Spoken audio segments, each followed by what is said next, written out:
All right, and we are live. Hi, good evening. Welcome to True Grit Crime. I'm your Hi, host, Mama Freddie, and this is Christine. Silence Christine. Oh yeah, silence. I'm still not used to that. But yeah. Yeah, it takes some getting used to, doesn't it? The acronym or your pseudonym, I guess maybe is what they call it, right? It does. So, oh man, it's been an eventful like last week and everything. Just so much has been happening, all of these Yeah. different interviews and all of the different information that we've had come out. You Um, did some cool stuff. I did. I I, did. I'm I'm super ready to brag about you. I am. Okay. All right. Well, I'm ready whenever you are, I guess.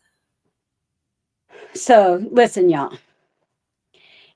It takes a lot for me to be like, oh my God, oh my God, oh my God, right? Because throughout this whole journey, there have been a whole ton of oh my God moments. So we all know that those two people did an interview of a juror, right? Um, so I I wasn't going to listen to it, and then I realized, I kind of really I want some closure, and not really closure, but like I want to know what the jury thought. So I saw the transcript, so I decided that I would read the transcript, and I only knew that there was one part, so I read through it and was like, oh, huh, okay. And I didn't really take it very seriously. I mean, there was some stuff in there that was like, it led me to some judgments about some things and some people and, whatever. But, it was more just like personal judgment stuff. Well, then you called me and you're like, there's a part two, right? And I was like, no. And she's like, you have to hear it. And I was like, yeah, all right, I'll give it a listen. Well, of course I didn't, because I went on about my day and I got busy with other things and 50 million phone calls and whatnot. And so you called me that night and you're like, did you listen to it? And I was like, no. And you're like, you have to stop what you're doing and listen to this. There's something in there that you need to hear.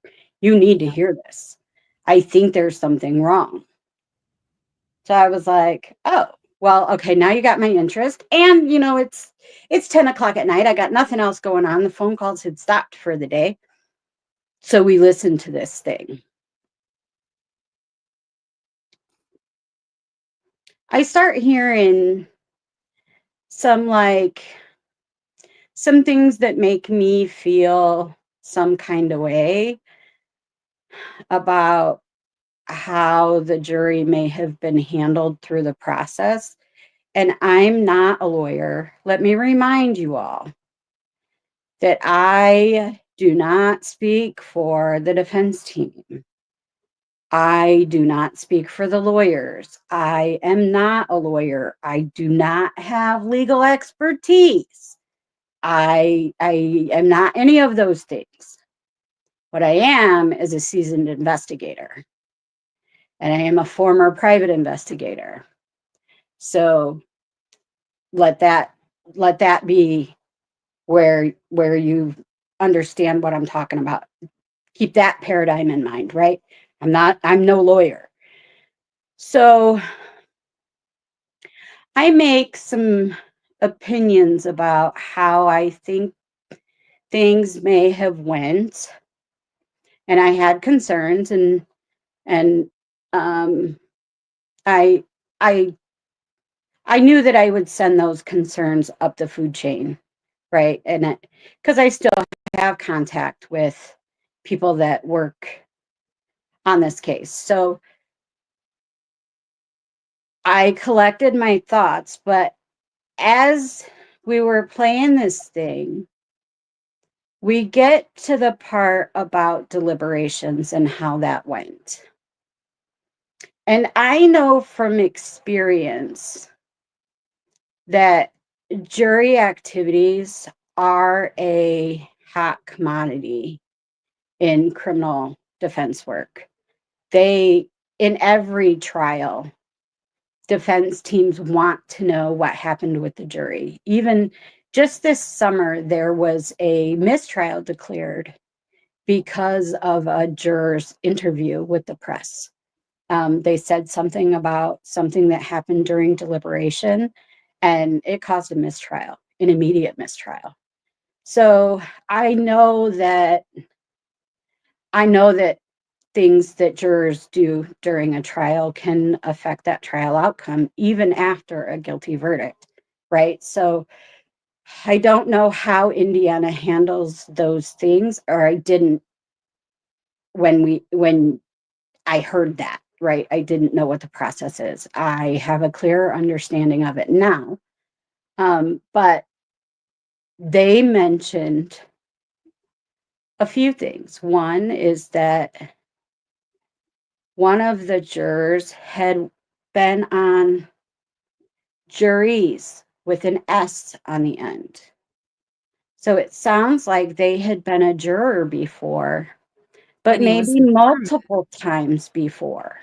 right, and was appointed the foreman for the Foreman, case and correct, suggested that they split up their jury deliberation in this into groups. 3 groups of 4 folks. They started and voted at 9 to 3 in their vote, 9 for guilty, 3 for not guilty. But the point of it was that when I told her she needed to listen to this because it was important, I said, "You are going to throw a fit.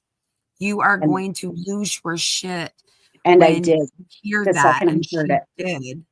Yeah, the Yeah. second I heard it, I was like, "Whoa, whoa, whoa, stop." Yeah. And I was like, the jury instructions were crystal clear. I cannot blame this on Judge Gall. She was crystal effing clear that they were not to they were not to even speak to anyone outside of the jury at any time.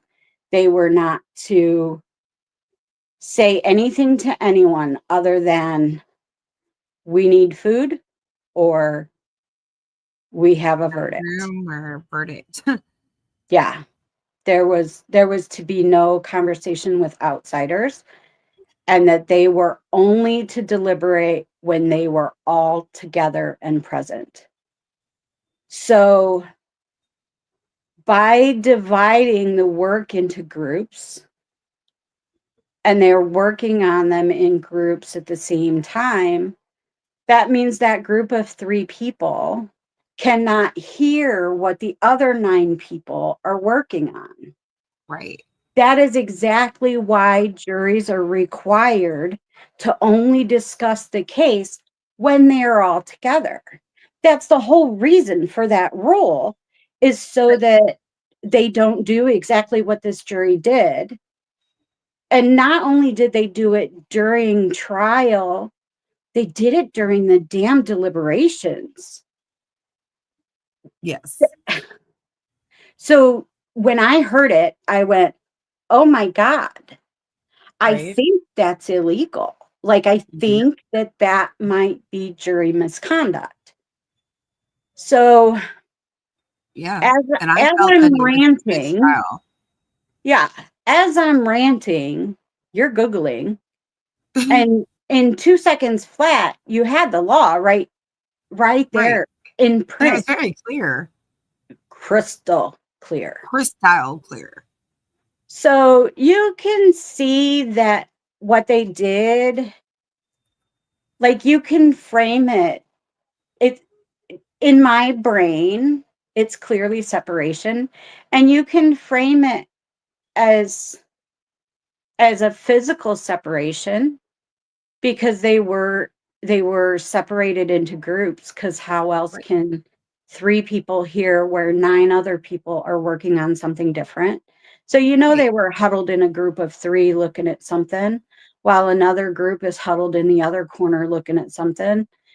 So, Well, it was spoken about how it divvied up the work between this group, this group, this group. So Correct. my understanding of it was like, okay, well, did they break off into these groups of three? They have this, you've got this part of the evidence, you've got this part of the evidence, you got this part of the evidence, you talking about it, you talk about it, you talk about it, and we'll figure out what we surmised as a group, and we'll tell you what we surmised out of the evidence that we examined while y'all do that, and then we'll come back and talk about it. And they had the run of the courthouse, let's not forget.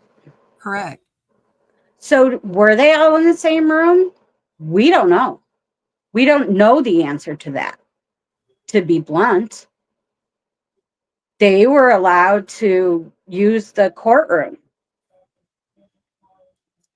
I thought when So she was talking about the deliberation, she said they stayed in that one room or whatever, but when they were on breaks, they were allowed to move that's what she about. said, but they were Right. also told not to deliberate or not to discuss the case unless they were all 12 together. Right. So that's how well they follow instructions. But So do I you don't think know. that do you I think don't that know. they thought that it would be considered that they were all together if they even like because they were in the same room? So maybe I, they thought that that would still be considered together, the deliberation type thing. I don't know. I don't know. I would hate to think that anybody would directly violate the rules on purpose. I would hate to think that, but I don't know. I don't Right. know. So so you can see it as a physical separation because clearly they divided the evidence. So clearly they had separate workspaces because they were all working on different things at the same time. But it's also a functional separation because they were all working on different things at the same time.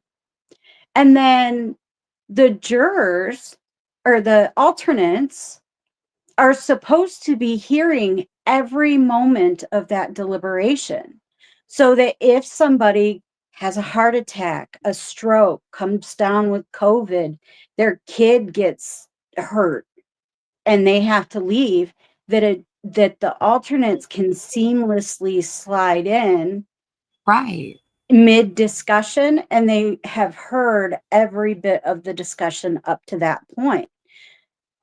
Well, they can't do that when you cannot physically hear four groups talking all at the same time.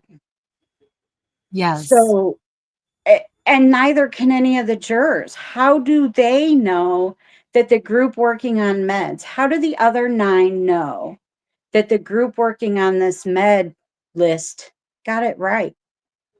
How do they Right. know that somebody didn't overlook something or make a mistake on the date or make a mistake on who passed what? How do they know? They don't. They don't. That's why the law is written the way that it is. And that's why the instructions are given the way that they are, so that you have 12 sets of eyes that are from diverse backgrounds. They're supposed to be from diverse cultures. Right. They're, from different genders, Right. different life experiences. You're supposed to have all 12 sets of eyes giving their layman's input Right. So, into every bit of that deliberation, and you cannot do that if you're in groups like that. You just can't. right. So you were in the courtroom when I the was. jury instructions were given to the I was. jury. Can you I was. explain for everybody who was not there and present what the jury instructions were? Because from what I understand, somebody said that when they first started and the instruction was given to them, it was different than It what was. was given to them at the end. So could you go through that with us, please? So Indiana law allows juries to discuss evidence before the end of trial. It's different than every other state. Like anybody who watches true crime watches those warnings given at the end of every workday where the judge says you can't talk to anyone, you can't watch any TV. You guys, when you go on break, you're not to discuss the case at all. save your opinions till the end, keep your mind open, that spiel we all know so well because it happens in every courtroom. It didn't happen here. And even I was shocked that the first time that I heard it, when Judge Gall said, you're going on break, you guys can discuss the evidence. You can't discuss conclusions, but you can discuss the evidence itself as long as you are all present. So even then, even throughout the course of trial, they could only discuss the evidence when they were all present. So when they were in the jury room together, all 15 of them, they could discuss the evidence. And at that point, they were still speaking with their guards, the officers that were escorting them. They were still talking with the bailiffs. They were going on group outings, that kind of stuff. It's really, really, here's what kills me. They scheduled all of that stuff because sequestering a jury is kind of considered inhumane, right?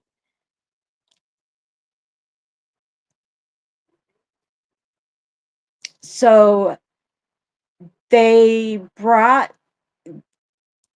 took them out to dinner every other day, and that this jury chose to cook dinner every other day because it would be inhumane to make them eat among 12 other people and all of those 20, 30 officers. That little group of people, that would be inhumane. But we've got a guy that is sitting in a cell all by himself for 2 years. Just saying. Anyway, that was my little soapbox moment. But so they arranged activities for the jury and whatnot, which they always do for sequestered juries. But once deliberations started, the final instructions given to the jury were that they were to talk to no one until they came to a verdict. Only the foreman was to talk to the bailiff, and it was only to, request food, say that they've got a verdict, tell them that they were ready to go home. Like it was those kinds of very cut and dry, and it was only the foreman and only the one, and she named who it was. I just don't remember. So their contact, their playfulness with the guards, and I call them guards, but really it was officers. All of that was to come to a screeching halt as soon as they started deliberating. Whether it did or not, I don't know. The juror didn't really address any of that. She didn't mention that there was a sweeping change once deliberation started. So we can assume that they probably followed the rules, because I don't want to sound like I'm picking on a jury, because I'm not in any way. I Right. think that this was just an accident. I think this was an oversight. I think, especially the juror that spoke, like, she didn't try to hide that. That tells me that she didn't realize that that was not a right thing to do. Right. And And the foreman saying he had been on prior juries, this was something that he had done.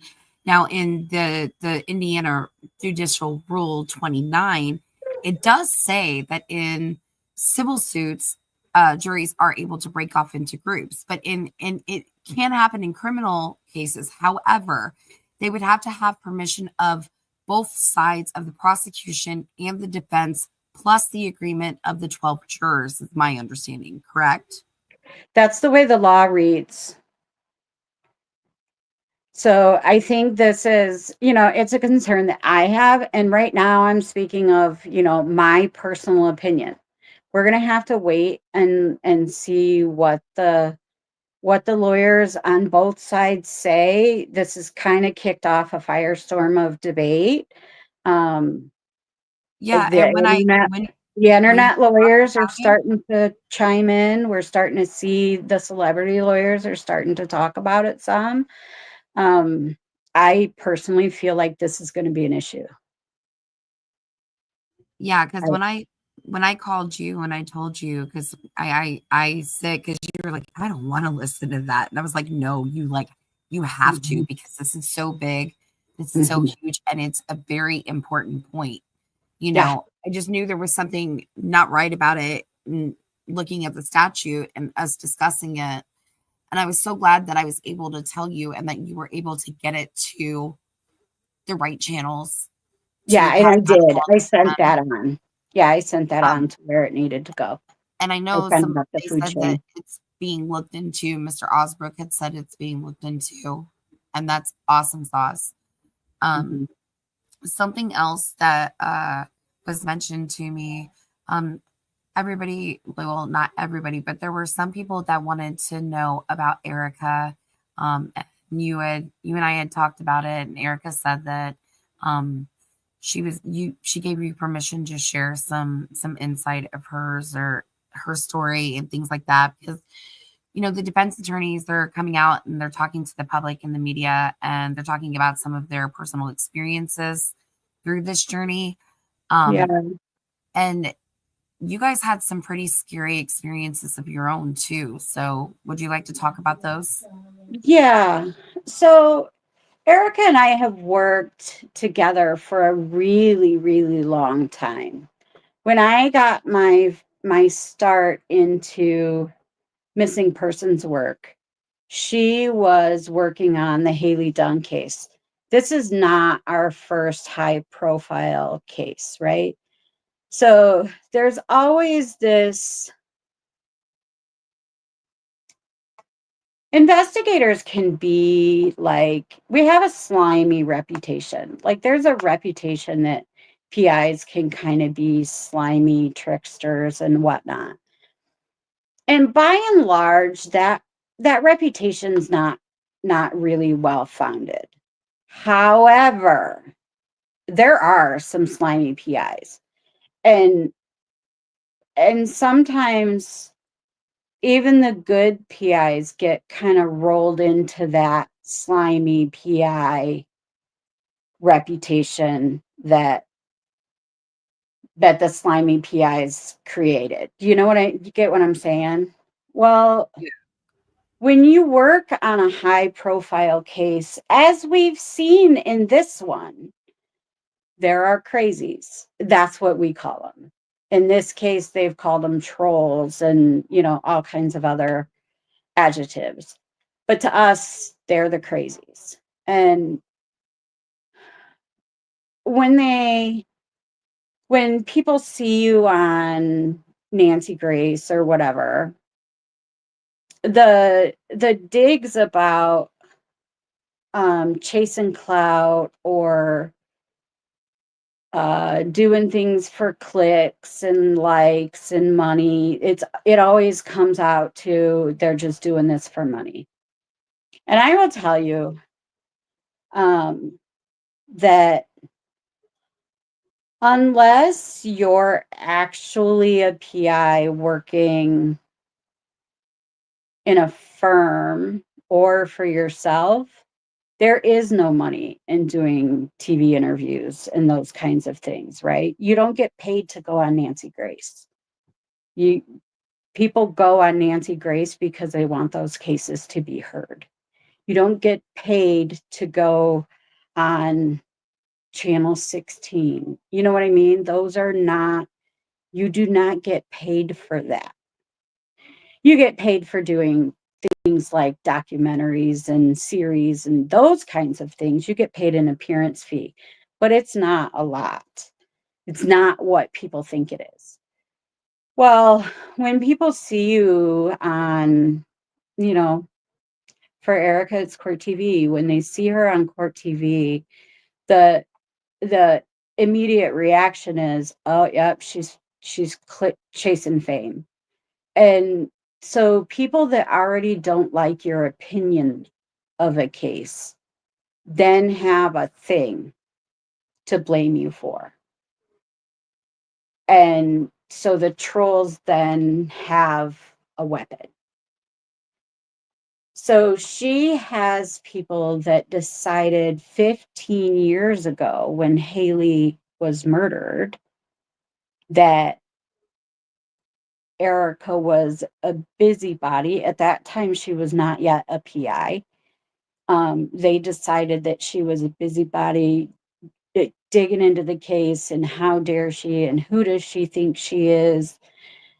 And she picked up some anti-fans. Well, over the years, they haven't let up because she turned her passion for this work into a newspaper. She now has her own online newspaper. And of course, that was, oh, there's Erica trying to scam. That doesn't make any money either. so so there's that. Um, but then she did the work. She got the education and she got a PI license in Texas. Texas is different than Indiana. Texas, you get, as an individual person, you take an exam and you get licensed. When you're a new investigator, you have to be licensed. Your license kind of is conditional. So you get the license, but then you can only work under someone that owns an agency. And she did that. She worked under the original PI for Haley Dunn's case. He hired her. She passed the test, the exam for being a PI. She passed the background check. Her background is spotless. Well, save one minor thing that was very, very old. And it wasn't anything big anyway. So she did all of the things to learn to be a PI. And then she worked under him for years and maintained that PI license. That whole time that she was working for him and a couple of other agencies at the same time, these people were calling her job to try, to get her fired.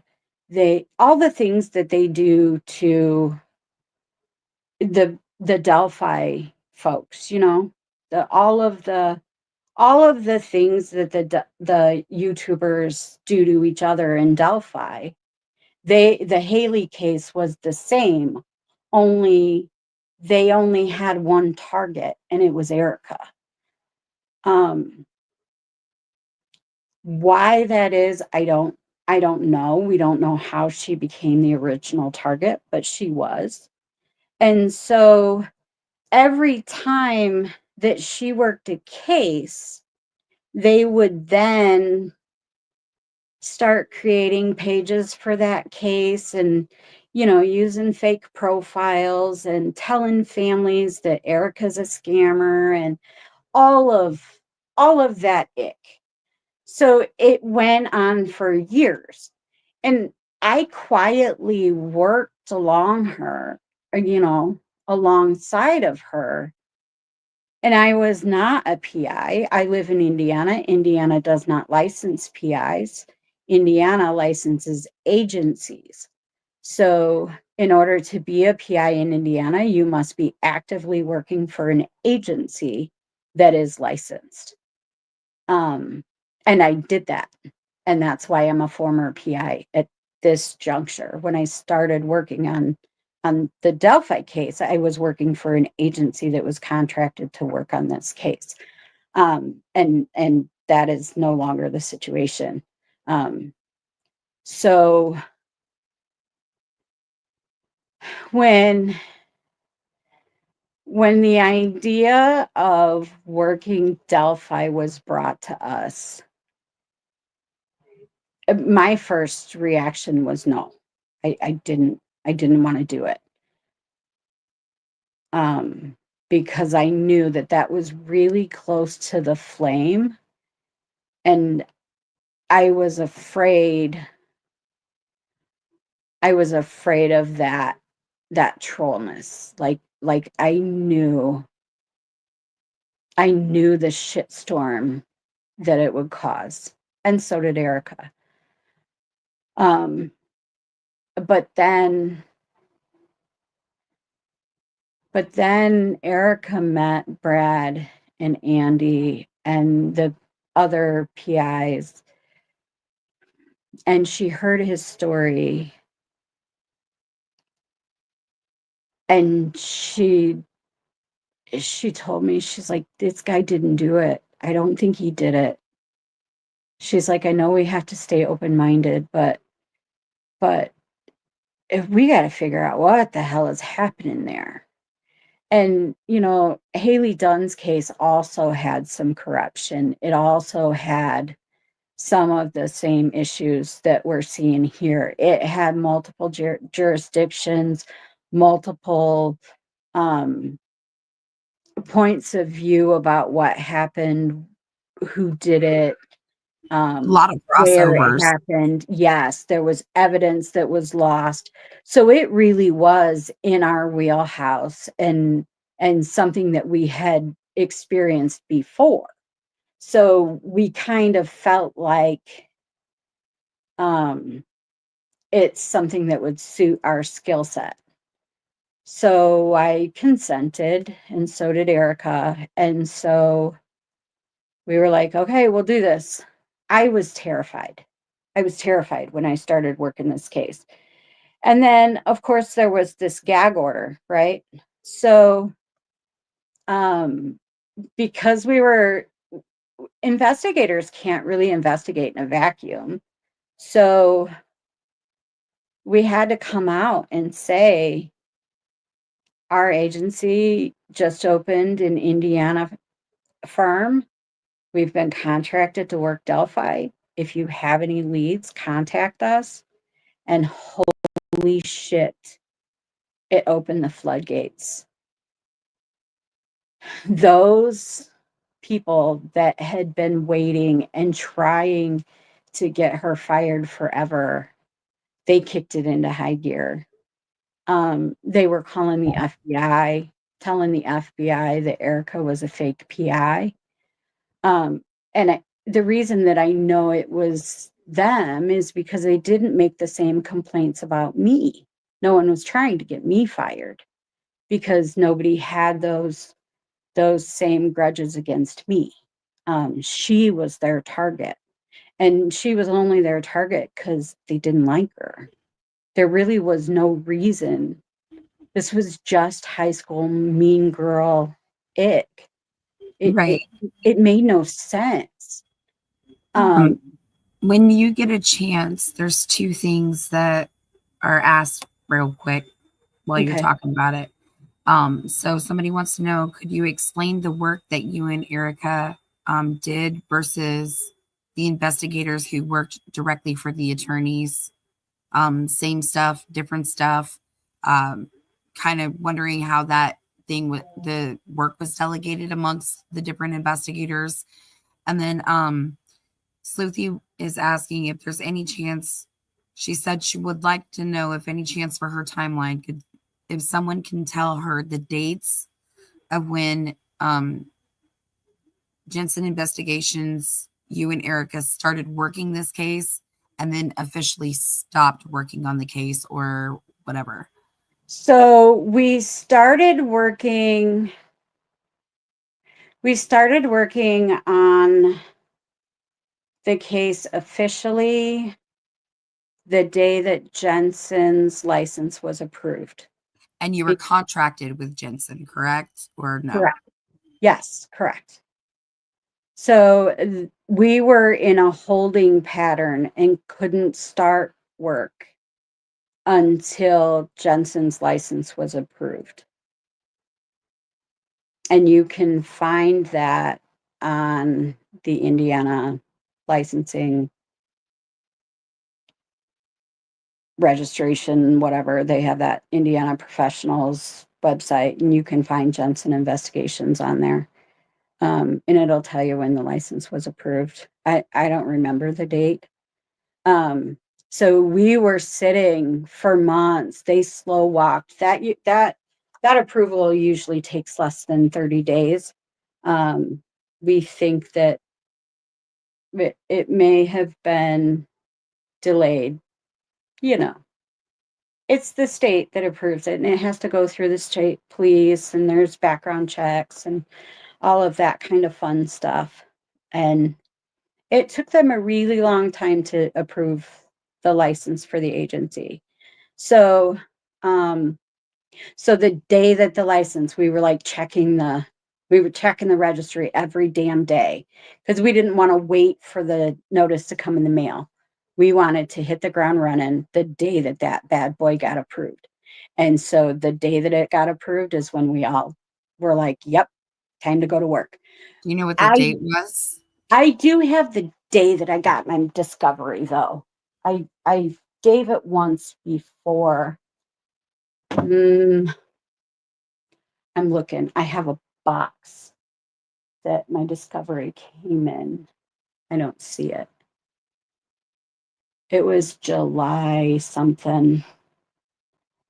I don't remember. I have to go look at it. And then Jensen stopped working.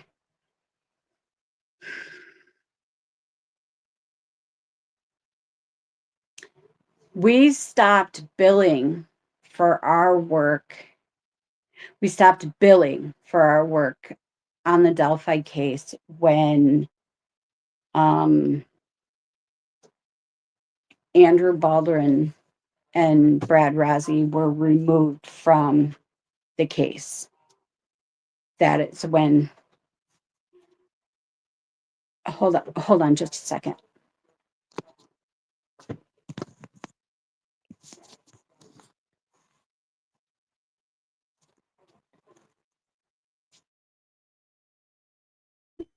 Sorry about that.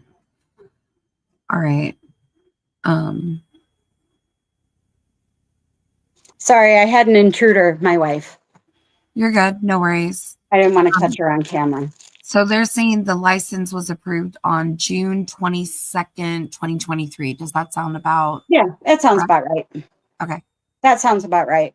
And then we got the discovery like very early July. Not very long after. Very, very, very, very soon after. And then we stopped billing for our work when Baldwin and Rozzy were removed from the case and Librato and Scremen were brought on. And then after that, we still continued our work, but we had a different classification after that. So things changed. Like we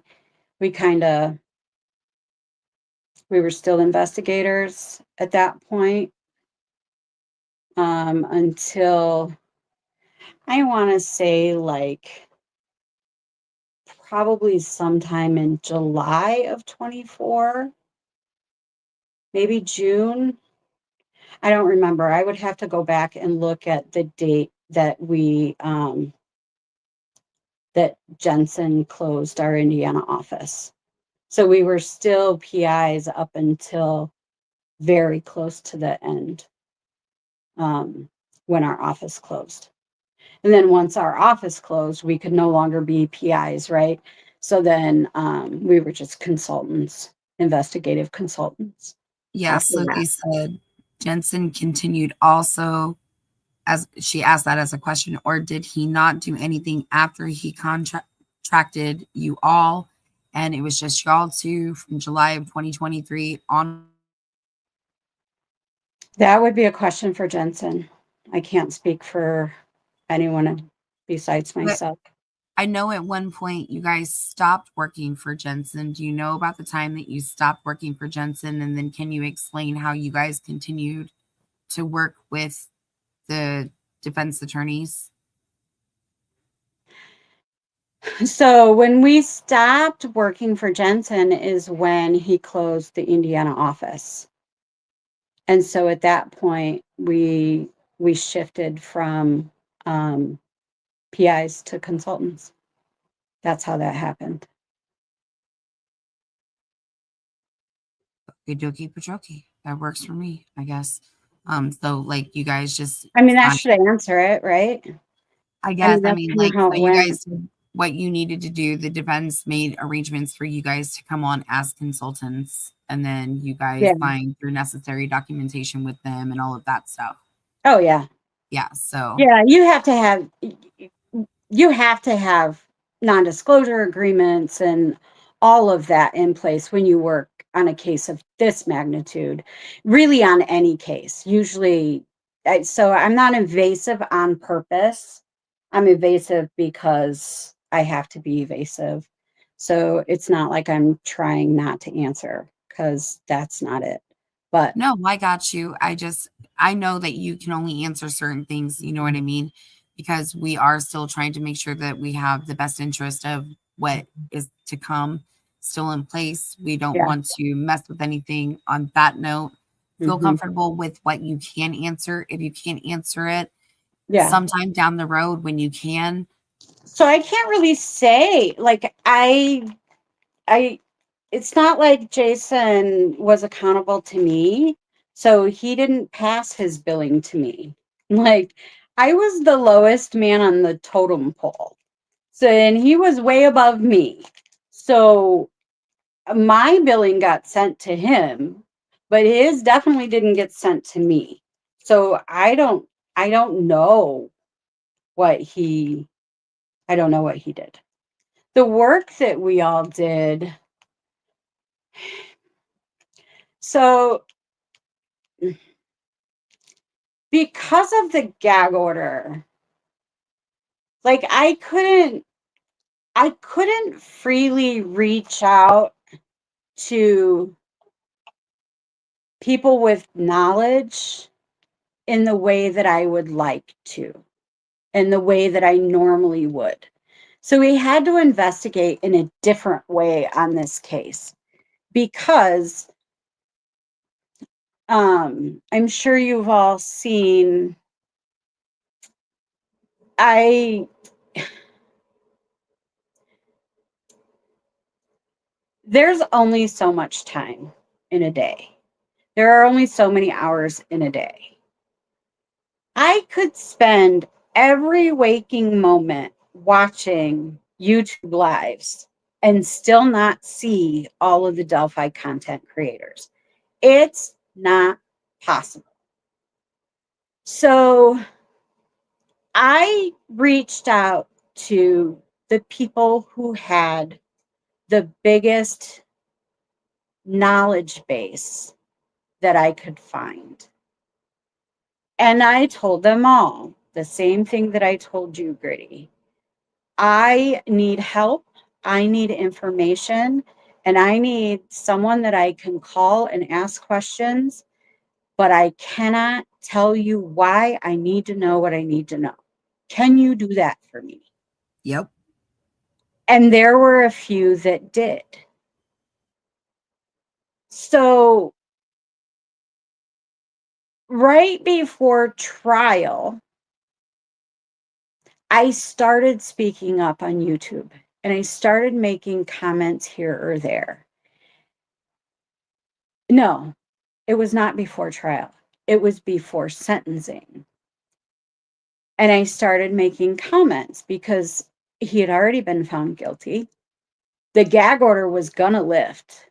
There were people still talking about things that they had dead wrong, even after trial. So I was so looking forward to clearing up the record. And I felt like I owed a debt of gratitude for the work that some of you had done, and what you had contributed was insane. You gave up time away from your families. You answered my 2 a.m. fucking phone calls when I had to give somebody else an answer at 9. So Yeah. y'all would drop what you were doing in the middle of the night to help me find the information that I needed. And you did it without harassing me for inside information. Because Oh, there are people who think that because I ask you a question, that you're now entitled right. to what I know. Right. Which I'm not, I but I am gotta a tell you something real quick. yeah, We just hit 1K. really? We I'm did. so glad. Yes. Yay. Thank you guys so much. Congratulations. Okay, keep going. I'm sorry. So there are those people that think that because you sent me a photo of somebody that you're then entitled to know the entirety of what I know about the case. So people are kind of like that. And I understand why, but it's because they don't know the magnitude of how much information that we handle. So if you ask me to tell you everything I know, we're going to be sitting down for 10 years because it's a lot, and most of it doesn't matter at all. Um, so once once I made comments about, yep, we got 12 days left, there are wackadoodles that then go, oh my God, she's been leaking information. I Yes. have been accused of leaking information to you. I've Yep. I got accused way back in the day of leaking information to Rick Snay.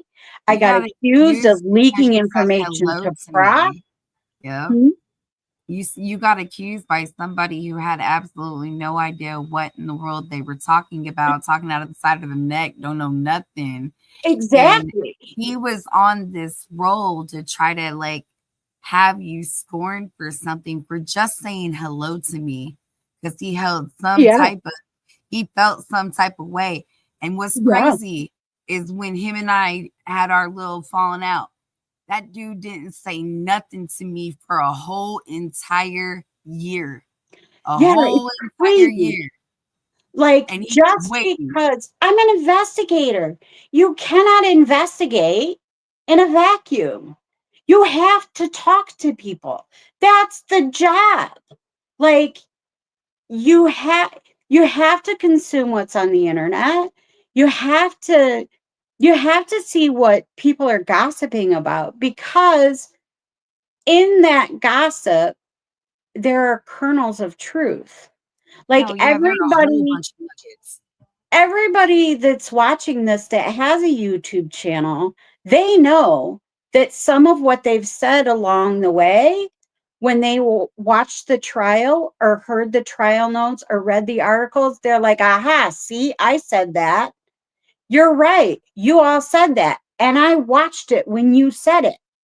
You know what I mean? Like, that's the kind of research that we were doing. We were watching you point us in the right freaking direction. That's why I'm so grateful to YouTubers, because you made my work faster. Like, I had A to whole bunch weed through a easier. lot of minutia. I had to figure out who was just gossiping and who was like doing the hard work. But once I did that, it became infinitely easier. And it I you all had been doing this for 5 years before I ever even caught wind, because I was working other homicides. I was pulling a woman out of a trap house that had been trafficked. I brought 100 kids home that year. You know what I mean? So I was doing other things besides Delphi when you guys were doing nothing but Delphi. So when I came along, I had catching up to do. Yeah, you did. Yeah. You And had a whole lot of catching up to do because you yeah, had no idea who some of these players even none, were. You had none, none. And I none. had to take you back all the way old school to the very beginnings of the Delphi fire when it started on YouTube. We had to go Yep, into the depths of it. And I yep. had to teach you about who wore the masks and who didn't wear the masks. Yeah, yeah. I had to be walked through that. And there were several people that took the time and walked me through it without asking me for anything. Never. You never asked me for a thing. You never asked me to see anything. You never asked me to tell you anything about something you didn't know. No, Neither because we did had Rick. Neither our did Ross. conversation. Never, never Right, one time did any of you ask me to tell you anything because right. I set that boundary right away and said, I'm going to ask you stuff, but I cannot tell you why I need to know. I just But there can't. were right, but there were times like so much of our conversations we spent about all of the crazy Liz that was running on social media, right? And so like we're picking through and I'm telling you these things and you're like, "Wait, what? Skirt? All right, let's go back to this. What do you know about this?" Or you would like we would be talking about a rumor that somebody said, and you'd be like, maybe I don't know, something kind of sounds familiar here. Can you direct me where you heard that at? So I would tell you where Mhm. I heard it at, and you kind of can maneuver and get your information the way that you needed it. But it was a really interesting way to have to work with one another. But Yeah. And it's because of the gag order. yeah, but That I is feel like simply because of the gag order. Because I couldn't be honest, because that's the thing is I'm not used to that. I don't like lying to people at all. But yeah, if I told you, hey, I need to know more about this guy, where did you hear that rumor?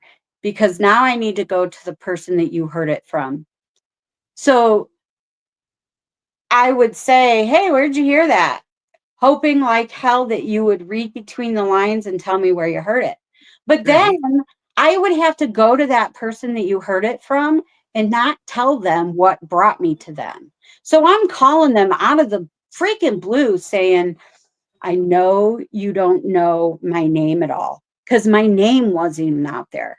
So when I was right, contacting people, I had one lady get shitty with me and is like, I don't know who you are. Who are right, you? How do I know you're investigating for the defense? And I was right. like, I was in a restaurant in Delphi. This was during trial.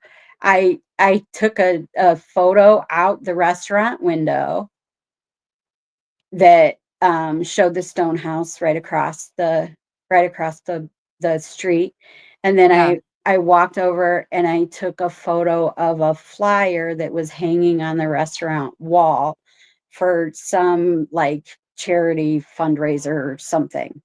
And she was like, "Oh, I'm sorry. Let's start again." So right, right. I had to do a lot of proving who I was. Mhm. But, when the filing came out and the defense team after Bob Mata, um, kind of blew the whistle on we weren't getting paid, Right, um, the defense team listed all of the people that were on the defense team, and Erica and I weren't listed. Well, that's because we worked for Jensen. We didn't work for Brad and Andy. We worked for right, Jensen, and Jensen was a vendor.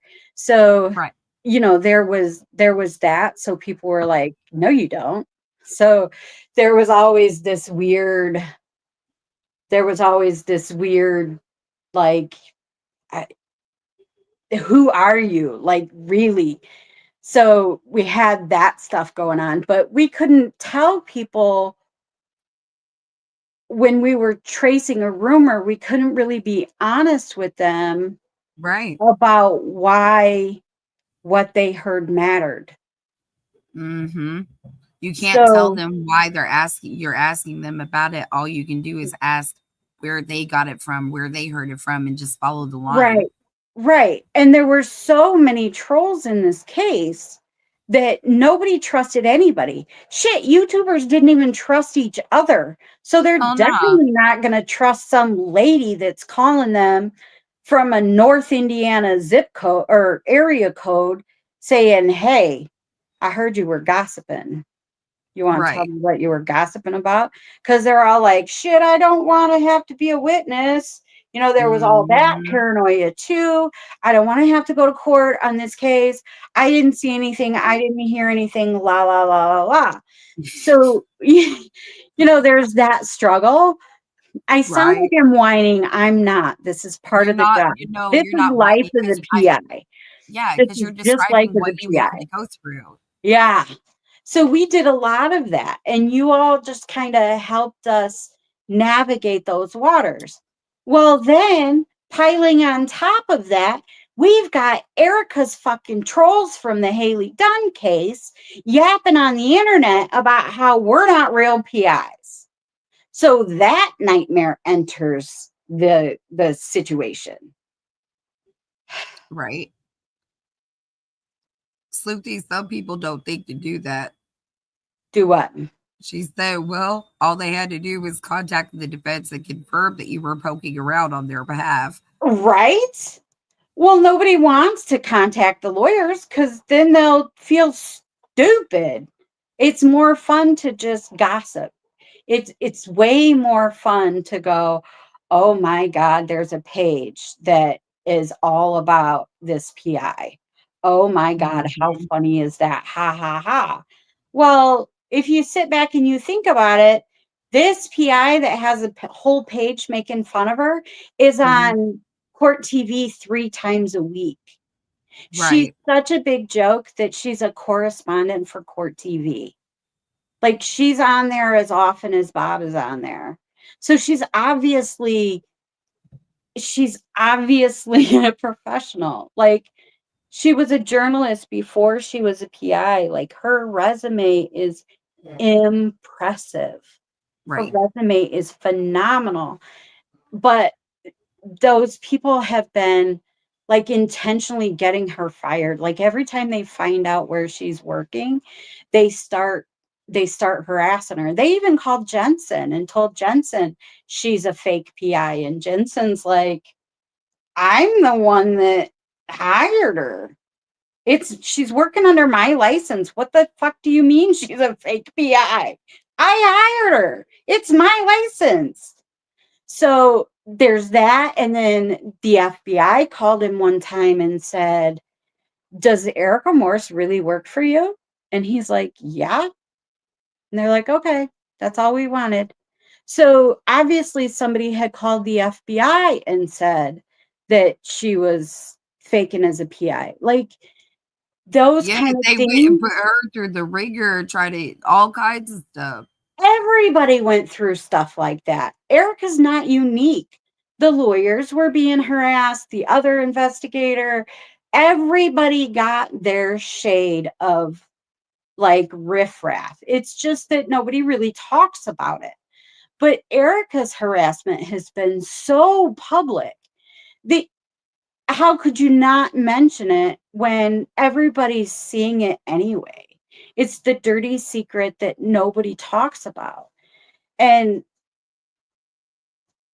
so if you notice, like I don't want to tell like the details of her story, but you can see where after she started, you want to talk about timelines. After she started working the Delphi case is when her legal nightmare began, because that is when those trolls took it to a nightmare level. Just a nightmare. And then they had the backing of some people in power. And I am not a fan of prison, and I'm not a fan of paying libel suits or slander suits. So I will leave it at that. But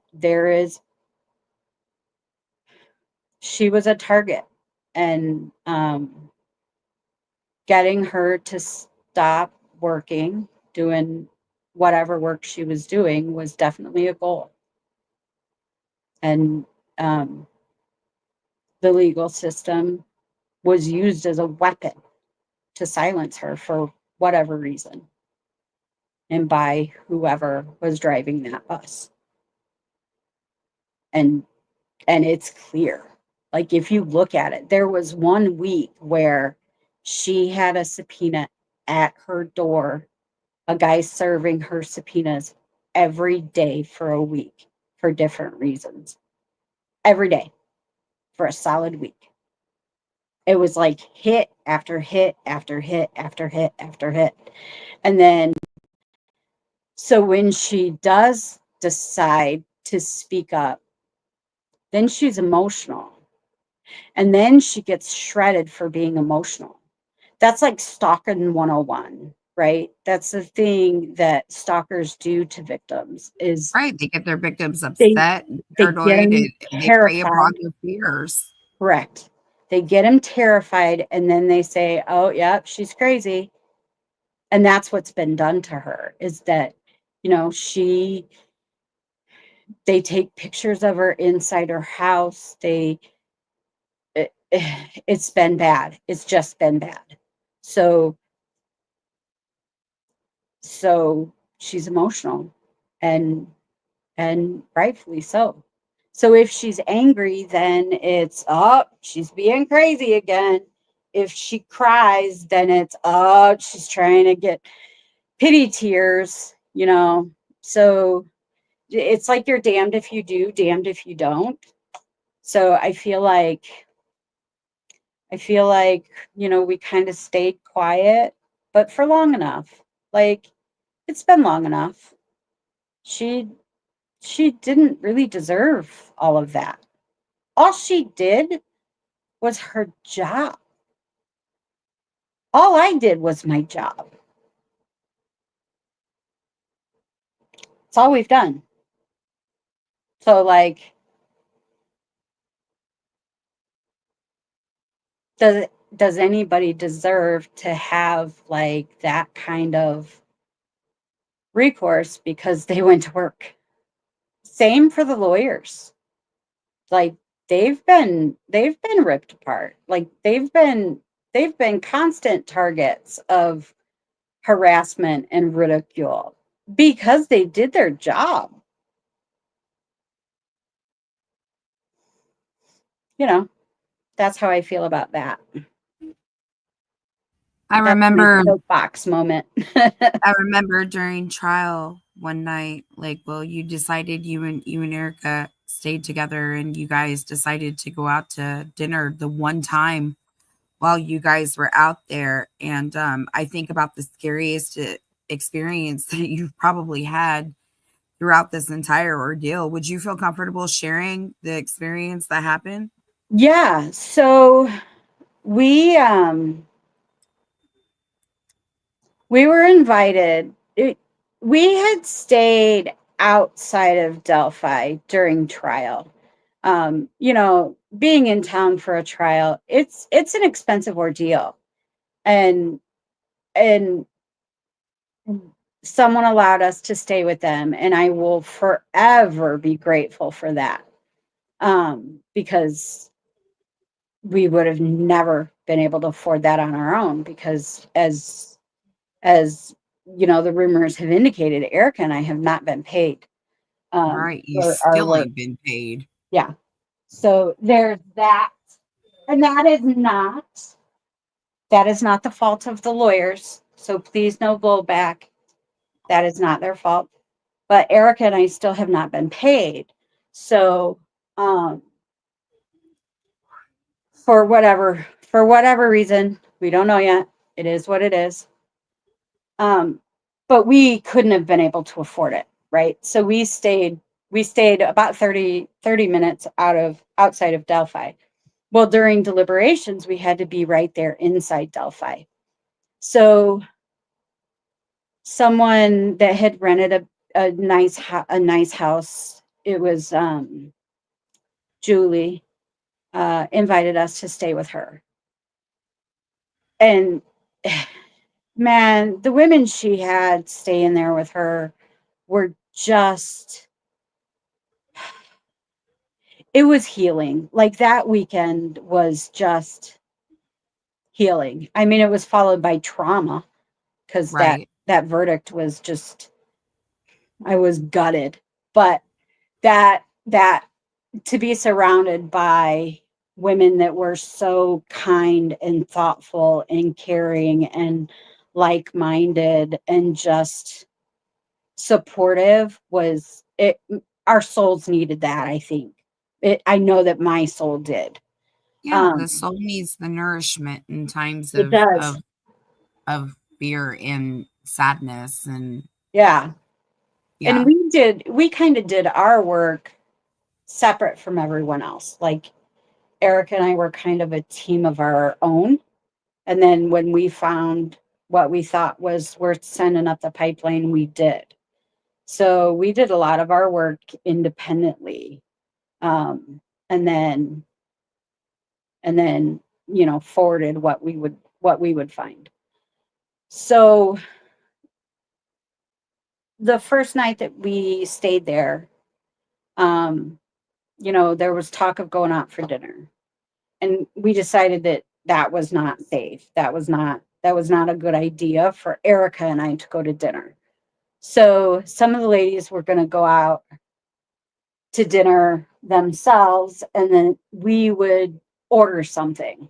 So we were kind of looking at menus, and um, Bella and Lana went ahead to the restaurant. Well, they got to the restaurant and it was like empty. It was great. The timing of them going there, they sent photos of the restaurant. It was like a ghost town. It was great. So we're like, oh, well, there's no harm in going out for dinner. There's nobody in there. It's not like, it's not like the place was packed. We'll go in, we'll sit with our back to the place. Nobody's really going to recognize us.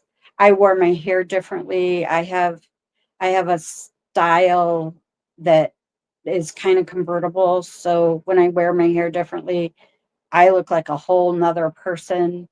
Erica slacked her hair up like we wore different clothes than we would ever wear to court. So I thought that we were going to kind of get away with and slide under the radar. Well, in the 20 minutes it took us to get together and get on over there, the restaurant was no longer empty. So we take a look and we're like, well, it'll be all right. I'm sure it'll be just fine. We're all way overthinking this. Nancy, God bless her, was our little escort for the duration. Like she made sure that we were safe. She Where Erica and I went, she went. She would before we entered a room, she would enter first. When we would walk anywhere, she would ensure that we were both together. Like she was on it. I don't know what she does for a living. It would surprise me if she wasn't a cop. Anyway, so as we're sitting there, the whole front of this restaurant is all big glass windows, right? As we're sitting there having dinner, some of the girls go outside to smoke. And this truck goes by. No biggie. About a minute or two later, this truck goes by again. About the fifth time this truck goes by, they all realize, like, it was obvious that this truck is circling a couple of blocks, right? And Right. coming round and round Right. and round. They come back inside and they're like, so just so you know, someone is circling the block, and not just once or twice. This is someone is repeatedly circling the block. Yeah, this isn't a like you don't know where to go, so you turn around a couple times before Uh-uh. you figure out the streets. No, this is intentional. So I was like, okay. So I'm no longer sitting with my back to the glass door because, I was trying to be all like incognito. So I turn around, so I'm facing the glass door, and there goes the truck. And they're like, that truck. I was like, okay, so everybody pay for dinner. We weren't done. Like they were still eating. And I'm like, everybody pay for dinner. By the time that we got dinner tossed into boxes, we told the waitress, we have to go. We have to go right now. We have to go quickly. Please. We handed her credit cards before she even brought the bill. And she's like, okay, yep. The waitress, it's like the waitress knew exactly what was happening. Um, Yeah, and she was on it. God bless her. Um, so we paid, and I looked at her and I said, do you have a back door? And she's like, we have two. And I said, do you have one for the kitchen? And she's like, yes, follow me. So we actually went out the kitchen door. right, That is the first time that I have ever walked through a restaurant kitchen. Like, right. and this girl she did not question why. I think she knew that something bad Was a was miss. happening, something was amiss. The whole town of Delphi knew that people were there, and I think that they probably they're probably consuming Delphi content. And Yeah, even well, though Erica and I are not faces that everyone would know, yeah, everyone knows Julie Melvin and Bella and Lana and true. even And Nancy walking around, and yeah, and walking around outside that courthouse and just being there in that environment, there was a lot of stuff going on. There was a lot of energies flowing. There was a lot of words that was being passed back and forth. A lot of assertions of things well, the didn't go Vinlanders down. the Vinlanders had just taken our photos that morning. I Right, had been sent that very morning. I had been sent a photo of a Vinlander taking a photo of me right. that morning. It's insane. Mhm. Yeah, it was crazy. So this girl, God bless her, she was probably not even 20, maybe 21. But she Yeah, was like, "Yep, we're going out this way."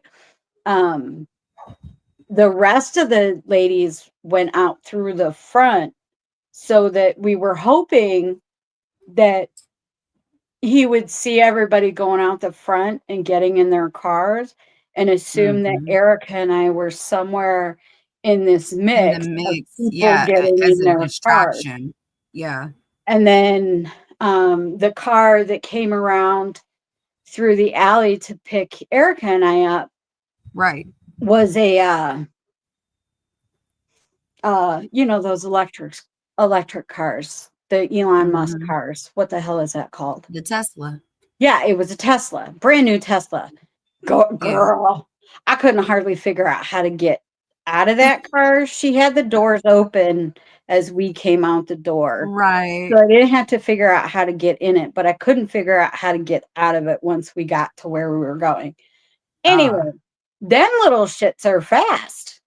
Right. I couldn't believe how fast this car was.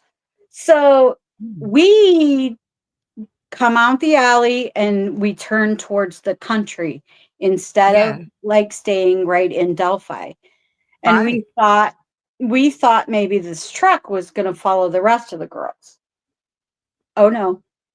We made it probably 5 or 6 blocks, and we thought that we lost that guy. And then there he was right behind us. I don't Right. know how he figured out where we were, because we were like zigzagging through streets, like whatever. That Yeah. car's got a map so you can see where you are and where you're going. But so we took him on a country ride. We probably took him maybe 10 miles, 6, 7, 10 Right. miles. Um, and we were hauling ass. I am Yeah. telling you, we were nowhere near the speed limit at all. And No, he stayed dead on our ass. yeah, somebody's asking for clarification, like, holy shit, was Julie driving? No, like they Mm-mm. all had gone out to dinner, and when this truck was circling around, and they got, they had been receiving threats, and they had been receiving a picture of somebody taking a picture of them that's a part of this group, guys. Okay. This person is taking a picture of this person taking a picture of them. You know Yeah. what I So mean? They so a show up like Vinlander, following somebody them. took a photo of a Vinlander that morning taking a photo of me. Yes. So they had gone to the restaurant to go eat. And when they Yeah. noticed that this truck was rolling around, it was like a security measure. So the Julie waitress took them out. Julie and Bella and Lana and all them, They they all went out went the out the other front door as door. a Yeah. distraction so that Erica and Christine could go through the kitchen to get away from these folks. And Yeah. this dude still stayed behind them, y'all. Yeah. Like this person Yeah. was armed. Like they were literally talking about taking people's lives and Yeah. deleting them Yeah. during this time. It was a very tumultuous area, Yeah. and uh people there's all kinds of grime of And the people. only reason, like, I'm not name dropping either, but I know that a lot of folks in the YouTube streets are not very trusting. And Correct.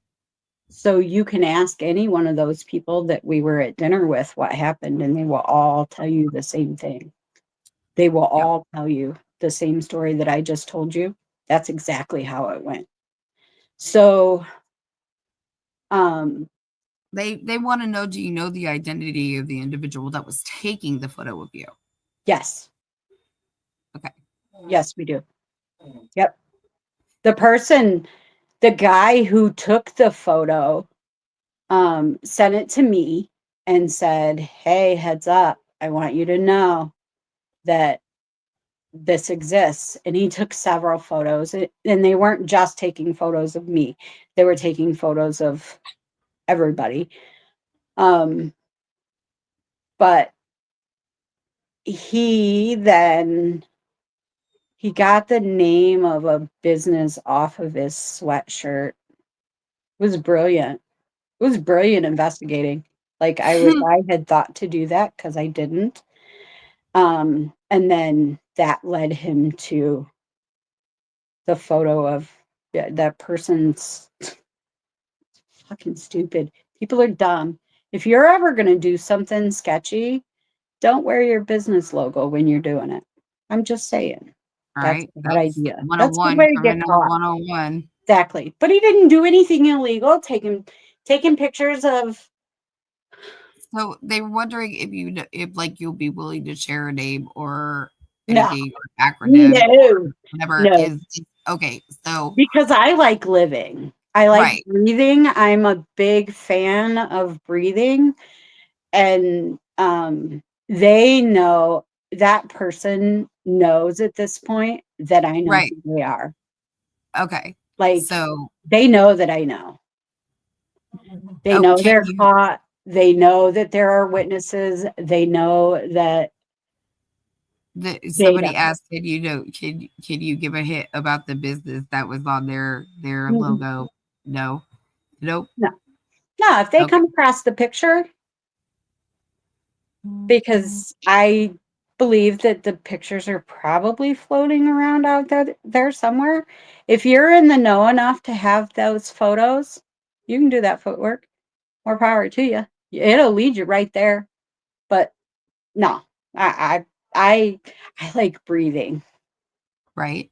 But the guy who sent it to me did me a huge solid. Like, that's Hell the yeah. kind of stuff that YouTubers did for us. It was a guy that his number was sent to me by one of the YouTubers that I talked to. Right. So we were put in contact during trial. Someone called the YouTuber called me and said, "Hey, can I give your number to this guy? He's got information for you." And I said, "Sure. Right. Sure. If he's somebody that you know and you talk to, sure." And yeah, he was helpful. So, there's a million stories like that, and it's hard for me to talk about them in a meaningful way because I can't give you the names. And I know everybody wants them, and I don't want to be this person that gives like half a story. Can you give the truck color?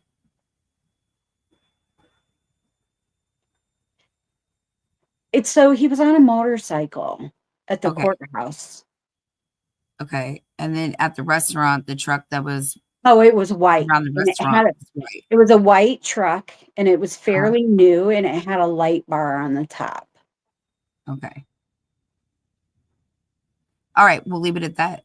Mhm. So, but yeah, so you guys got chased Oh, around. you know why they're asking? Because there was talk of a car that was doing some shady shit down Delphi too. That was not it. Uh-huh.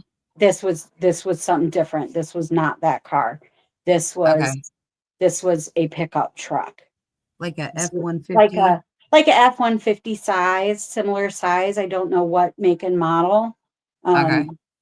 Because it was nighttime and we were ducked down in the back seat. So Right. I And then wasn't, motorcycle, they asked, do you have a color on the motorcycle?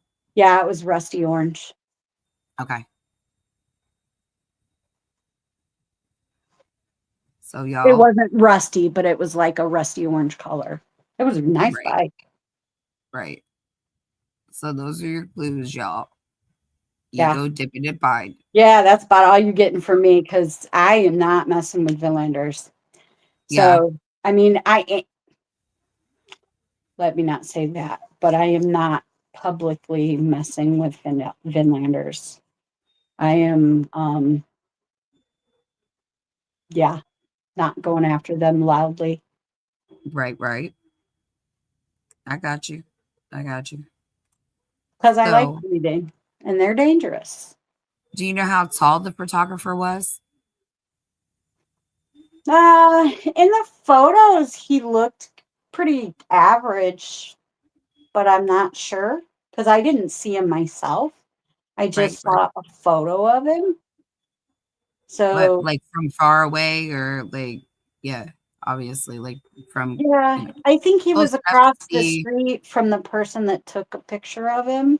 He was Gotcha. he was kind of he was on the corner, by where the gazebo is.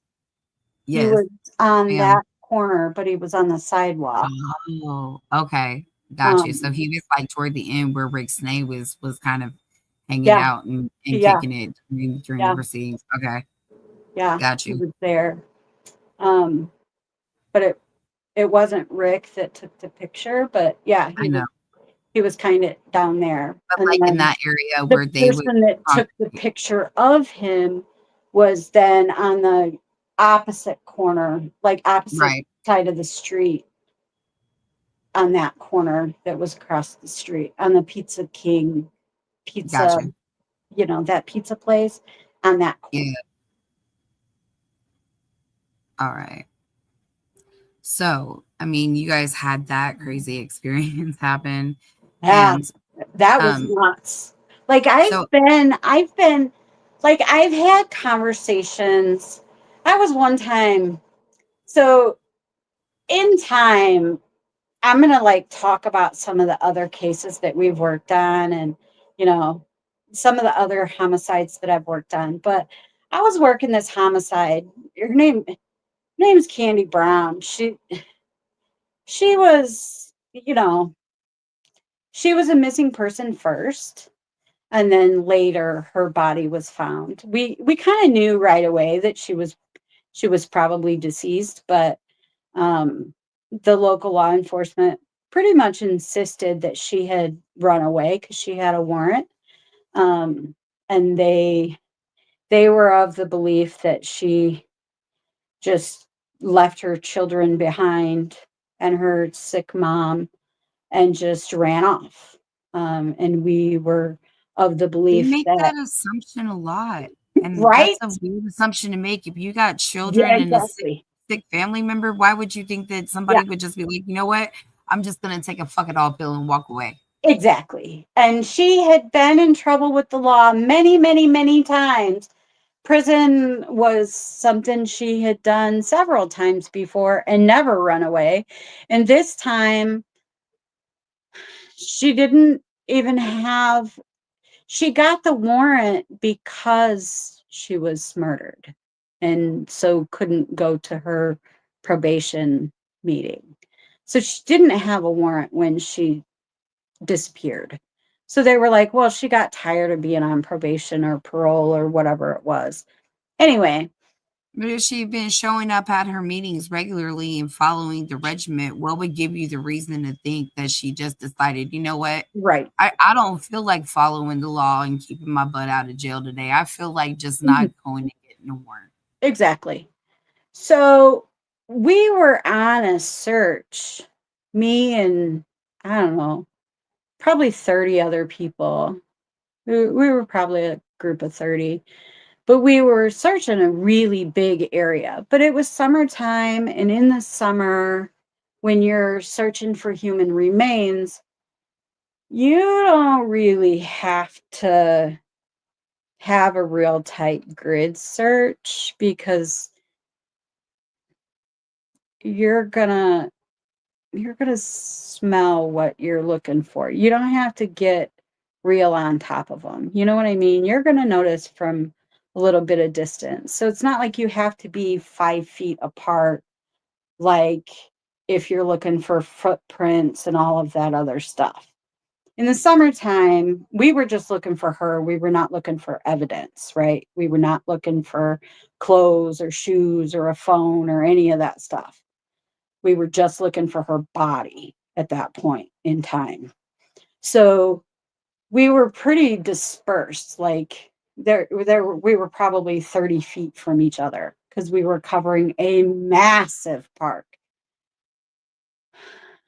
Her boyfriend shows up unannounced, and he is suspect number one. So she had a boyfriend and a husband. Her husband was also on the search with us. And at that time, her husband was not a suspect. Um, but her boyfriend is the last person to see her alive. And she was dropping him off at his girlfriend's house. So he shows up on this search, and nobody really knew who he was. And so he was asking the people that he ran into where I was, right? So they kind of all point him in the direction that I was in. So I am in the woods with who I believe is a murderer, and he is livid, absolutely livid, because we are out looking for her body. He's like, I don't know why the fuck you people are out here looking for her. She's not dead. She ran away somewhere.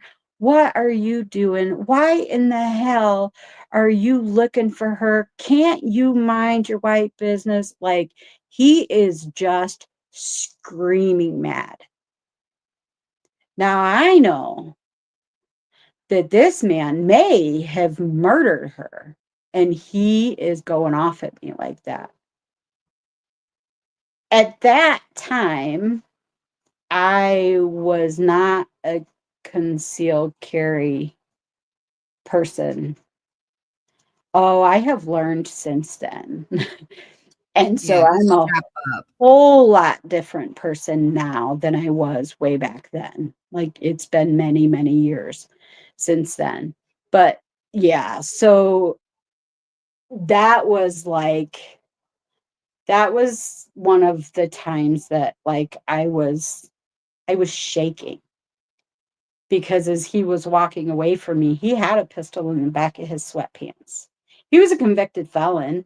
Um, but yeah, having an armed felon screaming at me in the woods, an armed felon that we think killed this woman.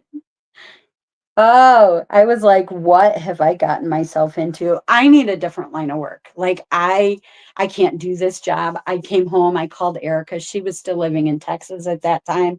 And I was like, Mhm. you are never gonna guess who tracked me down in the fucking woods.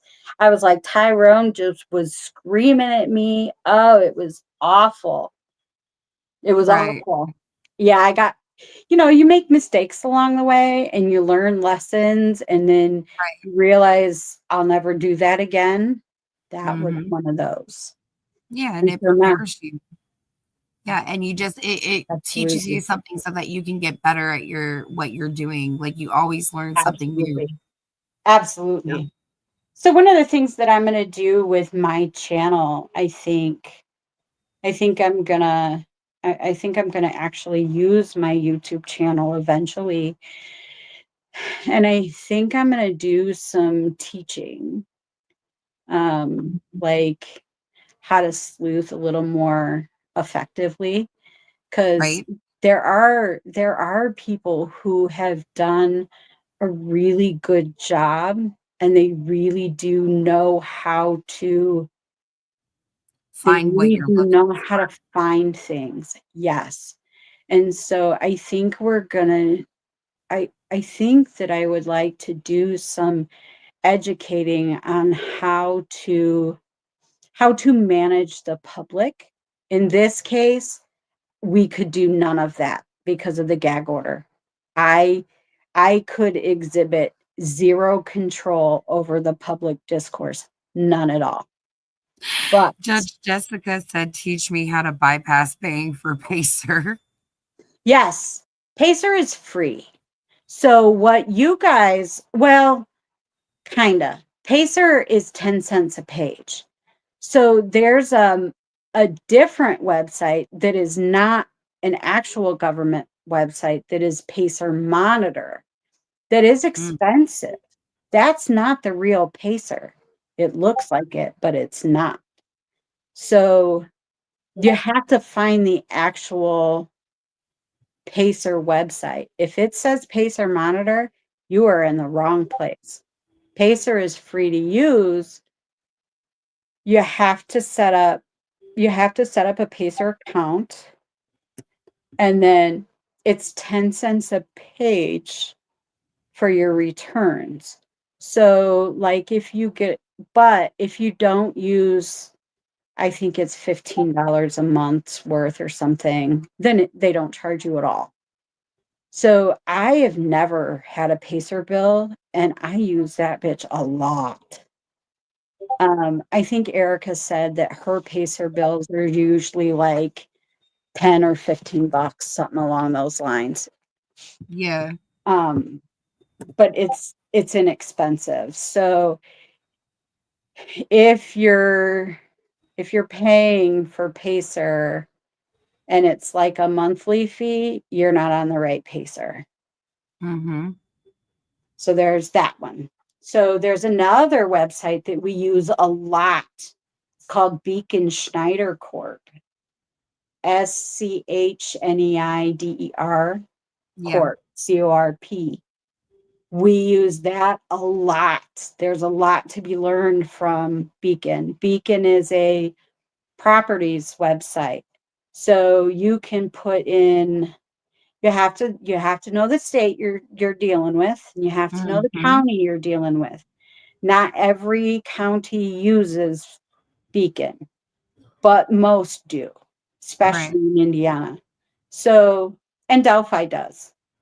So you can search by name or you can search by address.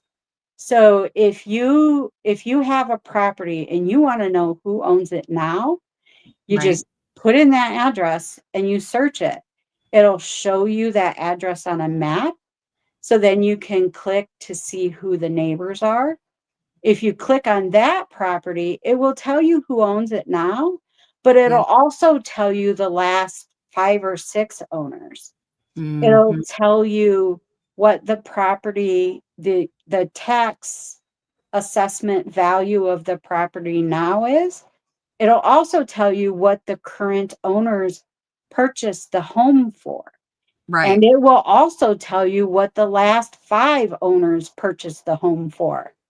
And a Hmm. lot of times the reason that matters is because sometimes you'll see that Ethel Grant sold that house for $1,000 Right. to Billy Joe Jim Bob.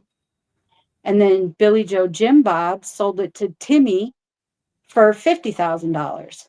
And Right. then Timmy sold it to Land and Trust for $2. Right. So, when you see a property exchange hands for 6 grand, they're not actually selling that property.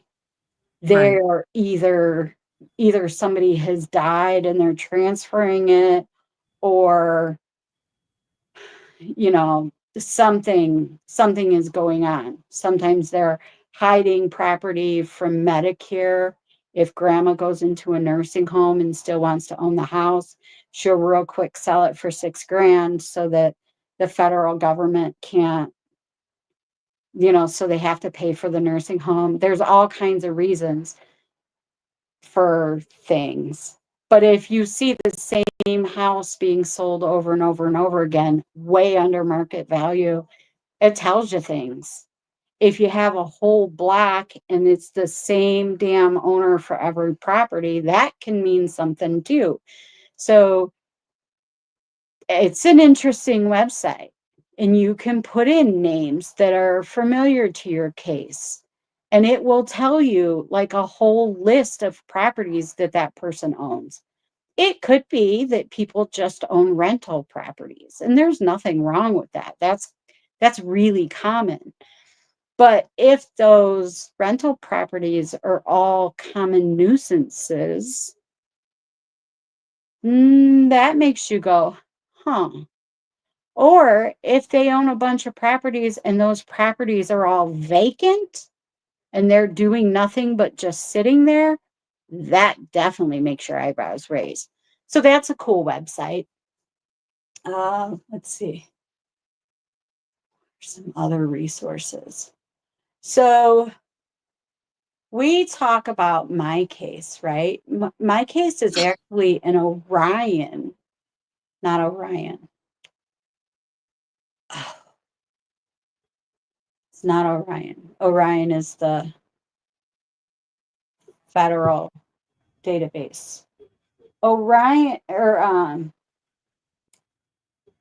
my case is the Indiana name for that database. Yeah. It says across the bottom, it has a logo for the name of the actual type of database. Most states use that same type of database. So most states, if you dig hard enough and you put in that it's like a brand name, right? If you put in that name, you can usually find that state's um, database. Odyssey. Thank you, Erica. Huh. Odyssey. So if you go and Google like Idaho Odyssey, you may be able to find their version of my case. Yeah. So a lot of states use Odyssey. It's a very, very popular website. So that's a good one. That's a good resource. And then there are some databases that only PIs can use. And you know, people will people will not blink at paying $30 for a Intellius report or a Mhm. people search, whatever. But Right. your average PI will usually only charge you $50, and they can pull a report that makes Intellius embarrassing.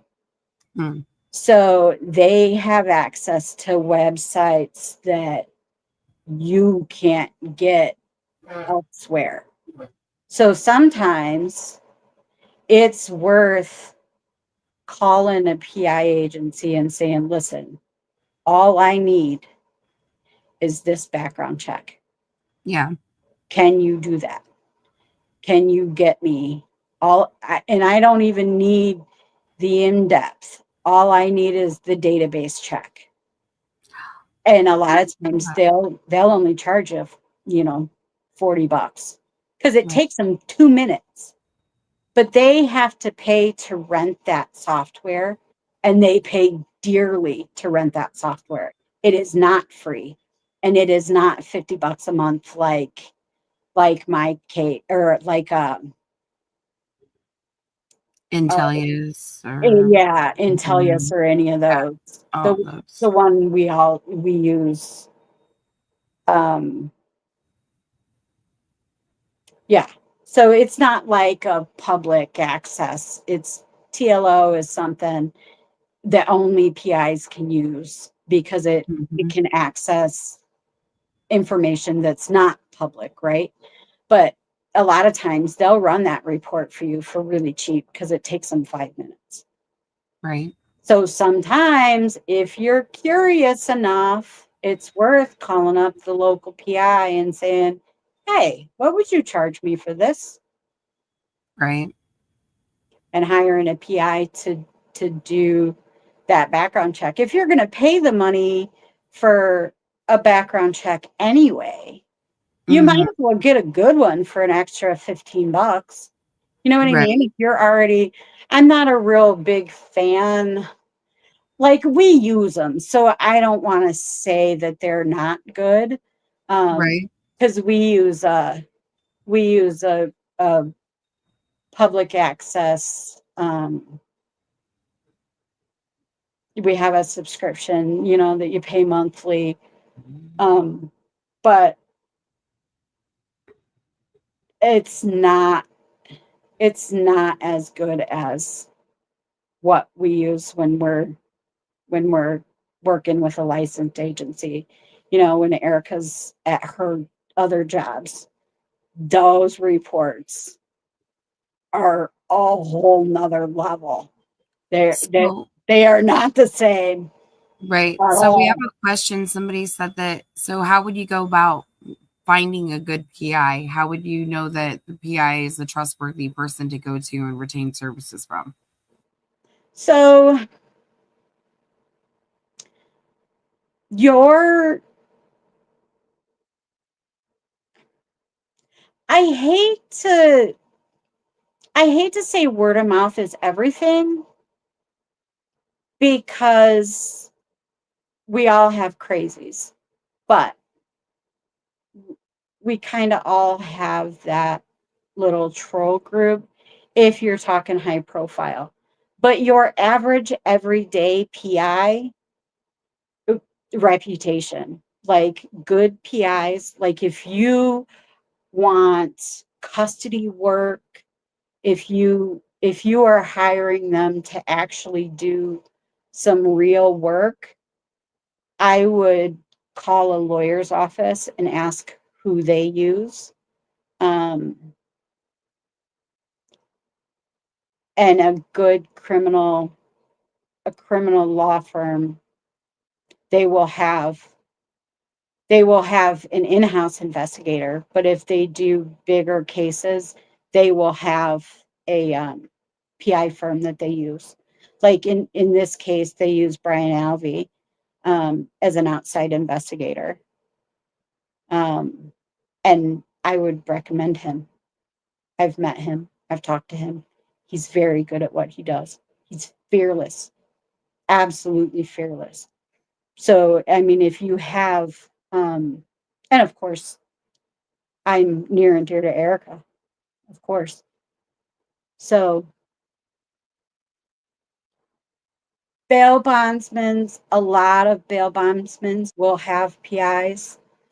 Um, so there's those two. So word of mouth and reputation really does matter. That's true. That's true. Your word is your bond, and your reputation speak. People talk about that. You know, they decide by how you present yourself and the things you say and the things you do. Yeah. Makes a difference. It Yeah, it does. does. It does. It does. Reputation kind of matters. Yes. And you can interview them. Like you can if you Google up a PI, you could talk to him on the phone and say, I'm thinking about this is what I need, because you're going to have to negotiate with them anyway, because some PIs want retainers. You're going to have to figure out what their hourly fee is. Like that stuff can vary wildly. And so, anyone that is hiring a PI, my advice to you is to know your budget and to ask questions about their fees. If they come out with you and say, my retainer is 1500, you then need to be prepared to say, and at what rate are you going to eat away at that 1500? Because that's what a retainer is. It's a prepayment, right? So you pay that 1500, and then they bill at however many dollars an hour until that 1500 is gone. And then you're expected to pay more. So you need to still know what their hourly rate is going to be. And that can vary by a lot. And sometimes they'll say, well, it's 1500 for the job. And I'm just pulling 15 out of my ass. Like that's just an example. Not everything's $1,500. Sometimes it's Right. 150. Sometimes it's 15,000. It depends on what they're being tasked to do and what the rate is in their area. And Mhm. that we're in PI groups. The amount of money that you charge in Georgia is drastically different than the amount of money that you charge in LA, California. Right. Way different. Yeah. Um, so if they say, it's 1500 for the job, you need to be prepared to ask them, and how many hours can I expect out of you then? Right. Like Okay. how many hours are you committing to investing?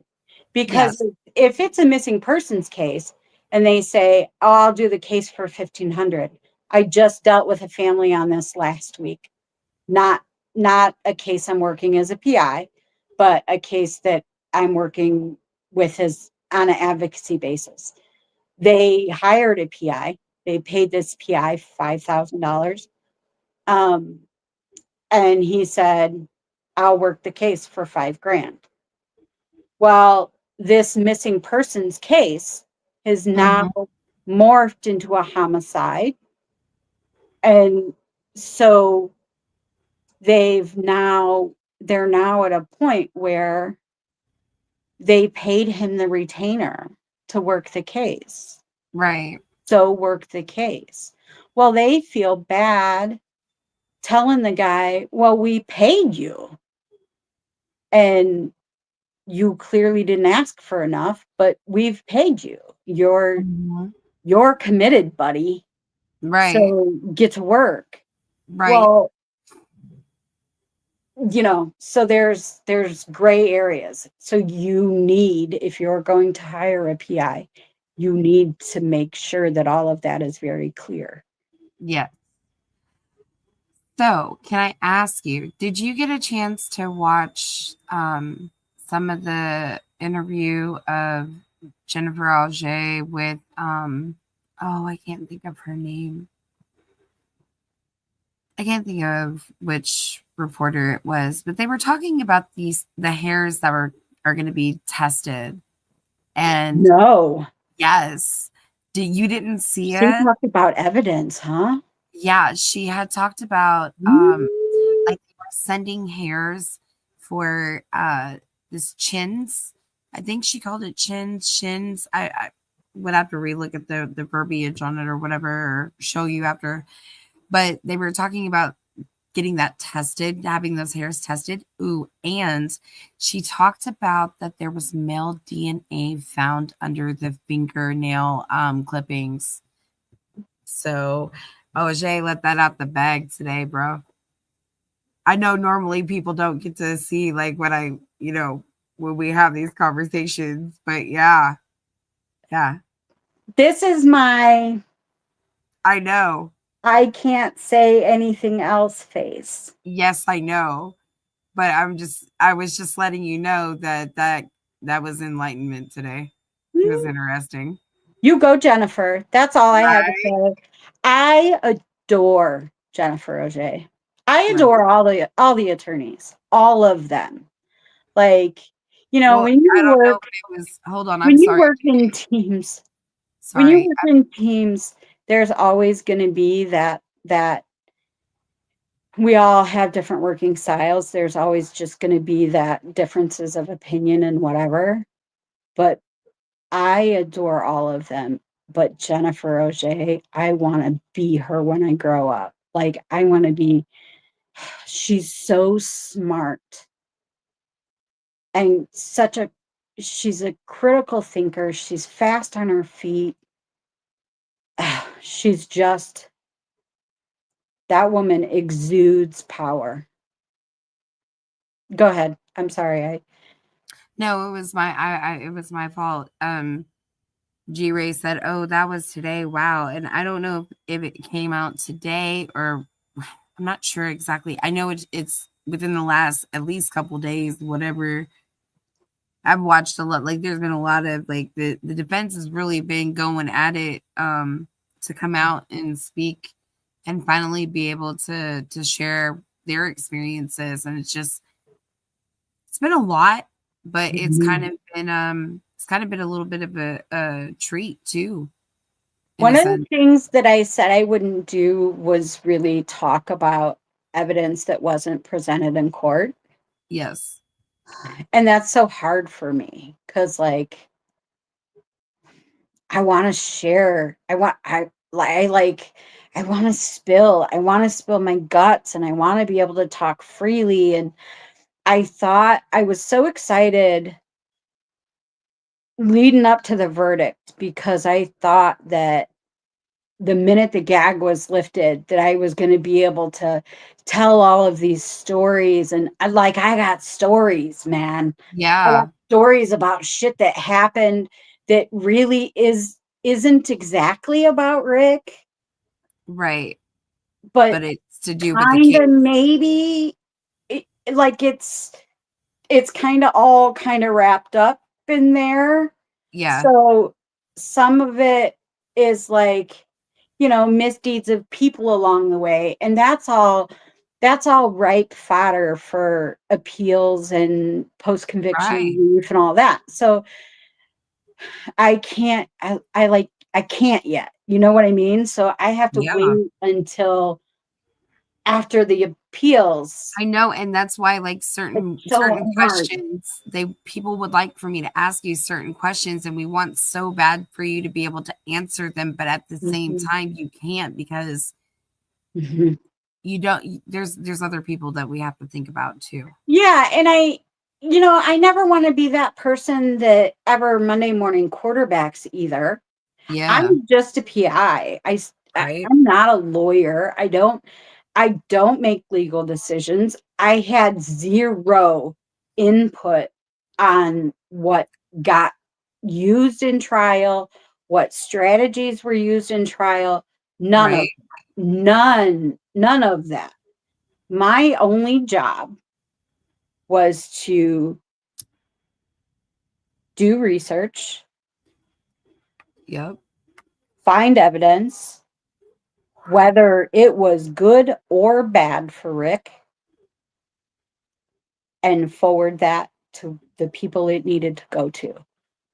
That's like, it was really that cut and dry. Like, Mhm. that's a PI's job in a nutshell. Like, Yeah. that's the job. So whether the bulk of it, like 75% of my work was just reading the mountain of discovery Oh, I was and gonna ask you. looking for glitches in there. Yes, I was gonna ask you, remember the other night we talked about the BAU, like the BAU report assessment, like the FBI and stuff did, and you said that you can talk a little bit about that. You wanna talk a little bit about that? I can. So each each in this case, as in any case, right? That each department is going to have its own little microculture. Like, they have ways of teaching their officers, and they have, all of the officers in one department they kind of all go to the same trainings. And so they kind of almost have this sort of group think where they all look at things in the same way. And it's not until you start getting into specialized units that they start thinking in a different way, because they get different levels of education. And that's not anybody's fault. It's just how life is. So the FBI, they have a unit that does nothing but look at human behavior. And in this case, they did work on this case. They did touch on it. Um, and there were children involved. Like, so you can't have a detective who's any detective. I am not targeting any one person. I swear I'm not. Right. You can't have a detective whose job it is to browbeat the guy who gets picked up for a DUI and has an ounce of marijuana in his car, and they want to find out who his dope dealer is. You can't have a guy who runs those kind of interrogations. You can't have him interview a 12-year-old whose best friend just died. You just can't. You need you need someone with finesse and experience and training and whatever. That's the kind of stuff that, like, BAUs do. Well, we've all seen the TV show. Um, and in a roundabout way, it's kind of the same. It's not, but it kind of. Um, but they do a profile. Um, but they came up with characteristics of what they thought the suspect or the killer in this case might be like. And the opinions of the FBI and local law enforcement were very, very, very different. And you could kind of tell that by um, the kinds of people that they chose to interview and whatever. So the FBI, in any in any case that they work on. They put out these sheets every morning that's like a status report kind of. And on those status reports, they'll list the names of all of the, the suspects of the day. And they'll list, who yesterday's suspects that are no longer suspects. So they'll say that such and such was cleared because they were at work or because, for whatever reason. And then they'll list the new names that get added to the list and why. But there's also this little graph, and there'll be a list of characteristics that they think they're looking for. And it'll be things like someone that lives close to the scene or someone that has never been arrested before or someone that, killed puppies when they were little or what has a history of setting fires or whatever the case may be, right? And so each one of those things in the list gets a point. So then they put up this little box and each one of those things goes in a column. And then the names of the suspects kind of get put on the side. So they go they'll put the name of a suspect here. And does he do this? Yep, he fits that one. So he gets a point there. Does he do this? Yep, he gets a point there. Does he do that? Nope, no point. So then across the bottom or across the end column, they total up how many points each guy got. The guy with the most number of points, he's the guy most likely to be the guy. So the FBI does that every day on cases that they're working on. This case is no different than any other case, and they did those things. Well, one of the things that the FBI mentioned every day is that they do not believe that this was a sex crime because there was no evidence of any sexual contact at the scene. There was no degrading in a sexual manner other than, one of the victims was left naked. They were both naked at some point, and one of them was redressed, but neither of them had any indications of sexual assault. And something that got,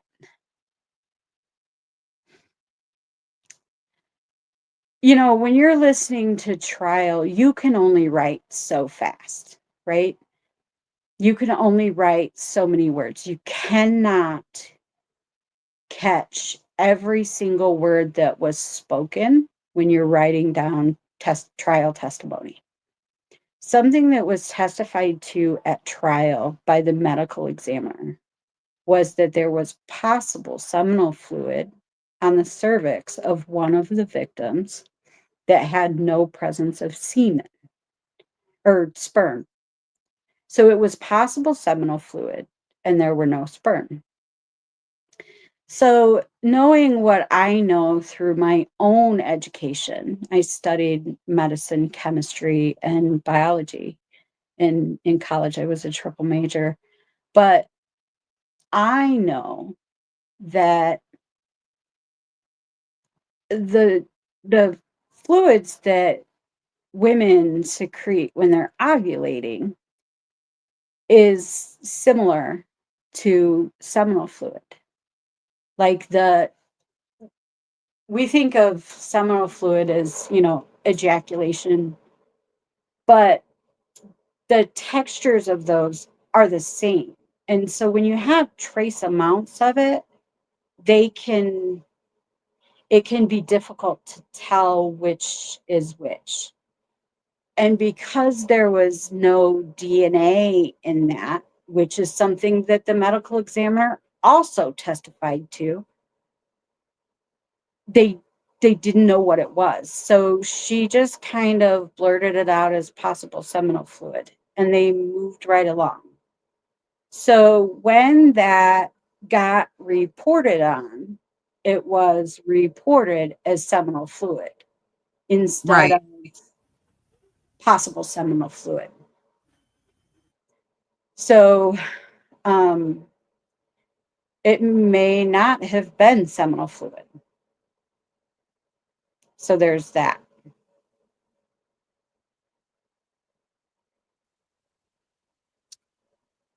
Okay. Ooh. Hold on. I'm going to turn my camera off for just a second. Okay. But I am very much still here. I just got a text that I need to look at.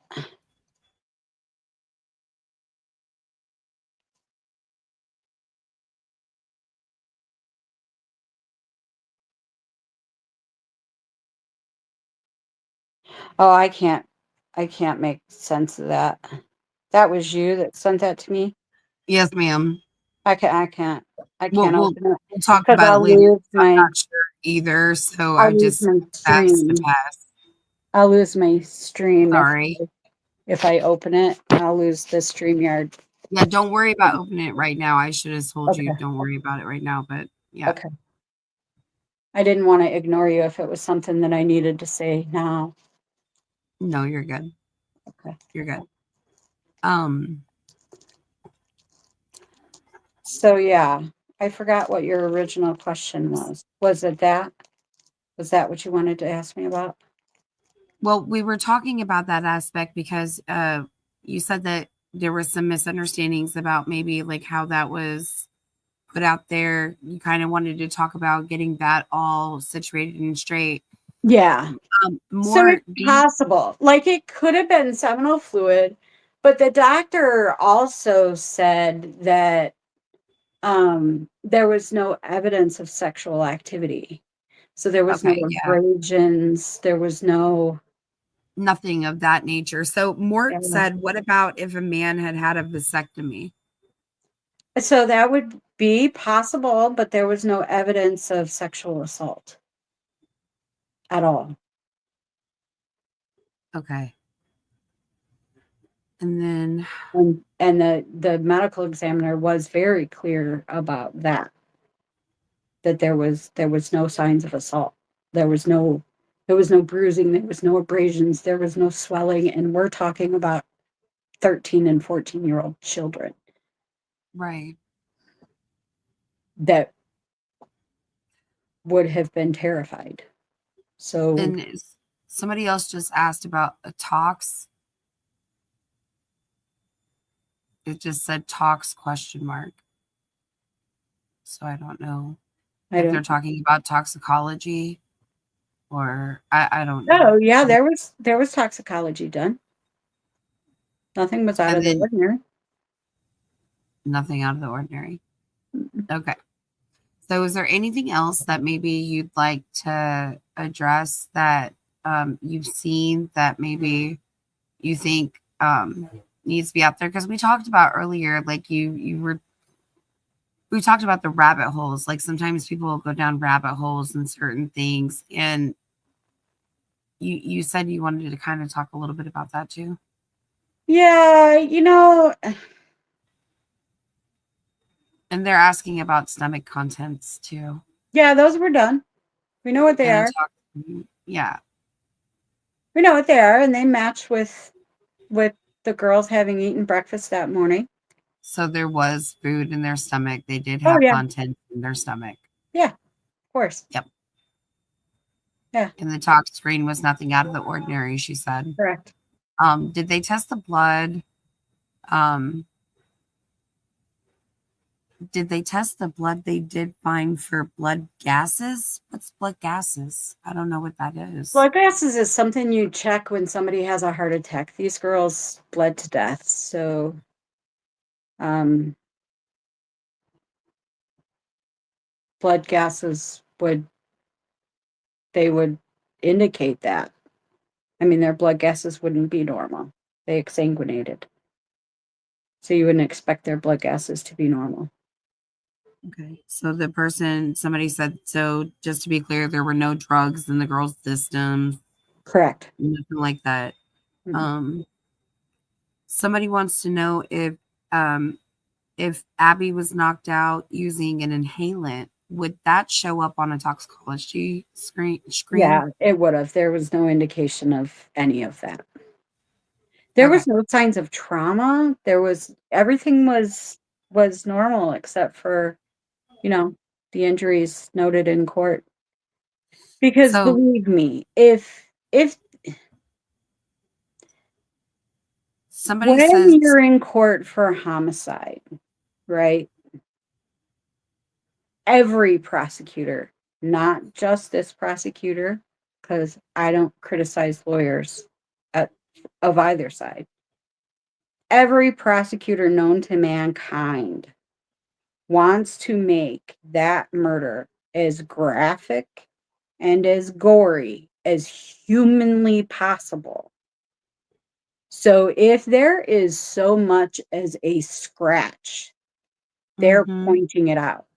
Like on Abby, they made sure to make a big deal out of a tear, which right. I don't know if you've ever laid in bed and stared at the TV for too long, but I get Mm-hmm, crusties on my eye. So okay. every prosecutor that I've ever watched in a murder trial, they point out every, every scratch they can find. So if there was something in that medical examiner's report, Uh-huh. oh, oh, you would have heard it in court. Like Right. it's just the nature of prosecuting a homicide. It's just how it's done. Yeah. So eh, and they were sent to they were sent away. So there was, I saw gossip about this 17-year-old coroner and all this other stuff. Those girls, they did go to the local coroner, but they went to an actual medical examiner in a big hospital. This medical examiner, all she does is autopsies. Her reputation is impeccable. Yes. So it's not like they went to some little country doctor who poked Yeah. around at some stuff. I Right. saw them. I saw all of those photos. I'm not going to talk about them because let me tell you, that shit was traumatic as fuck. So Yes. there's that too. There's not Right. only that, like, I feel like it's not right to sit and have a conversation about what I saw Yes. more than what we already had to. And I'm not saying don't you're wrong for asking the question because you're right to ask the question. I'm just saying that I I kind of am stuck in this weird space of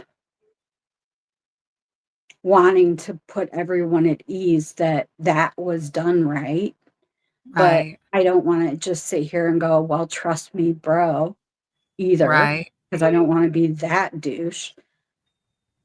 But on this one, you're just going to have to either trust me or don't, because um, I can't close my eyes and not see that. So I would not inflict that on another human being. Like, Yeah. I feel about the crime scene photos, which is funny, I was accused of leaking them, but, um, I feel about those crime scene photos that nobody on the planet, including me or the lawyers or any cop, like, nobody should have ever had to see that. So, Yeah. I feel the same way about photos of evidence and whatnot. Like the ones that are in the public record, I also feel like it's people's right to be able to contact the court and to see them. But there's it's this weird. I feel this weird mix of people have a right, and then Right. I feel like nobody You owe should that see that. dignity, that privacy. Right. Yeah. And I Yeah. know their parents, my God, Carrie and Anna should never, they should not have to, they should not have to be scrolling through YouTube and hear some lady discussing their daughters in that way. Correct. I'm okay. I mean, I'm just asking what is here. So somebody else said, since you've seen the photos and we're gonna move past the bodies, but Yeah. they were wondering, were there any yellow ropes and a green cloth in the crime scene photos that you So looked at? I don't remember there being a green cloth at all. But if you stand on, if you stand with the river to your back, the girls in front of you, and then the cemetery off in the distance, there was a yellow rope. And it looked like it had been tied by law enforcement as a Mm-hmm. barrier. Law enforcement were coming down the hill from the cemetery Mm-hmm. to access the crime scene. And what I don't know if this is what happened, but to me, it just seems logical. It seems like one of the first guys that happened to be around before the crime scene guys all got there. One of Yeah. the could have been one of the fire. There was a firefighter on the scene. There was a cop that was there right away.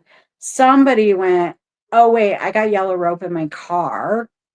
Right. Grabbed And the ran and yellow got it. rope and tied it because it was very obvious that it was like the area where the girls' bodies were Yeah. coming straight from the cemetery. So what I think Yes. happened is that it wasn't like hanging from trees or nothing. This Right, was so it's tied like around from kind of tree like to a tree. security measure, like crime scene rope would be until they got Exactly. the formal amount. Okay, Exactly. gotcha. So that to me is what it looks like, is that it was tied there as a barrier so that Mhm. as these guys started entering from the cemetery, because they had to enter, right? The only Right. way, the shortest way to get there is through the cemetery. And reading the reports, that is how they access the scene, is through the cemetery. Um, because And so they didn't want to go ahead. damage the scene. Right, So, and so one somebody wants to know when the girls were taken from the scene and they were transported to Terre Haute, were they transported in a freezer truck? oh, I don't know. That's a good question. I don't know. I would assume that they went from the scene in a coroner's van. I mean, that's just what I would assume because that's normal practice. Um, Get also Depending somebody on the weather that day, they probably went in a coroner's van, but I'm not some sure. somebody else is asking, they said, was there blood on that rope that you were talking about? They said Ginkola stated in court he was burst. Okay. Oh, they're asking if there was blood on that rope at all. Giancola,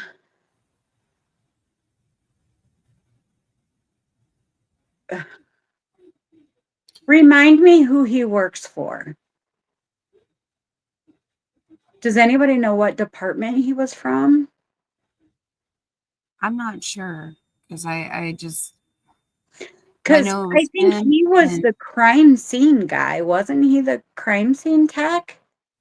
I I'm thought the crime terrible scene with tech names. was that other dude that I am terrible with names. So, and I have the names of 150 he's an officers and officer. techs in He my was a brain. or a volunteer firefighter. He was a Oh, okay. volunteer Then yeah, firefighter. that makes sense. then yeah, he was probably one of the first. So when the girls were found, they were found by at least two groups of people and probably three groups of people. So there was like this whole argument about who found them first.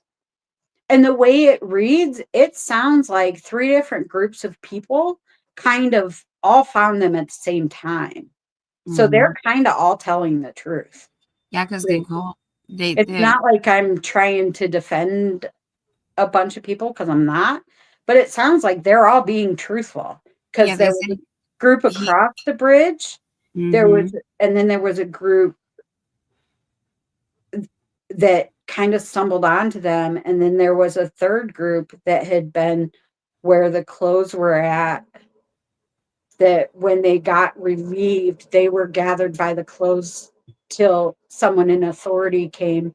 Then when they got relieved, they continued on up the river. So they kind of all like were first. You know what I mean? Yes. So it was just like this massive oh shit moment that then like I can picture in my brain because they all gave such wonderful statements. So Yeah. and they were deeply affected. Poor Yeah. Ben Mears. Like, oh, oh, he was so the watching him testify, like that guy was he was affected, like deep, Yeah. and their statements, I could then look back to their statements and they gave such clear and thorough, like all of the people that gave statements throughout the case, they all did what they could. They all said what they remembered. Eyewitness Mhm. testimony is always really hard. It's never, eyewitnesses are some of the most unreliable testimony because your brain sees what it sees. Mhm. Us all seeing the bridge video is a perfect example of that. Right. Bob Mata talks about seeing the bridge video and not seeing the bridge guy the first time. Me too. I had the same experience. The first time I saw the bridge video, I didn't even see bridge guy in the back. Yeah. Like, So I have a question for you. So as you sat through trial, do you think that at any given point in time it may have been more effective to have more people who had come upon the scene testify, or do you think that like you know what I mean? Like in hindsight, as you're sitting in the gallery, just as an observer, um, do you think that like when they talk about coming up on the crime scene and thing, do you think that other people should have testified? Do you think it was sufficient enough to cover what what we're looking at? In your opinion, is all I'm asking. I honestly believe that that would have just traumatized them for no reason. Okay. They would have had the trauma of reliving that day. They would have said the same thing that the crime scene photos said. Like they had photos of what those people saw. Yeah. And so um saying what they saw really, they knew what they saw. Like you could look at the crime scene photos and see what they saw. So it So wouldn't have done I think any it was a other. kindness. I think it was almost a kindness to not make them do that. Okay. They did have a witness. Really the only reason that I'm not a lawyer again, to me and what I have seen to be the case, is the only really reason that you have somebody testify is so that they can enter things into evidence, and they can enter some knowledge into evidence. But a lot of times their testimony is so that they can enter some document or some Yeah. fact or some something into evidence. And they already knew. Like I they just already, wasn't Yeah, I just wasn't sure because with everything that you've been able to see and all of the different, you know what I mean? If yeah. maybe like during your investigation, is there anything like during court that you felt like maybe would have been, in your opinion, I'm su- something you think would have been effective for the I'm public or the surprised that jury to see? I'm surprised the prosecutor didn't try that. Like I think that that would have been that's something that prosecutors kind of try to do sometimes because they want that uh they want the violence of that scene really stuck and really vivid in the jurors' minds. Um, so in other trials that I've seen, that's something that prosecutors sometimes try to do, and there's a rule that um, prevents that, and so I hear that argued a lot in pretrial discussions about there's a they'll or you'll hear it in objections and it's 500 and something like 504. I don't remember the code, but anyway, it's it's basically it's cumulative, like we've already heard this, we already know this, now you're just doing it for effect. um and so they'll object to that sometimes, but I'm surprised it wasn't, you know, something Yeah, they tried here. I I but it was a kindness to not do that because I can't imagine that anybody enjoyed testifying. Murder trials are just they're not any fun. I cannot imagine that anybody said, "Oh my god, yippee, I get to go testify in the biggest murder trial in the country today." right. I can't believe I can't, imagine that anybody was real excited. Less than thrilled. Right. And some of them were downright combative. Like, you all didn't get to hear it unless you were in the courtroom, but some of those witnesses were downright combative. It, you heard it in print, like you heard somebody's version of it, but you didn't get to see the eye rolls. You didn't get to see you know, the neck. you, you didn't get to see those things. But there were some people that obviously didn't want to be questioned. Yeah, You, you have that. That's that's murder trial right there. That's typical. right. And we know, like, when the juror that gave her insight on it, she was like, she found Rozzy to be like harsh, like, but it's like you got to think like Rozzy's been in the trenches of this and he's been dealing with all this tomfoolery and Baldwin, Ajay, all of them, but Rozzy was really he was ready to get it from what I understand, the way Yes, she was but putting it. that surprised me so much because of the three attorneys, I feel the most comfortable with Brad. Brad to me, but Brad is a lot like me. So maybe that's why. But to me, Brad is very measured. He is very calm. He is very matter of fact, but he's also straight to the point. And if you are lying to him, oh, he's going to call you on that. And oh, that's it. That's why. So I had I had in my note for today. Like I got to a point where it's sitting over there. I am half tempted to dig out my notes from the trial. But one of my things that I do when my brain can't calm itself is I doodle, right? Because it it helps me to focus. And I didn't really need to take notes during trial because I had already seen the evidence and I had already heard all that was being presented. I had already heard it all before, right? So I was listening and watching just to see what exactly was being used, right? And Erica was taking meticulous notes.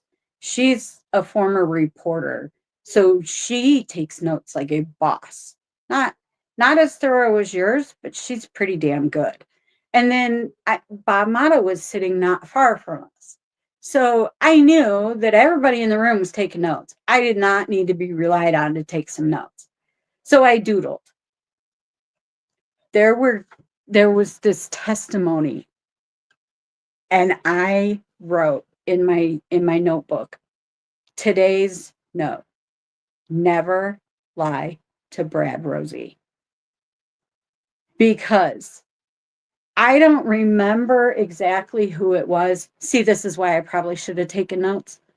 I don't remember who it was, but there was somebody on the stand that was not being honest. And every time that person told a lie, Brad was like, oh, well, let's go back to your deposition.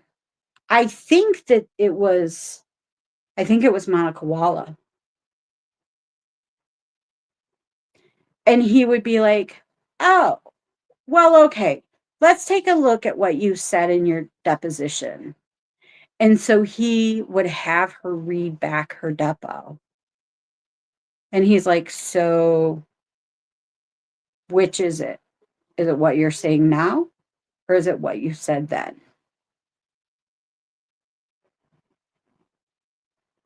So then, we'd go along 15, 20 minutes later, and then there'd be another untruthful answer. And he had a stack like this big. And it was almost like he knew where the lies were going to happen because there were post-it notes sticking out the side of the papers. So Really? That's how he did it? it's almost like he was prepared for this testimony and Yeah. he kind of knew which page to flip to. It was pretty cool. But to me, he wasn't being aggressive at all. He was calling a spade a spade. If you're going to sit in court and lie, then we're going to do this all day if we have to. And we're going to Right. keep going back to the record. And we're going to keep Right. going back to what you've said before. And we're going to discuss it over and over again if we have to.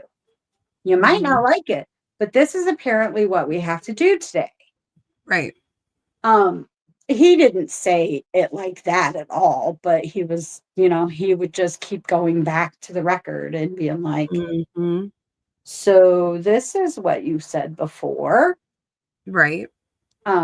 And so my notes were like, note for today, never lie to Brad Rosie. Right. I had Good piece of forgotten about that advice. completely. Yeah, I had forgotten. Now I'm going to look at it.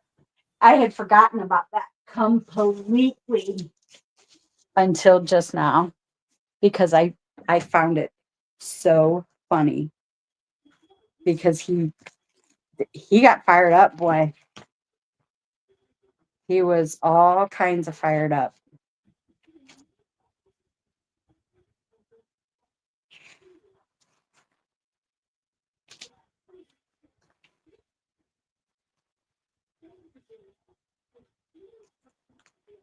Here's a typical note for me during trial.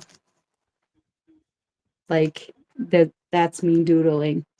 That's Uh, that's what my brain did while we were while we were listening to testimony because it doesn't require any thought. It's just loops and circles.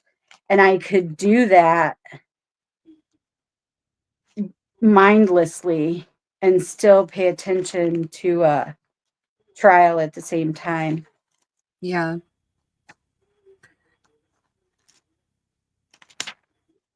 I'm really still surprised that it like they withdrew the request for the jury to be able to go out and see the scene like for themselves.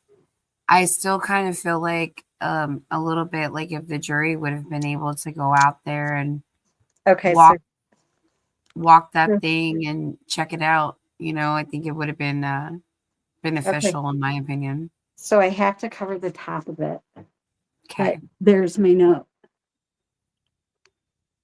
Uh, Note to self: never lie to Brad Rosie.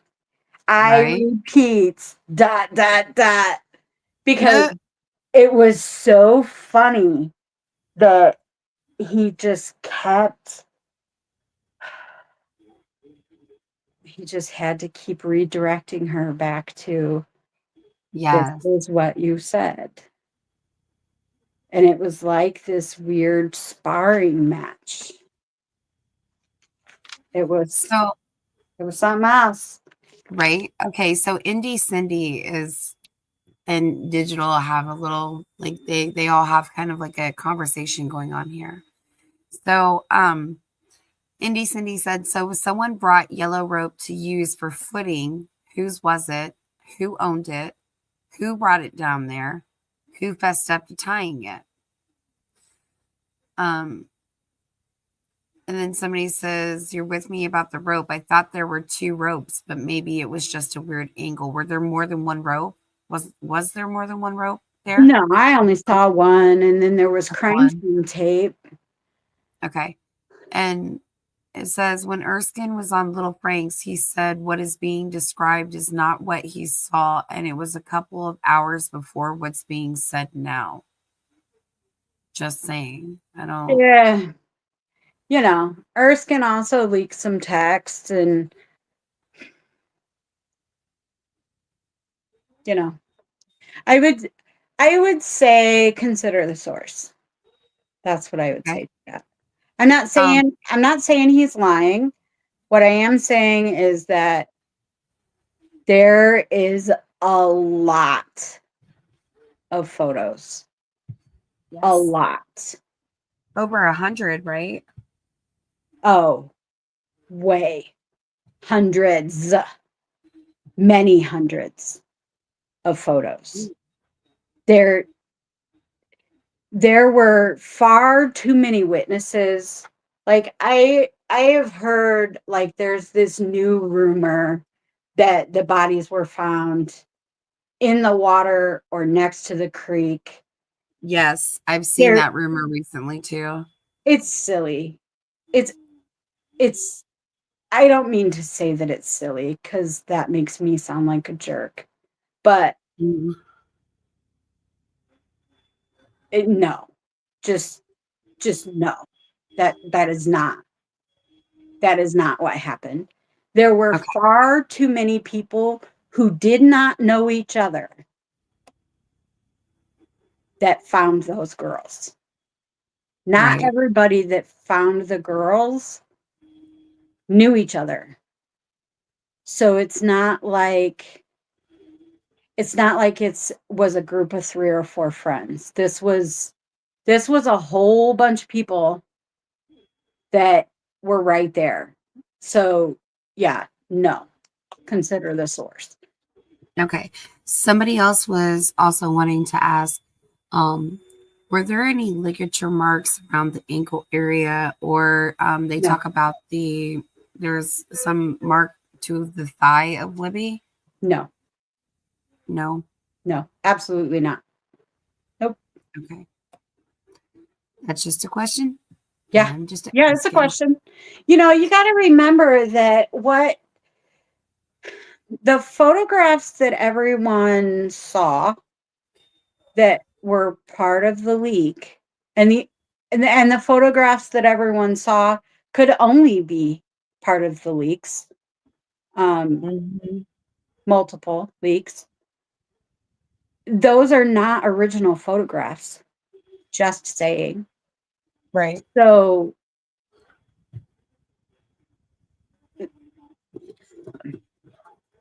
So what was used in court was original photographs. And so if you have questions about what was on photographs or what the photographs used at trial look Mm-hmm. um, like if me saying, no, that's not what I saw, if you doubt that, um, you can reach out to any of the people that were in court. There were people on both sides of the guilt innocent spectrum that were in that courtroom. I know that I'm trying to think of who was there every day. Bob Mata was there every day. Andrea Burkhart was there every day. Um, I'm trying to think of some of the TV stations. There were TV stations there. Like you can Google any of the reporters. I'm sure that you could reach out to them. There were YouTubers that were there. You could reach out to any of them and double check. Ask 3, 4, 5 people and see if you get the same answers. But there was absolutely no testimony about ligature marks. There were Right. no injuries other than the injuries to the neck. And one of the girls had a little bit of swelling at the base of her brain, but Right. there was no injury on the outside that matched that. So there was no reason given for that swelling. Well, I know based on my education and experience that there could be 100 reasons for that. She could have been catching a cold. She could have been getting over a cold. There are some viruses that can cause that. She could have, slipped in the bathtub days ahead of time, but she didn't have any bruises. So, there there are there are legitimate reasons why that could be there, but there was Mm-hmm. no indication that she was struck in the head. There was nothing. So Okay. it's mystery The as next, far as the record. right. So the next question says, okay, the photos of the bullet, how many? Were the bodies in the frame of the bullet pick or any other crime scene They were. object? They were. So the girls stayed at the scene. So when you work any crime scene, because I at first found it odd that they were there for so long, but apparently that's normal procedure. They work from the outside in. So the photographs, when I looked at it again, the photos also went from the outside in. So they kind of worked in a circle that narrowed and tightened. Um, but there you could see feet in some of the photos. Um, what wasn't there, I believe it's going to be I'm going to stop there just because I can tell you that there were feet in the photo. So that photo was taken the day that the girls were found, because I think that's why you want to know. Um, Right. it was not days later, not that bullet. That bullet was not found days later. Um, but there was a bullet found that was photographed between the girls' feet that day when the girls were still on scene. And then anything else, I'm not going to go there. with the photos. You can read about that photo of the bullet situation in the Frank's memo. I can guide you back to that because that bullet and the photos of that bullet are discussed in the Frank's memo. And I think I'll let the lawyers handle that because that may come up later. You may hear Gotcha. about that bullet again. So I Gotcha. don't know. So when they did the helicopter searches, remember, they asked for helicopter assistance and searching and things of that nature. They did. Um, did you guys ever possibly see a report that may have had the exact time and flight path that the helicopter used while doing its search? I saw a photograph um, from that helicopter. And so I I believe it was from the helicopter. It also could have been from the drone, the police drone. Um, but I know where it went. They were using, heat technology. They were using thermal imaging to try to locate the girls. Is that what you're talking about? Because there's photos, there's helicopter video that's online, and there's flight path information of that news helicopter online that is easily findable. So there was a news helicopter that was in the air that the day that the girls were found.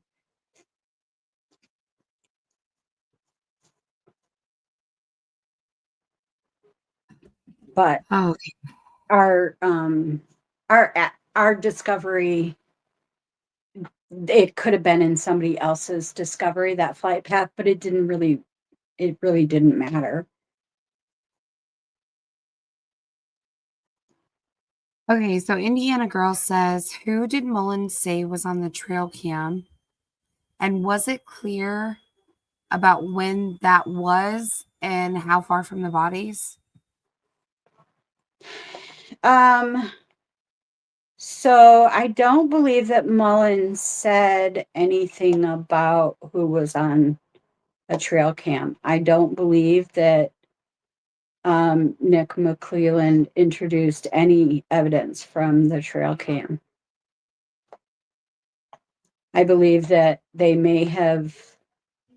I think there may have been testimony from someone that said that they were sent to retrieve a trail cam, but I don't recall any testimony about what came off of the trail cams in the days that I was in court. I did miss a few days of court. Um, I was out doing some work. Yes. Somebody wants to know, did you ever get to see the Hoosier Harvester video for yourself or just Liggett's photo of Rick's car by chance? So I only saw his photo of Rick's car. So I did not look at the entire video. I did see a list of what came out of the video. So like I did see a list of like this car was seen at that time, descriptions of what car, and then they had figured out who was driving or who owned what cars. Like they looked hard at that. They tried to figure out every car on that video. They tried really hard. I was kind of impressed at how hard they investigated that. Um, but when it was an interesting moment in court when they came up with this list, right? So whatever year, make, and model Rick's car was, I knew it was a Ford Focus, but I don't remember exactly what year it was. 2016, maybe. Anyway, we'll use 2016 as an example, right? It might be a different year, but we're just going to use that as an example. So what they did was they figured out what year Rick's car was. And then they printed off a list of cars that were that year. And they tried to use that in court and say, yep, this is a list of black Ford Focuses that are that year. And see, there's not a very long list. And so it had to be Rick.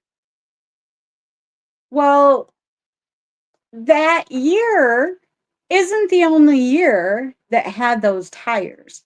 So the tires on Rick's car had holes on the rims that the daylight shone through these spokes, kind of. So you could see through the tire, not the tire itself, the rubber part, but through the rim. You could see daylight through these rims, or it looked like you could see daylight through the rims. So just because they could see this black car, I couldn't tell what kind of car it was even. So you could tell there was this black car with this daylight through the rims. But they knew that Rick drove a black Ford Focus that was this year. So they were like, oh, yep, see? You can see daylight through the rims of Rick's car. So that car in this photo has to be Rick's car. And they printed out a list of all the cars with the same year, make, and model. Well, when they were questioning him about this list, they were like, well, don't other years of that car have the same style of rims? And he's like, I don't know. He's like, well, did you print a list of how many of those cars there are? And he's like, no, because we knew it was a 2016. And he's like, how do you know that? And he's like, well, because that's what Rick drove. So they didn't go on an earnest search for how many cars met that description. They just looked at what matched Rick's car. Right. Instead of what matched the Confirmation photo. bias. Yeah, exactly. So they didn't look at what matched the photo. They looked at what matched Rick's car instead. I found that to be interesting. And the juror she never even remembered that as a something important. And I That's found that interesting. very important. Right. To me, that was a big moment in court. Yes. Digital wants to know, was the one photo of the bullet the only proof of chain of custody? No, no. You're going to have to find that out in the appellate process. Yes and no. So there was it's as the Franks memo described it. What I saw matched what the Franks memo says that it was.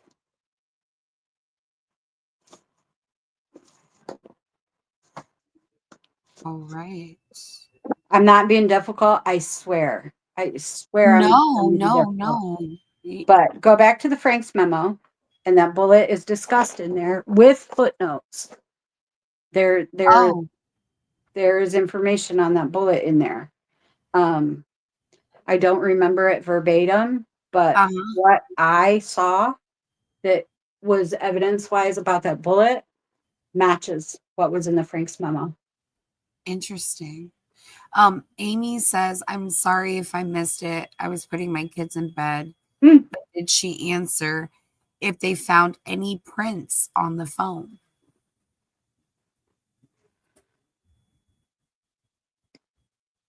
I know that they processed the phone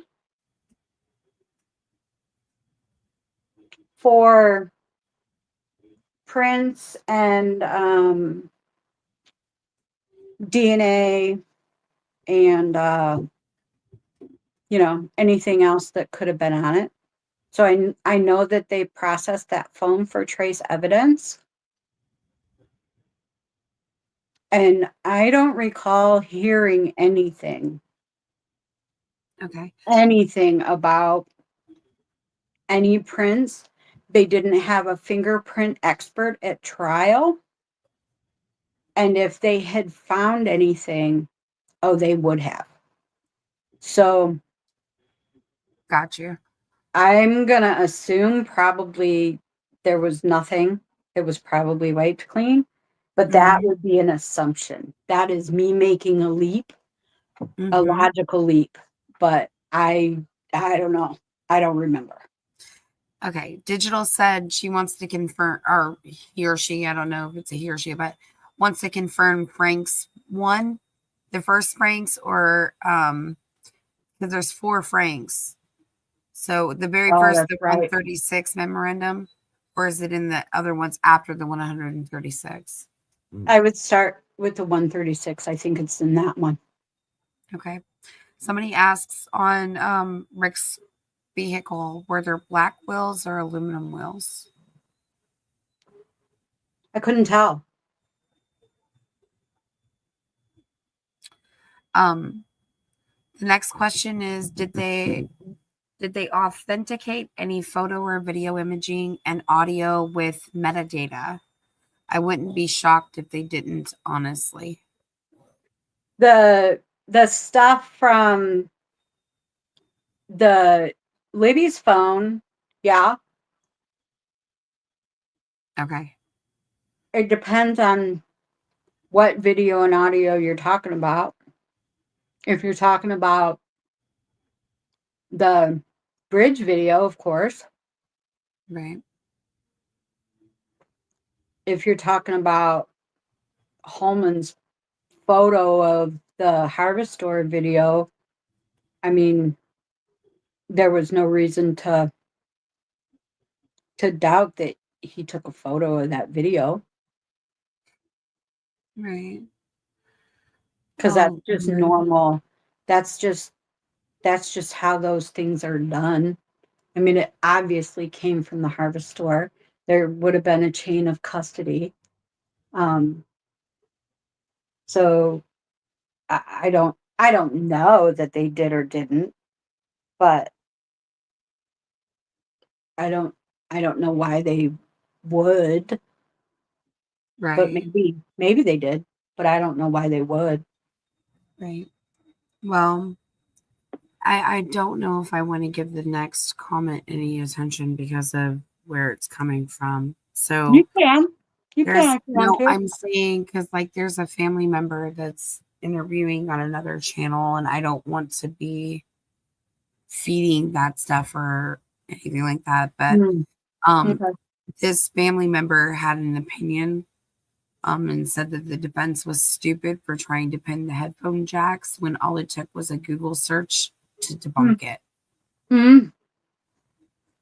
You know, I give families a lot of grace Yeah, I would because like to as well.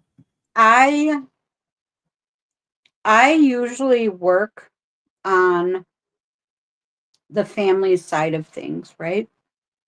And I have held the hands of mothers and fathers who have lost their children. And that is something that even even though I work with them and I work with them for long periods of time, very, very closely, um, I I would never say that I understand their pain even. The amount of grief and trauma. And so they can say any goddamn thing that they like, and I will say that they have the right to say it. Yep. You know what I mean? Yeah, They they've been through a lot, and I don't wanna be mean to them because That's they right. have a right to feel whatever way that they wanna That is feel at right. this point. Their sunshine was stolen from them.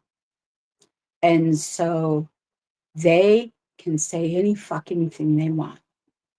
And I will listen to it and I will hear it and I will still protect their right to say whatever they want. And I will never, ever, ever criticize the family of a murdered child for what they choose to say. Now, that doesn't mean doing foul shit is okay.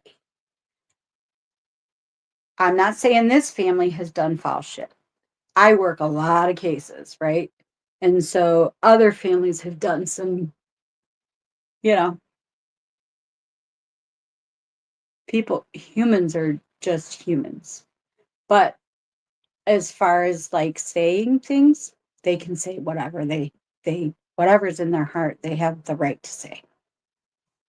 That's just my take on it. And so they can think we're stupid. If that helps them sleep tonight, they can say it 5 million times. Yeah. Okay. So somebody had a question about flannel shirt guy, Oh which yeah. the flannel Yeah. shirt guy is. Mhm. Is it they want to know, is it possible that flannel shirt guy DM, did he capture anyone unaccounted for in his photos when he visited the trails with his camera? No, no, he didn't. I wished, but no. Mm-mm. There was nothing. Excuse me, I'm so sorry. There was nothing Um, unexpected there. so in the BG video, was either girl in the BG video to verify that it was 100% Abby or Libby long enough to use facial recognition to verify them to You didn't need facial recognition software to decide whether it was them or not. You didn't. You could see her.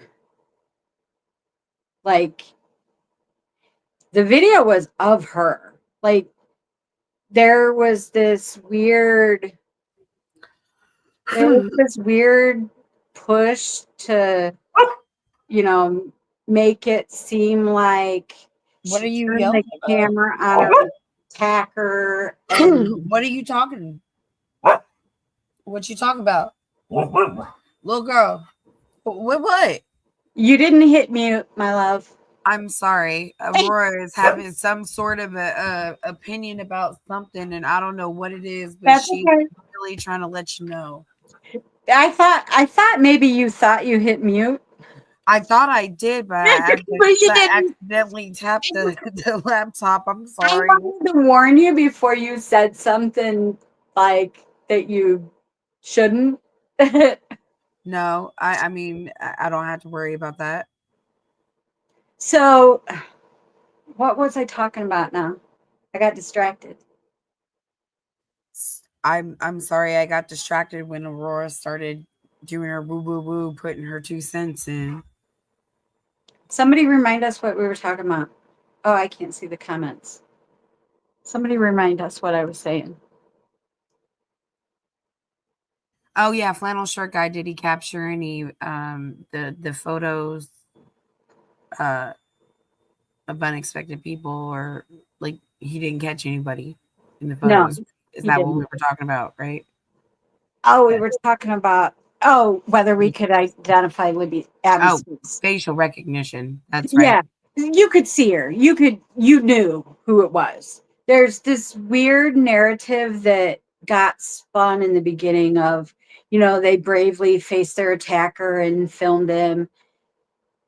Yeah, that's not how the video appeared to me or to anybody that I've talked to that saw it. Like, catching Bridge Guy was an accident. Like, she was clearly taking video of her friend crossing the bridge. So you could see her. Like, you could tell it was her. Yeah, so it wasn't like this, like, oh, you're scared, you whip out your phone, No. whatever. It wasn't like that. It was just she was taking a video of her friend. Mm, The bridge guy happened to come at some point, happened to come within the frame of the video. correct. So she was filming Abby, I believe. My brain has a block of who was holding the camera and who was on film. Libby was holding the camera, Abby was on the Abby was phone. on the bridge. So you could clearly see her. So it's not like I don't remember which is which because I couldn't see her. You could clearly see her. My brain works funny. Anyway, and then, 30, probably 30-ish tiles behind her was Bridge Guy. Well, they were, while the camera was focused on her, you couldn't see Bridge Guy because he was in her shadow. And then there was a point where he kind of moved and kind of stepped sideways a step or two. So he kind of ducked into the camera shot. But it was probably because those tiles are so, or those ties, railroad ties, are so old and sketchy. There's like holes in this bridge everywhere. Some of the railroad ties aren't solid anymore. So it was probably just missing you know, stepping out. And so he kind of staggered to the side and then back right away. And so you only saw him for just a second anyway.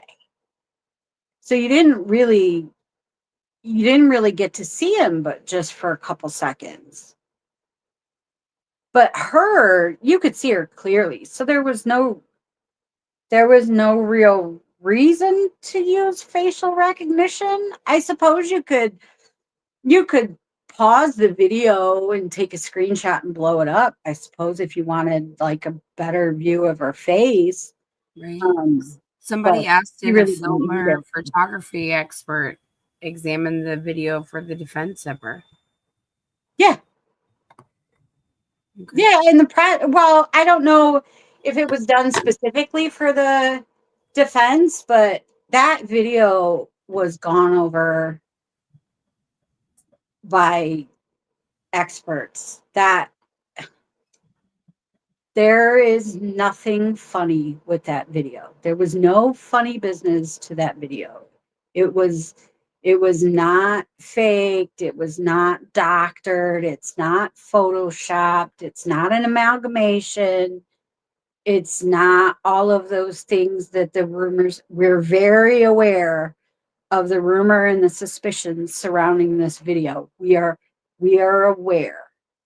It's not any of those things. The original video exists. What got used and shown to the public is not the original video. So when people try to analyze a video like the 3-second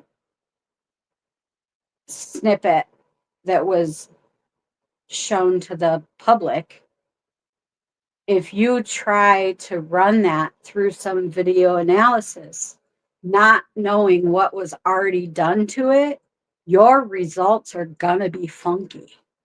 You are going to come back to a result that says, oh, yep, this is photoshopped.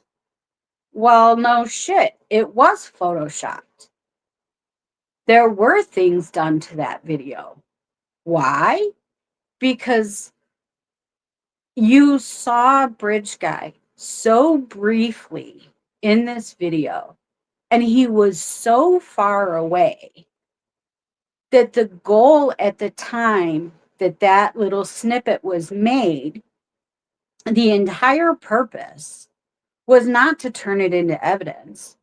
The entire purpose was to turn it into something they could then give the public and ask them to help identify this guy. That was the goal at the time. So what they did is they took some shots that they have explained all of this in court. So I am not like acting like an expert. I'm not using some secret knowledge that I have. I'm not. This was explained. And there are reports that I have seen that back all of this up. So they took still shots of the bridge guy from the bridge video. And then they used an Adobe program, and they did something called interpolation.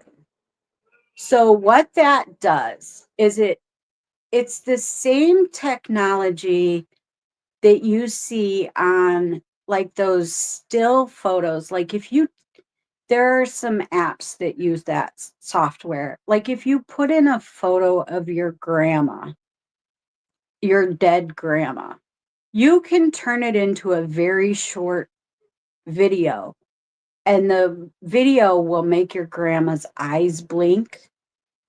It's like that, right?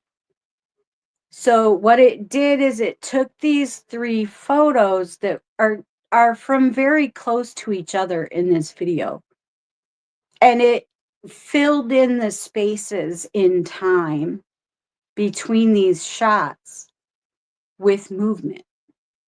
So the AI technology in this software turned these still photos into something that moves and appears to move.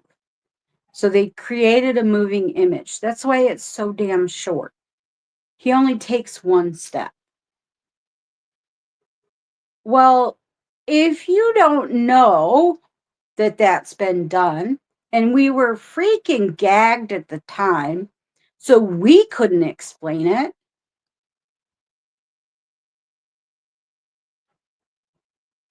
The rumors were running rampant.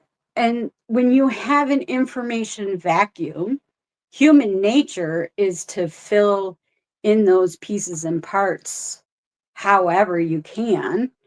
Right. So essentially, they were taken was like they took a still screenshot and then they used the program to add the interpolation of the walk that they tell you to the like the gait, the mannerisms. Pay attention to the gait, the mannerisms, the legs, blah blah. That Yeah, was all enhanced yeah. by video, but started as a still screenshot.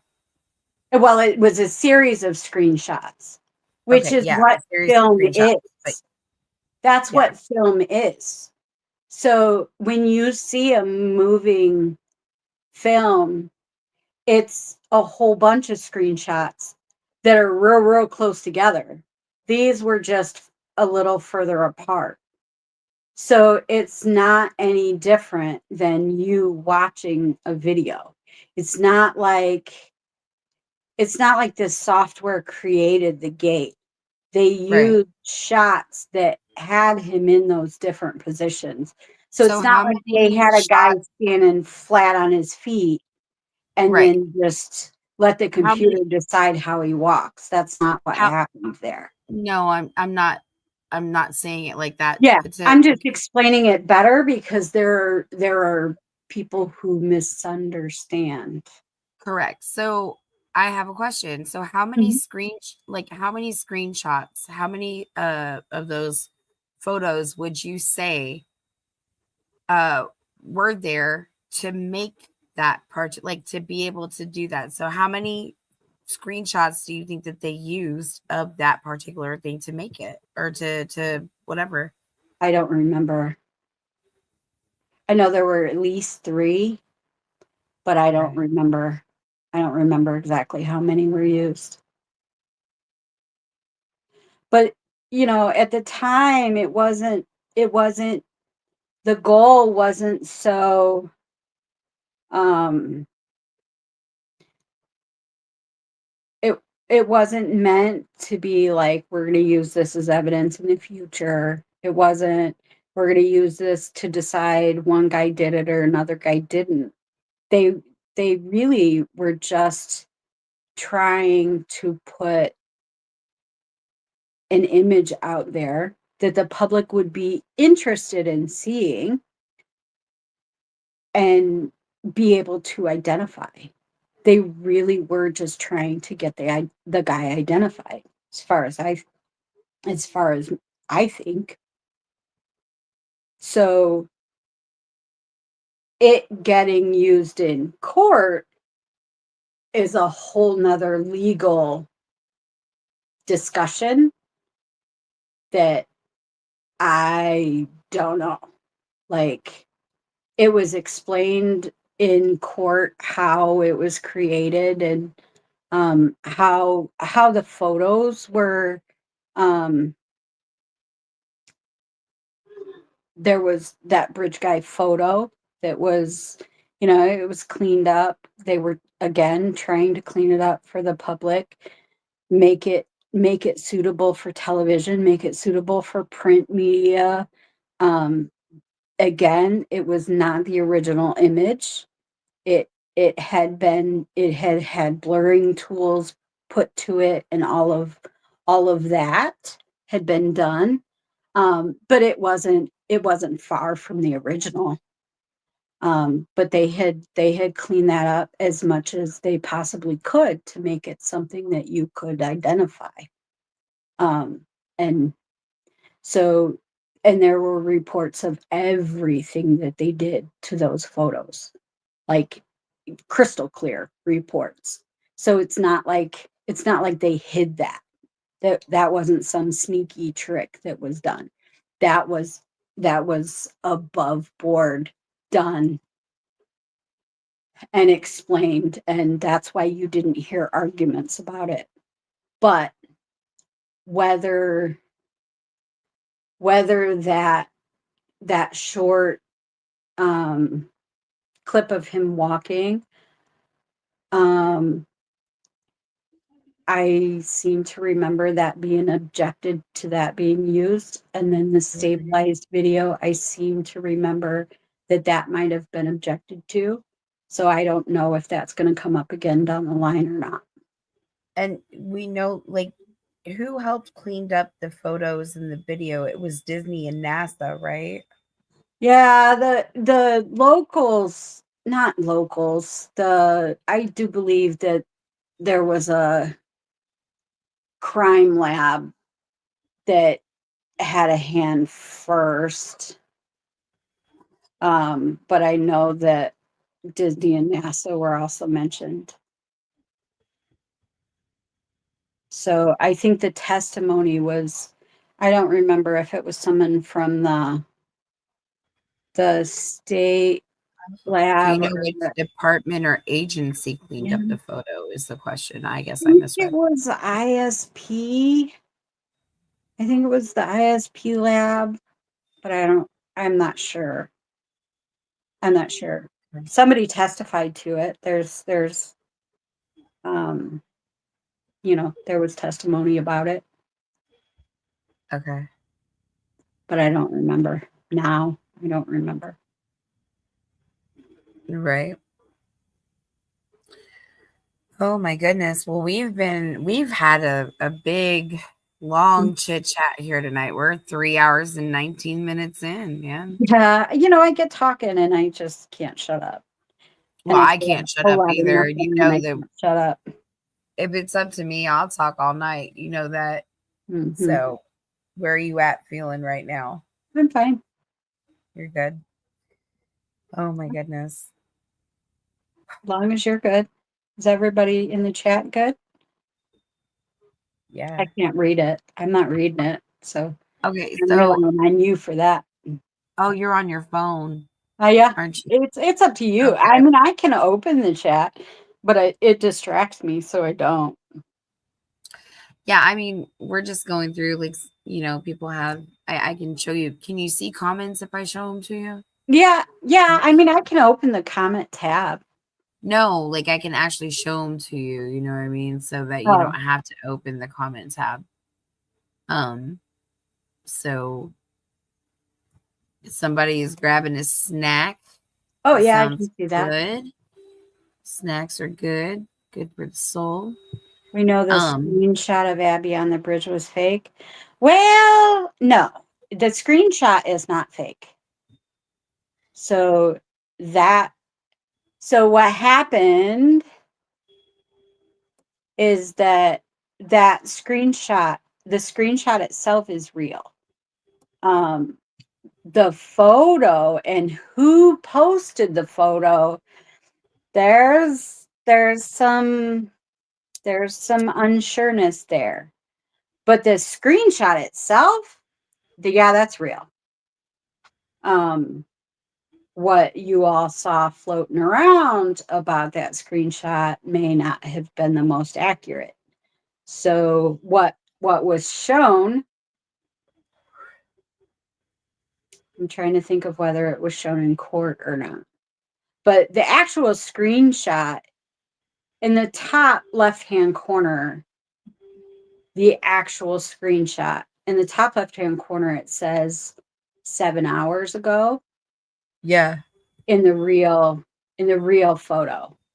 In the real screenshot, it says 7 hours ago. Somewhere along the way, when it happened, who did it, I have no earthly clue. Across the bottom of the screenshot, someone added 2:13 p.m. Who did it, Yeah, when I they remember. did it, why I they don't know. did it, I don't know. Just putting it out there. It's That very doesn't weird. mean that the thing was fake. It just means that someone along the way added something. Much like the crime scene photos that you all have been looking at. Along the way, people have been leaving their own marks on those photos. So what you all are seeing, they're not the originals. Even from the moment they got leaked, you guys are you none of the public as a whole, unless you were in the courtroom and saw it presented at evidence, or you work for either one of the legal teams, you have never seen the originals of any of that evidence. Just saying. If you think you've laid eyes on an original photo, guarantee you have not. Because the second something gets leaked, it begins to pick up noise. And in this case, I don't know what the obsession is with leaving your mark on things, but all of those photos have had twisted editions, like Mm-hmm. offensive editions. Oh, yes. The Why? one that I found most offensive was when somebody took a picture of their Johnson and added it in. Yeah. That one was an interesting one. So was the doll So gross. skulls. Like, who adds Yeah. skulls? Photos of it, all of it is just gross. Who Yes. does that? Like, I have no earthly clue. Yeah, it was. I don't know. Like as we as we were compiling all of that leaked stuff, you could find additions. Like it Mhm. just kept getting more and more far from where it started. It was it, so anyway, from the second things leave the hands of professionals, it starts to get bastardized. And that is no, you know, in this case it's so true that Digital, people had to just leave their mark everywhere. yeah, yeah, it's crazy. Digital wants to know, does Rick know if the girls who testified are the girls that he saw? Oh, that's a good question that I can't answer. Okay. Um, Good question. And I know why you're asking, and that's why I can't answer it. right. Uh, the three girls were not presented by the state. They wiped them out of the story and said Rick was mistaken about there only being three. That's true. There were two sets of girls. Uh, so anyway, um, I didn't she say it. answered that. I'm Yeah, just I saying. said it. I I didn't said it. say that. I said it. I No, said it. no. I heard that through the grapevine a very, very long time ago. It's been said for quite some time. Um, I know that along my journey, just having discussions with other individuals, you talk to other people, you discuss the different things that you've heard, talking to people. And our group decided a long time ago that there was more than one set of girls. You know what I mean? So for a long time, um, that was something that was we felt was really important. It was important for people to know that there wasn't just that one set of girls. There were two sets of girls, one set of four and another set of three. I guess I'll leave it at that. Because that's all you can say about that. Well, That's all you I didn't can say say it. about that. I said it. That is But all I can say about that. all right. So we gotta move on from the group of the girls and verifying that because that's a X zone right now, guys. So goodness gracious, great balls of fire. But it is a good juicy thing, isn't it? I guess maybe I don't know. Something to think about. So Aaron said, congratulations on the gag order. The result was a whole lot of Streisand effect. Bingo. That gag order, there were so many lives disturbed, agitated, and disrupted because of that gag order. There Mm, were friends that were fighting. There were people just spitting mad. And it's because there was this information vacuum. That's what caused the different factions in Facebook. There was this battle of who's right, who's wrong, who yep. had this secret information, who had that secret information.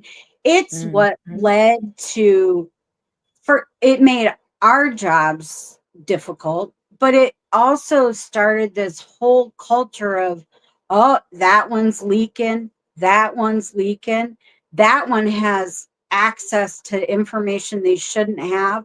This one is the cop's lapdog. This one is the defense's lapdog. That one is screwing the sheriff. This one is screwing that one. That one's screwing them all. Like there was this whole Strange dichotomy. oh, it was fucking absurd.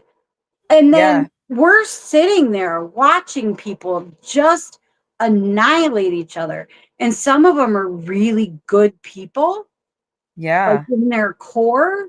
They're just passionate about what they believe. Right. And we couldn't correct any of it. So we Yeah. were sitting there watching people just destroy each other. And for Mm-hmm. what? And for what? And then when we finally could come out and say things, people had spent so many years entrenched Mm-hmm. in their own set of opinions that even when Mm-hmm. you tell them the truth, They don't they want to. there's this wall of no, that's not what happened. Well, Right. if I've seen the actual evidence and you haven't, um, it seems silly to then look at me and Argue say about it. that there's some sort of argument to be had there. Like, I don't know what to tell you because I can only tell you what I've seen. If I know something's not true, I can only just tell you how I know that it's not true. And believe it or not, but Yeah. if you're not going to believe me when I tell you something, just don't keep after me about it because you're not going to change it because I've seen that, you know, I've seen proof of otherwise. And just because you don't trust the government or whatever, that's a you problem. Like, you know what I mean? I'm not Yeah. trying to say that I'm always right because I'm not always right. But the things that I do know, I know. Right. About this case, the things that I know, I know. I still Right. don't know, like, who done it. I'll admit that there's some shit I don't know. Right. So There's still a lot more to weed through, you know, a lot more because this whole ordeal came with its own set of separate dichotomies of its own. You know what I mean? Um, so Bell Mayhem wants to know, but Rick did state that he did not see Abby and Libby, and they were not in the trio of girls, correct? correct. Okay. He didn't So testify, but yeah, yeah. That if he had testified, yeah, he would have said that. He in his statements, he never. okay. So I have a pop that says another juicy thing is Bree spent the night with Kelsey on the 12th. I have heard that. I've heard that before. Um, Has it been verified? I don't remember because it rings true. Like it's something that I've heard before and I wouldn't doubt it. Like probably um and it like so it rings a bell like I've heard it but I don't remember. Okay. Did anyone identify the Comet? Since that was the only car parked at CPS after 2:15 p.m. My The last comment. question, I promise. Indy, you can ask as many as you want, sweetheart. Oh yeah, no, you're fine. Keep asking questions. You ask good ones. when the reason I was squinting is first, I don't have my glasses on. And second, I was like, what comet? Haley's comet? Like, No, my the car, I brain went to remember atmosphere, Blair not said she the saw fourth that. comet. Okay, Yeah. yeah. So, did anybody identify the comet? So, here's the thing. They tried. Betsy is who said that she saw a Ford Comet.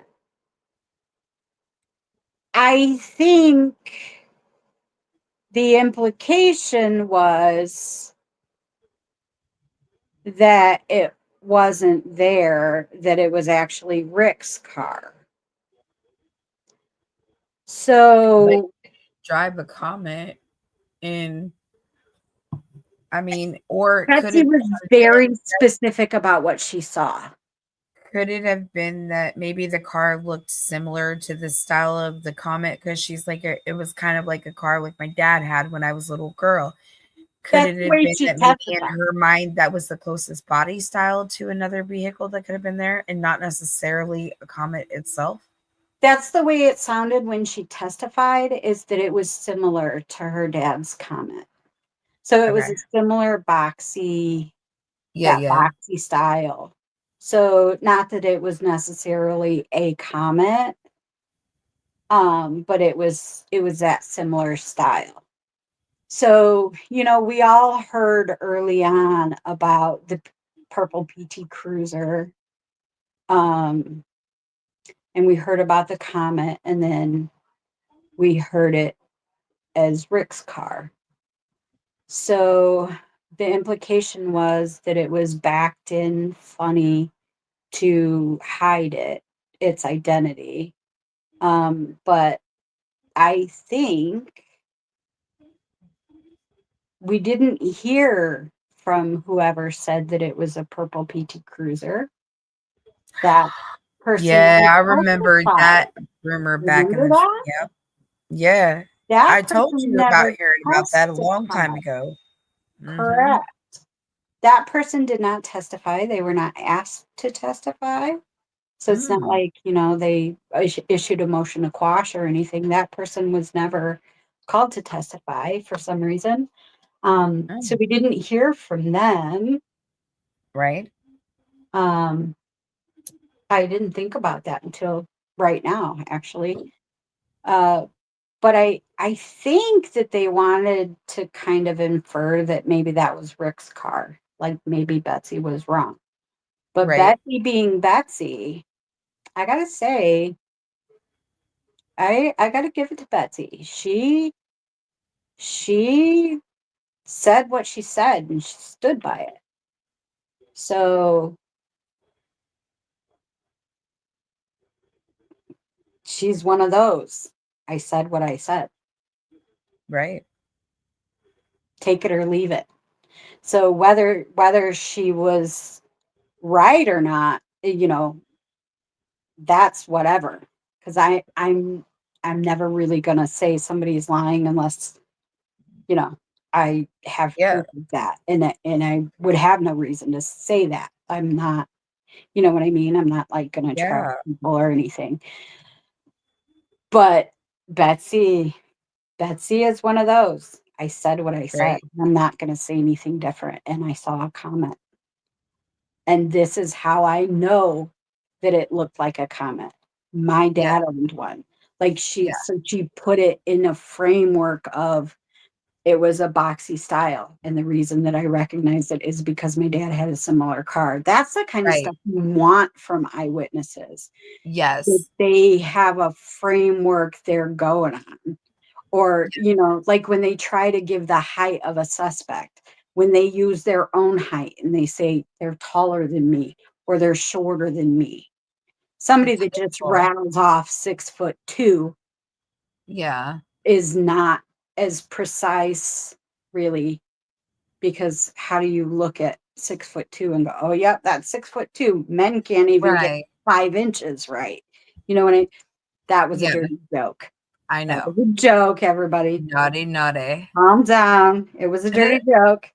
But, you know, so, but you can get taller than me or shorter than me, Right. you know what I Right. mean?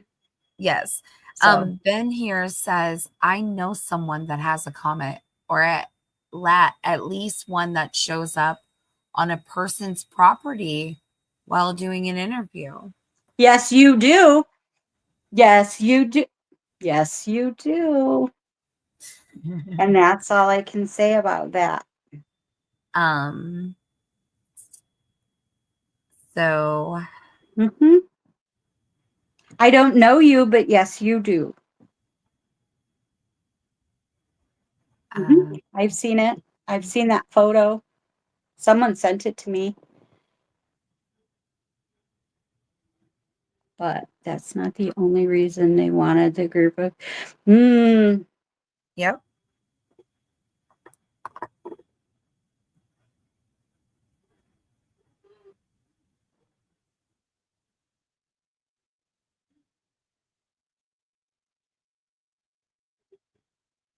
just saying. I Um, don't know what y'all are talking about. yep. Yep. Yep. Yep. Yep. Yep. I'm over here all confusion by myself. Woman, don't you get started. I am just sitting over here all confusion. I don't know. You people and your theories. I'm telling you. You know,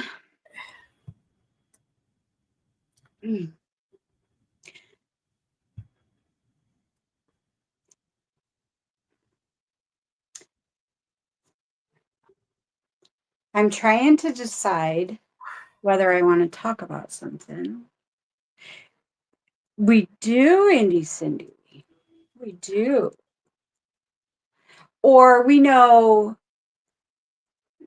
someone that drives something that looks like a comet.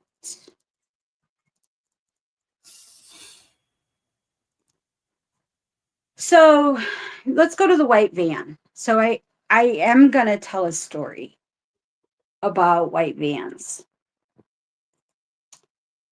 because I find it fascinating and because it applies in this case. Yes, it does. So there is something about murders that fucking white vans.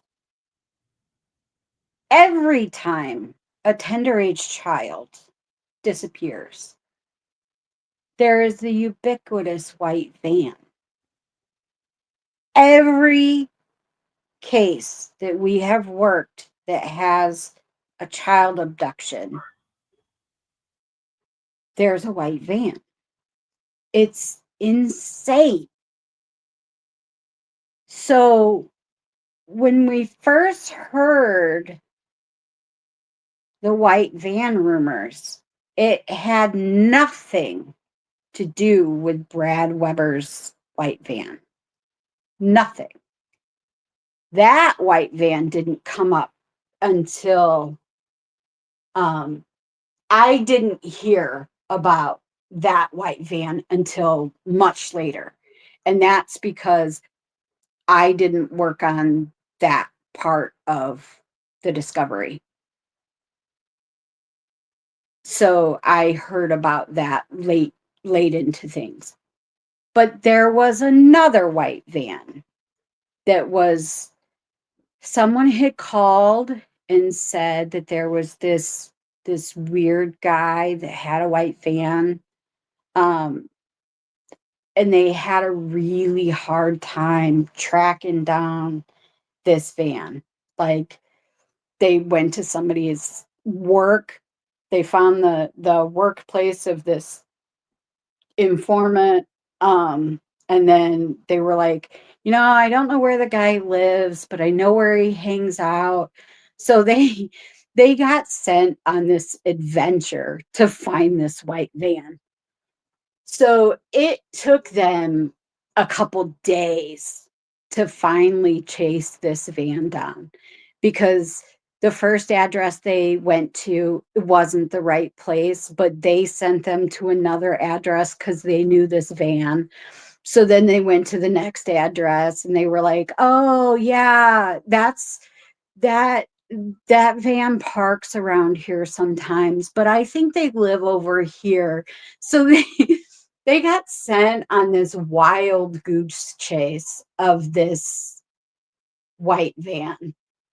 While they were on this goose chase of this white van, they like saw other white vans. So it was so when this Weber thing came out, it was like the first time I heard it, I was like, oh my God, we're gonna have to have the white van nightmare again. Because it's like this theme that always comes up. And Erica and I had told a joke very early on because there were so many suspects, there were so many like the amount of moving parts in this case in particular was insane. The volume of DNA, the volume of interviews, like it was just massive. And I was like, I wonder how many white vans we're going to hear about, because in every case there's one, and in this case there were a few. It was just, and who knew that then Weber's white van was gonna rear its ugly head in the Brad, right at the end. Or yeah, Brad. not Brad, but hold on. I saw a comment because I had stopped up there because I want to go through the questions in order, but I saw an Okay. interesting comment. Okay. It had to do with a white man, but I just don't know how far down it is. Okay. Um,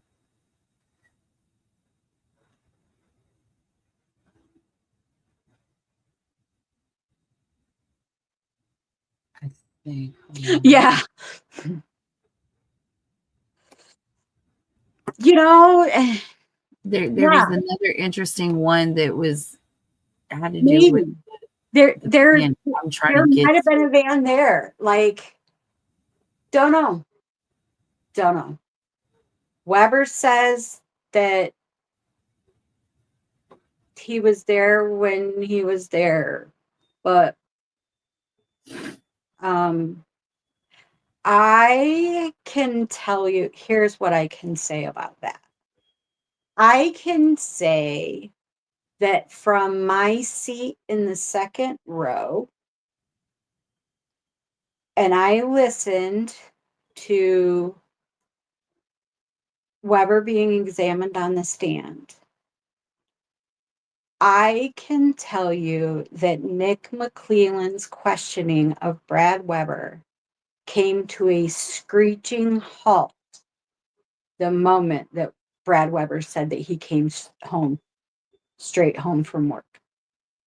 I can say that. The Onyx, Nick looked shocked to hear that because they had had this easy flow of, conversational questioning. Nick's style is kind of, he's just that's why they call him Slick Nick. He's just got that kind of slick, smooth way of questioning. Like he just is kind of smooth about it. But when Brad Weber said that he came straight home, it was just like, I'm done. Like it felt awkward. The air in the room all of a sudden seemed like it had been sucked devoid of air. Like, seemed like he wasn't expecting to hear that. And I suspect you may hear more about that down the road.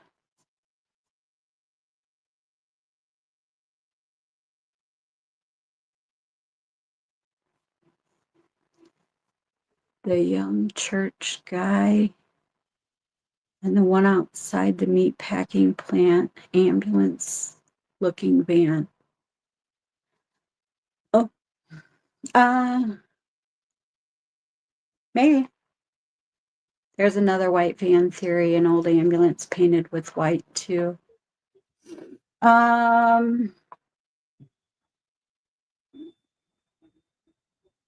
Interesting.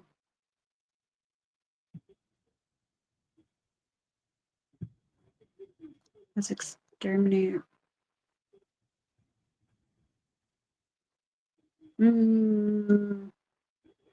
Interesting. Yeah, I believe so. I don't remember who all they were. I know that they found, or I think that they found all the vans that they were looking for.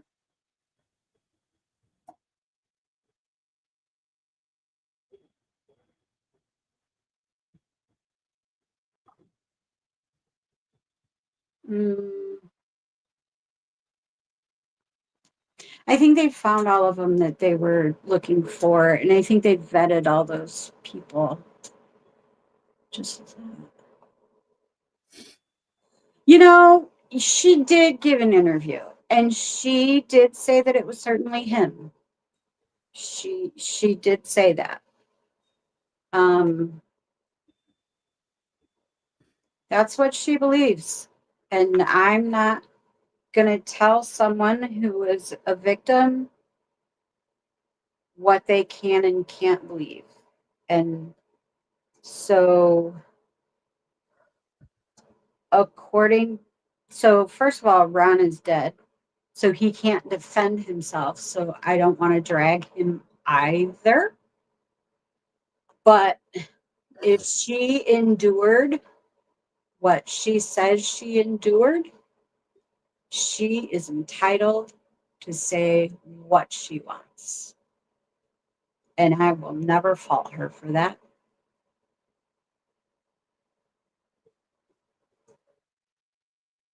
And do the sticks. So the first answer is I don't remember the exact pattern over that blood pool. It was shown in court.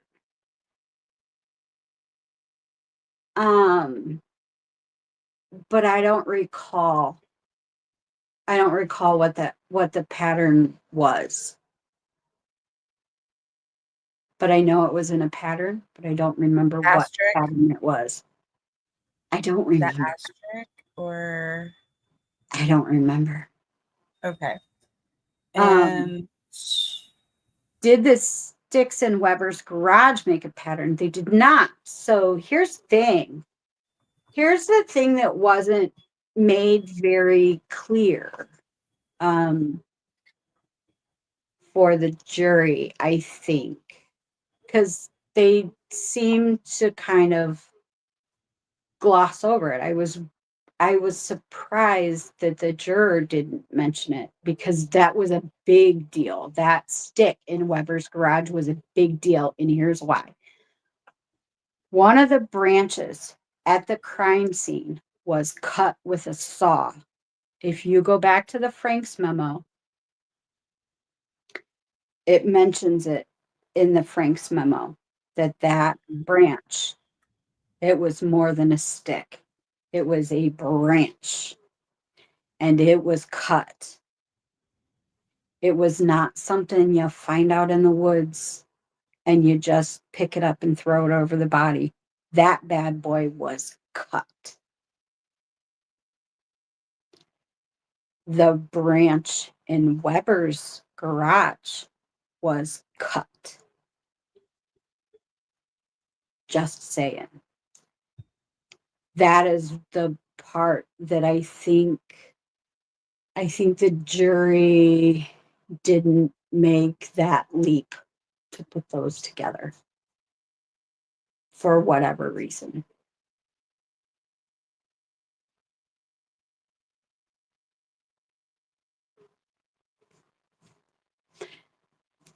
You know, woman, I love you. Comments all over this case. It's a Ford comment. So Mercury makes comment now. So Ford and Mercury are kind of like sister companies. So they're owned by the same big makers. But Betsy Blair, her dad's car was a Ford Comet, not a Mercury Comet.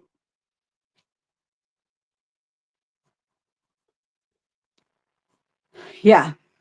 So, yeah.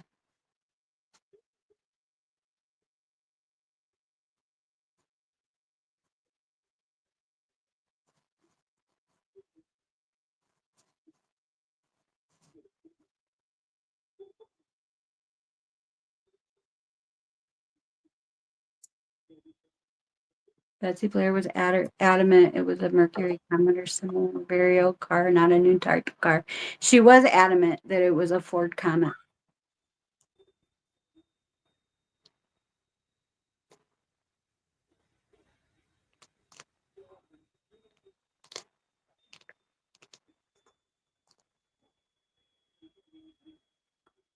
Kelsey, listen. Oh, sorry. I'll go back.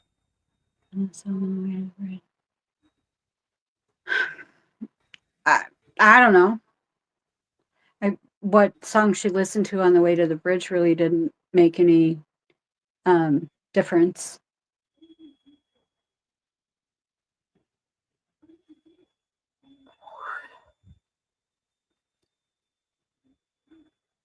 Yes, ma'am.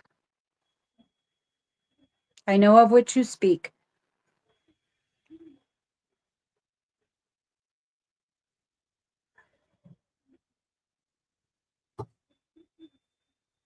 Yes, ma'am. Ma'am, sir, I'm not sure. You only have an eyeball, but I am aware. I think practice it as a lady. She, Well, that's a then, yes, lady. ma'am, I am aware. Um,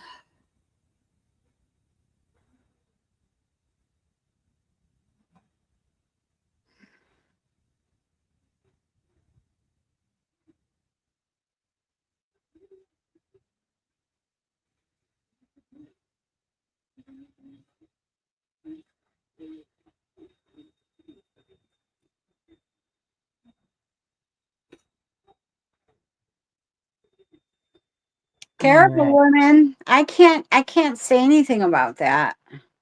Yeah. I mean, yeah, I mean you can, but I can't go there. But yes, I've seen it.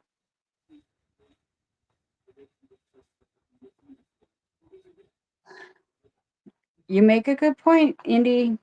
I don't know how anyone would confuse that either. And with a purple PT Cruiser.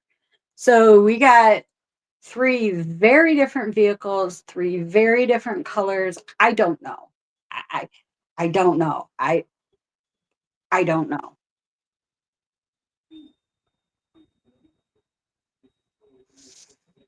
Mm, you sound like you assumed that it didn't get looked into.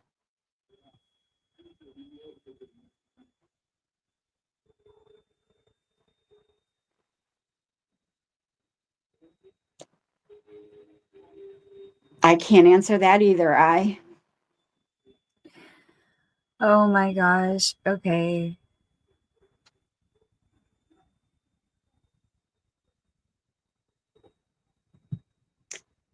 I'm Um, I scrolling. know what McCain was driving that day. I mean, he was seen. There's not a question whether he was there. Um, and like even down to where he was parked is known, like in what parking space, like that. There's not question there. And it wasn't a comment for sure. I would have remembered that. Like that sticks out like a sore thumb.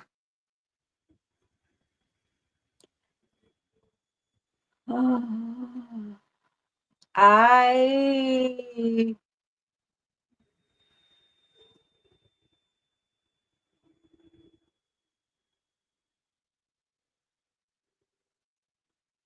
don't recall.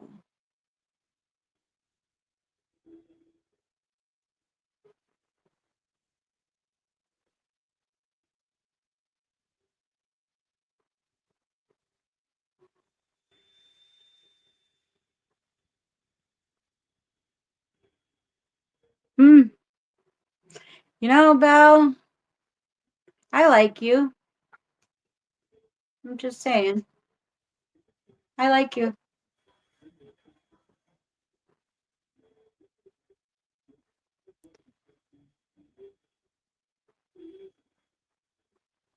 What time did he leave the trail?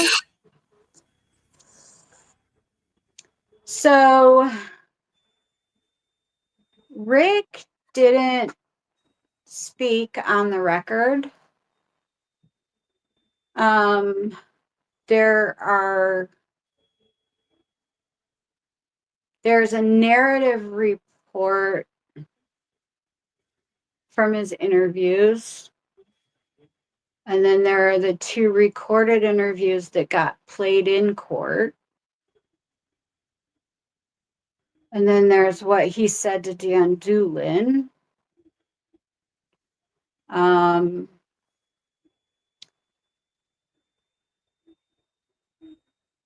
and what he said to Dan Doolin is not the same.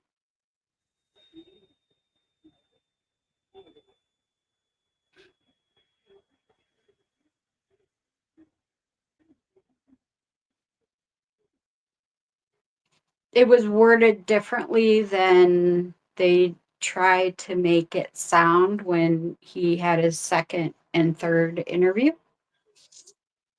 So I don't want to quote it because I think it's going to be an issue down the line. So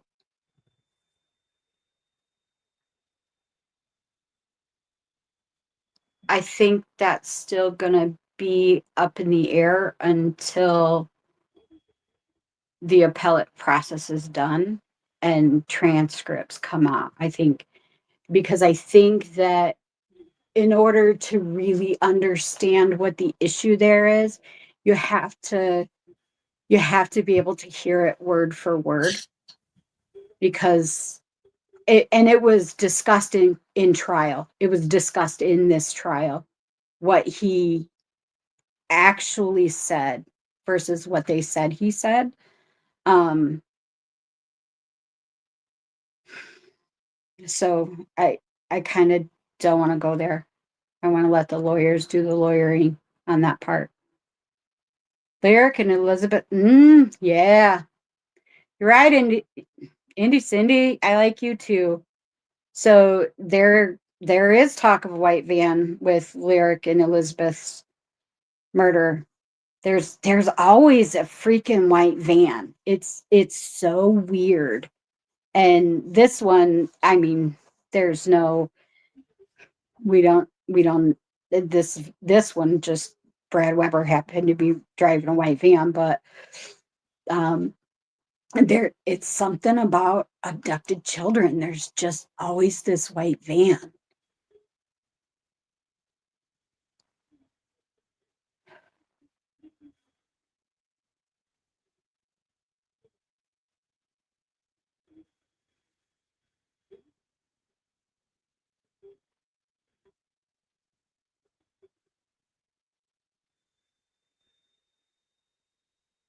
Yeah, you're right.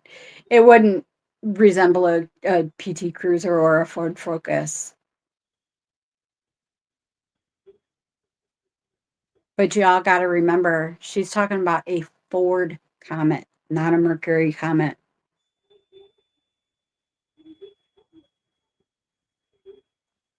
Yeah, Candy Van, Candy Van, you know. It gives that connotation. There's just always one, man.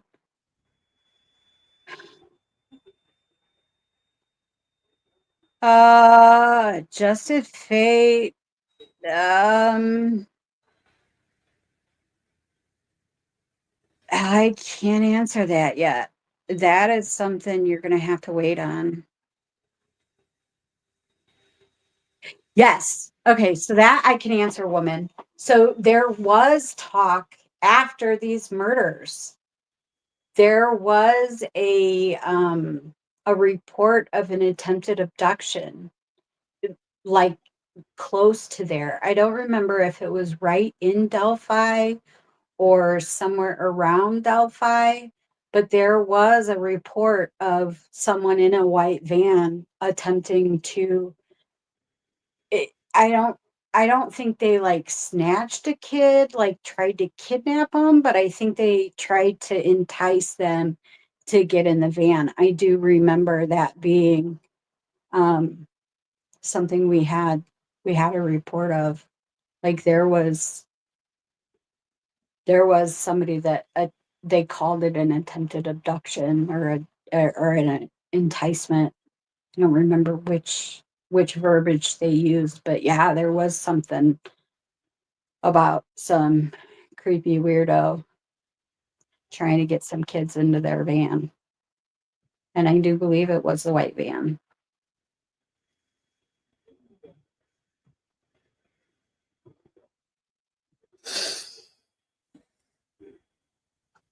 Why do I talk about Delphi as if it's the size of Shanghai? Delphi's tiny, man. They've got 2,000 people there. So when I talk about it, things, I don't know whether it's in Delphi or not. It's because Delphi is so tiny that the areas around Delphi, they call it Delphi, even the surrounding county, because the city is so small. It's very, very small, but it's a farm community. So even if you live around Delphi, you're in Delphi. They, Excuse me for just a minute. they I have to run showed, to the restroom. okay. They showed a photo of that in court. They put the photo of that stick in Weber's garage. They showed that. They showed that in court. So we did get to see that.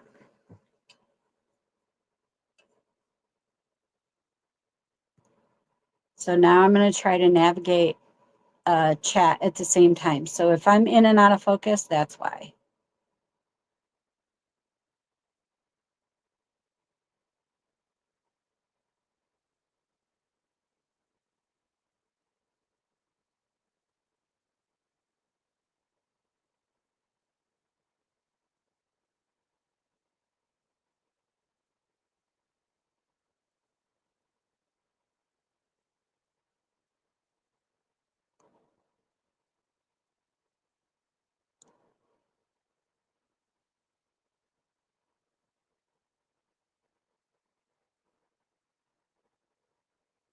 Was there a data dump of Patrick Westphal and Brad Weber's phones?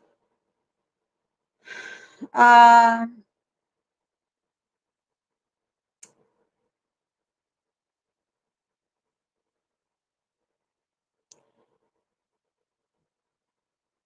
Not that I saw, but that doesn't mean that it wasn't done. It just means that I didn't see it. Um, so I, I, I'm not sure. I'm not sure. So Kay, my name is Christine.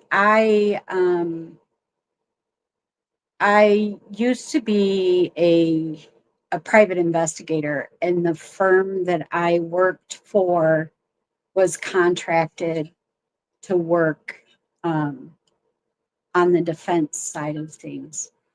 So the defense hired the firm that I worked for. to work on this case. I am no longer a private investigator, and I no longer work for the defense, or never, so I don't speak for the attorneys and whatnot.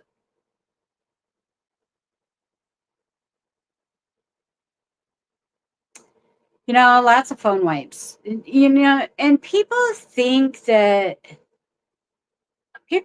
when you erase things on your phone that it's truly gone, and that's not necessarily so. A lot of things are still there.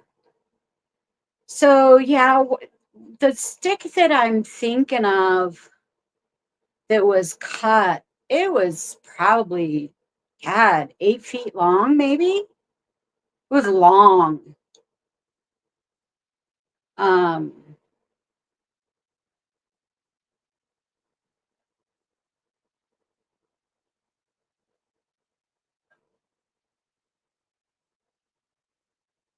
so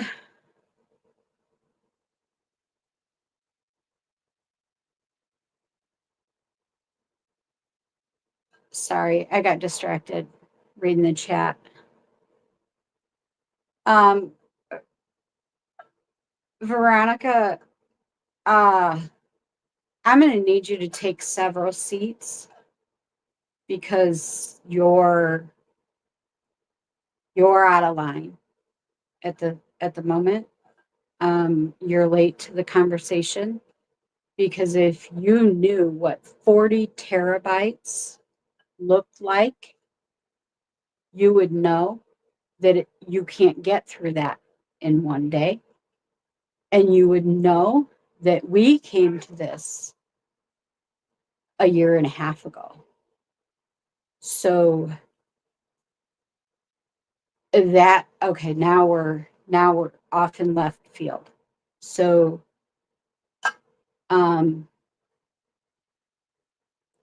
yeah. Yeah. Sorry, I'm distracted.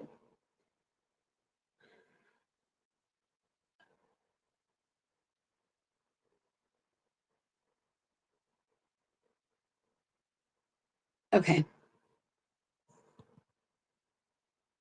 Let me regroup.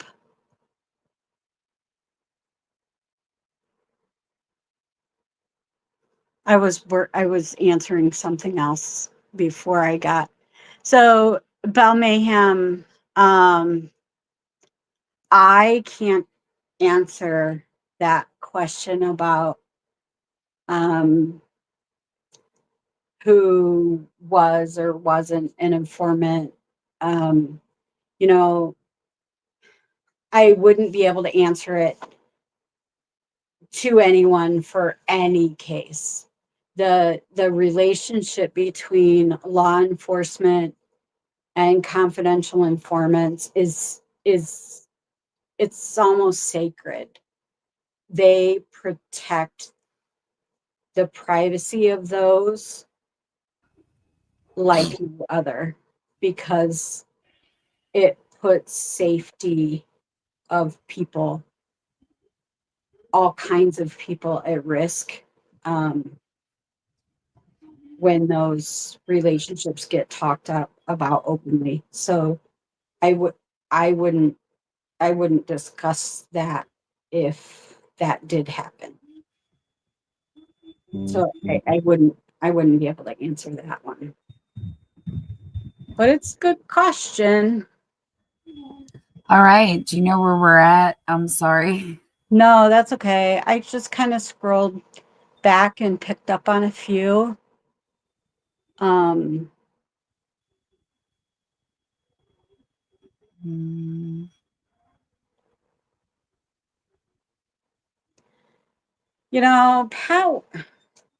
Pat Westfall's an interesting guy. Like, he spoke up in public.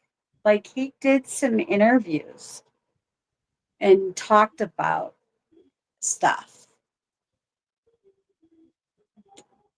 I found that interesting. Like, he presents as a pretty friendly neo-Nazi. like just your average guy. He's an interesting dude. Like he tried really hard to come across as a friendly neo-Nazi.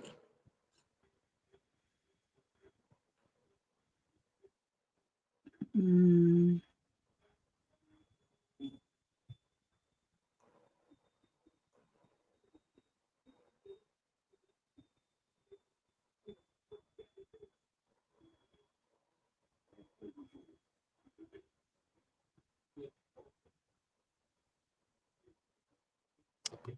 So Big JD asked me if I know anything about the big family that lived in Deer Creek.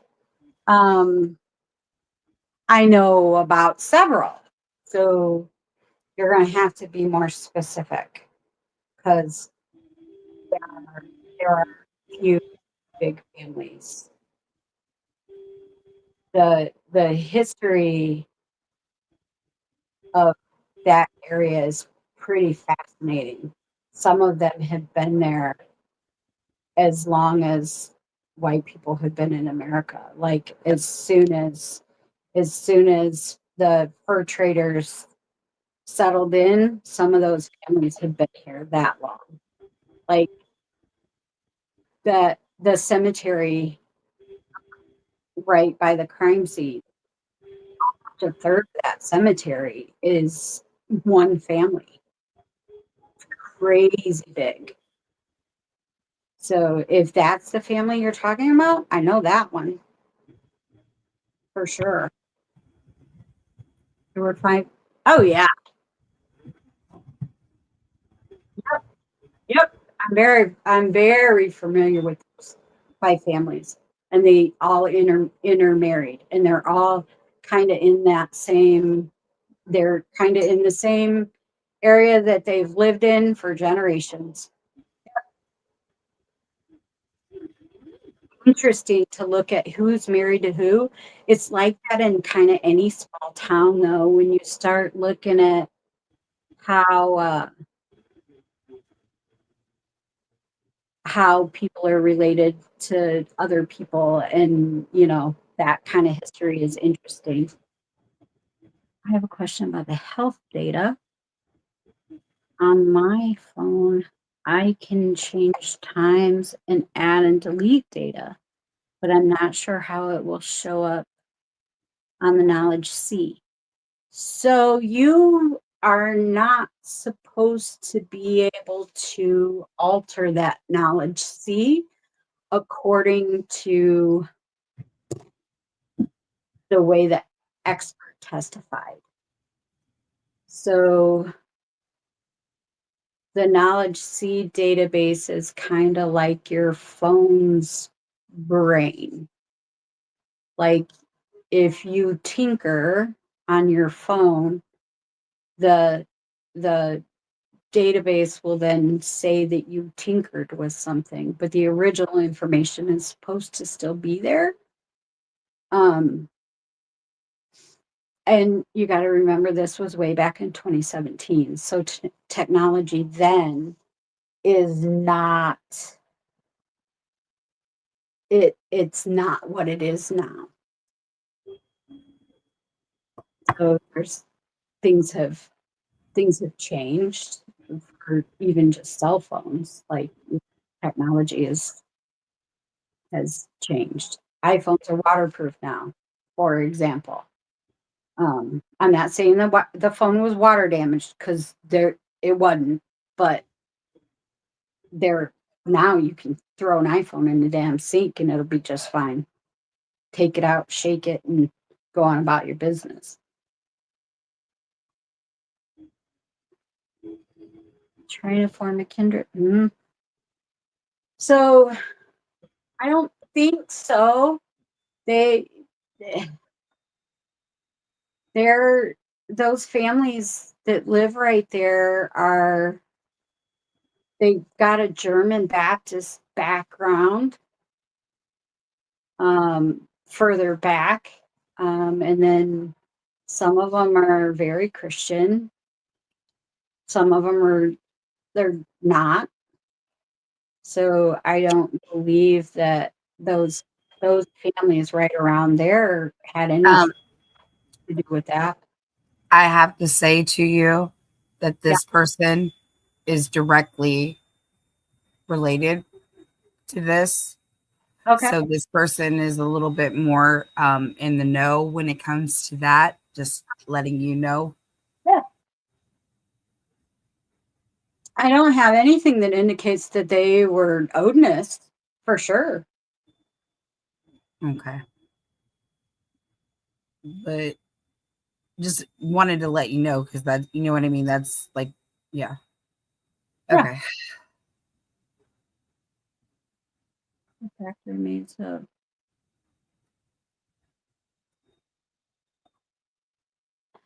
Listen, sister,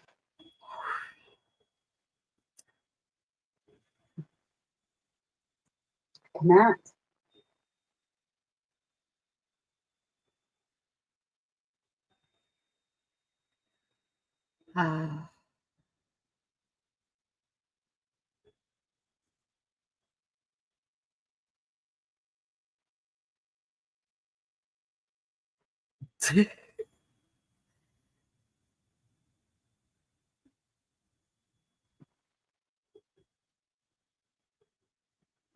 If I could gossip with all of you right now, we could just pour a beer and just gossip. I would love nothing more than that. You're all very intelligent. Oh, no, no. Now we'll go back. No, Abby and Libby were not. No, no. Yes, you're right. No. Oh, you were talking to Veronica. Yeah, no, you're right. Abby and Libby, no, they were not. They were very much not. And then the other person there,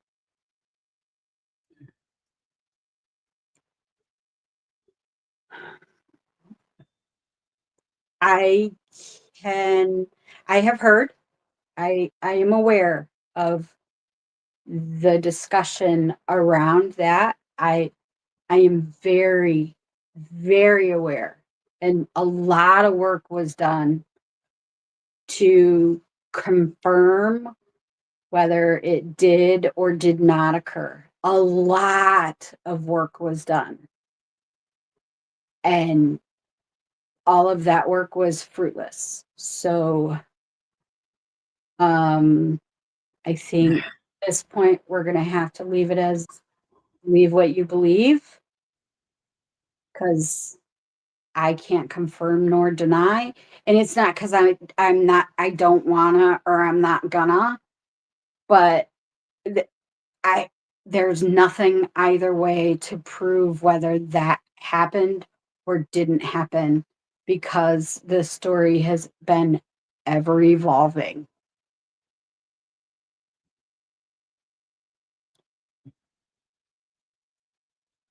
Oh yeah. That really yes, ma'am. Mm, yes, ma'am. Mm, yep. I hear you loud and clear.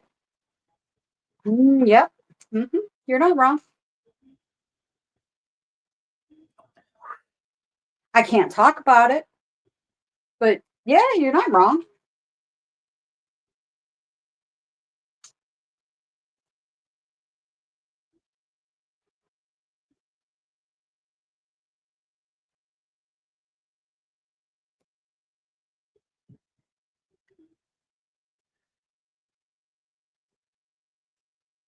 Yes, I skipped over comments because I was looking for questions. I'm sorry.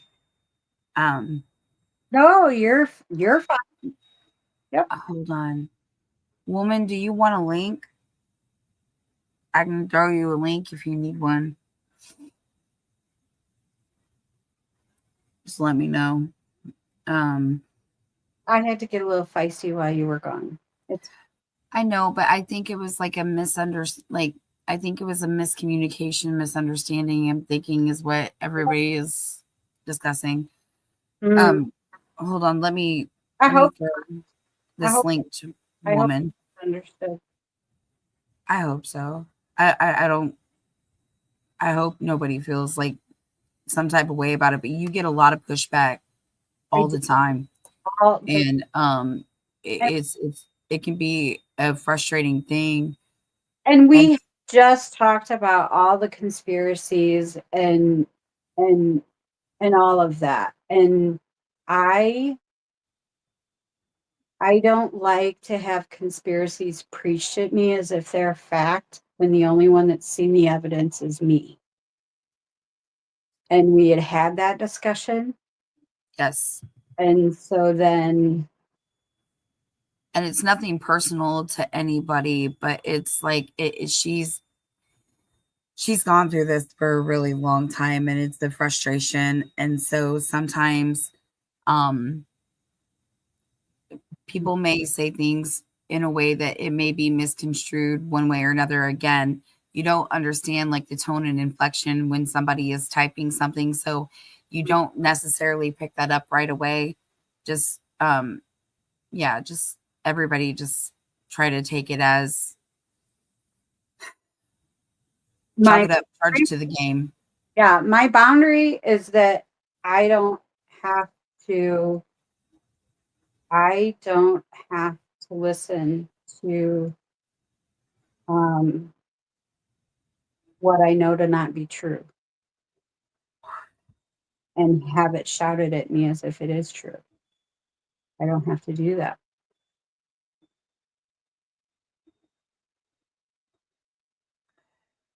And I'm willing to answer anybody's question, but what I'm not willing to do is have somebody try to educate me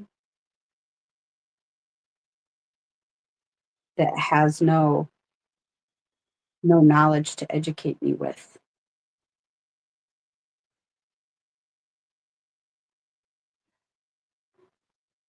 Yes, you're right, Indy Cindy. That's the way it was made to sound in court.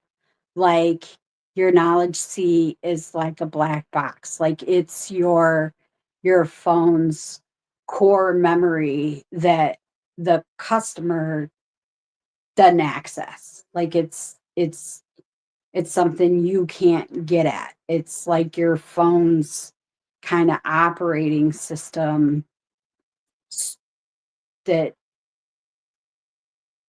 keeps track of what you've done. It's like, you know how back in the day you used to have not far back enough where you had the C:\\\\/ shit that people of my generation had because that was pre-Windows. But like in the days of early Windows, when computers had cool graphics and stuff. But if you suspected something was wrong with your computer, you would start it up and you would hold down the escape key and it would take you to that screen where you could put in the C:\\\/ That's the way I see that knowledge C database being. Like it's your computer's back end that is where those kind of controls are at. Hi. Hi. So I just sorry, I don't want to go back and like stir up stuff, but I just want to clear everything up. So I seen that happening in real time and I was not able to type fast enough. Uh what she meant was had she known that it was such a situation with the white man, she would have came to defense earlier about them rather, but because of the YouTuber stuff that goes on, she was didn't want to reach out because she had never seen anything like it. She didn't mean it. If she was working as you, she would have done a better job. Oh, She was trying to say that had she known that this so was going on, she would have worked with the defense sooner, basically. That's why I said I think that like when it was typing, like the tone and what like when somebody says something, when they're typing, you don't get that like context of like their what he they mean. So it can be misconstrued. That's why I was saying like, completely misunderstood because right right. after that came a conspiracy. So, um, Um and I don't want anybody to feel like they can't talk or right. feel it whatever. So I just hope that, Veronica doesn't feel like any hard feelings about it. And I hope that, yeah, Apologize. it's That good. was Apologize. my fault. I thought, then you mentioned the assault. I thought that you were saying that I hadn't done that.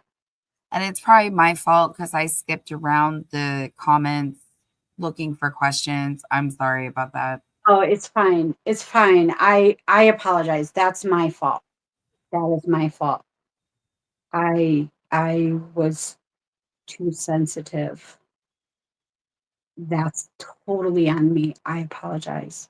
No, it's okay. And I was trying to like mitigate the comments, like, oh no, there's sass here, there's sass there. No, no, no, it wasn't meant to be sass. It wasn't meant to be sass. So I'm sorry I didn't move fast enough. Oh no, I fine. didn't move fast enough. Okay. You're fine. I'm not fine. I was wrong. I totally, I totally take ownership of that. That was me. I shouldn't have. I shouldn't have reacted so quickly because I Yeah. as I should have. I should have. Something that I get told a lot when people would bring me information, they're like, well, you need to tell the lawyers this. You need to tell them that. And then I would get phone calls of, why didn't they do this? Why didn't they say that? I get questioned a lot about why didn't the lawyers use my information? Why I am not a lawyer. I do not tell lawyers what to do.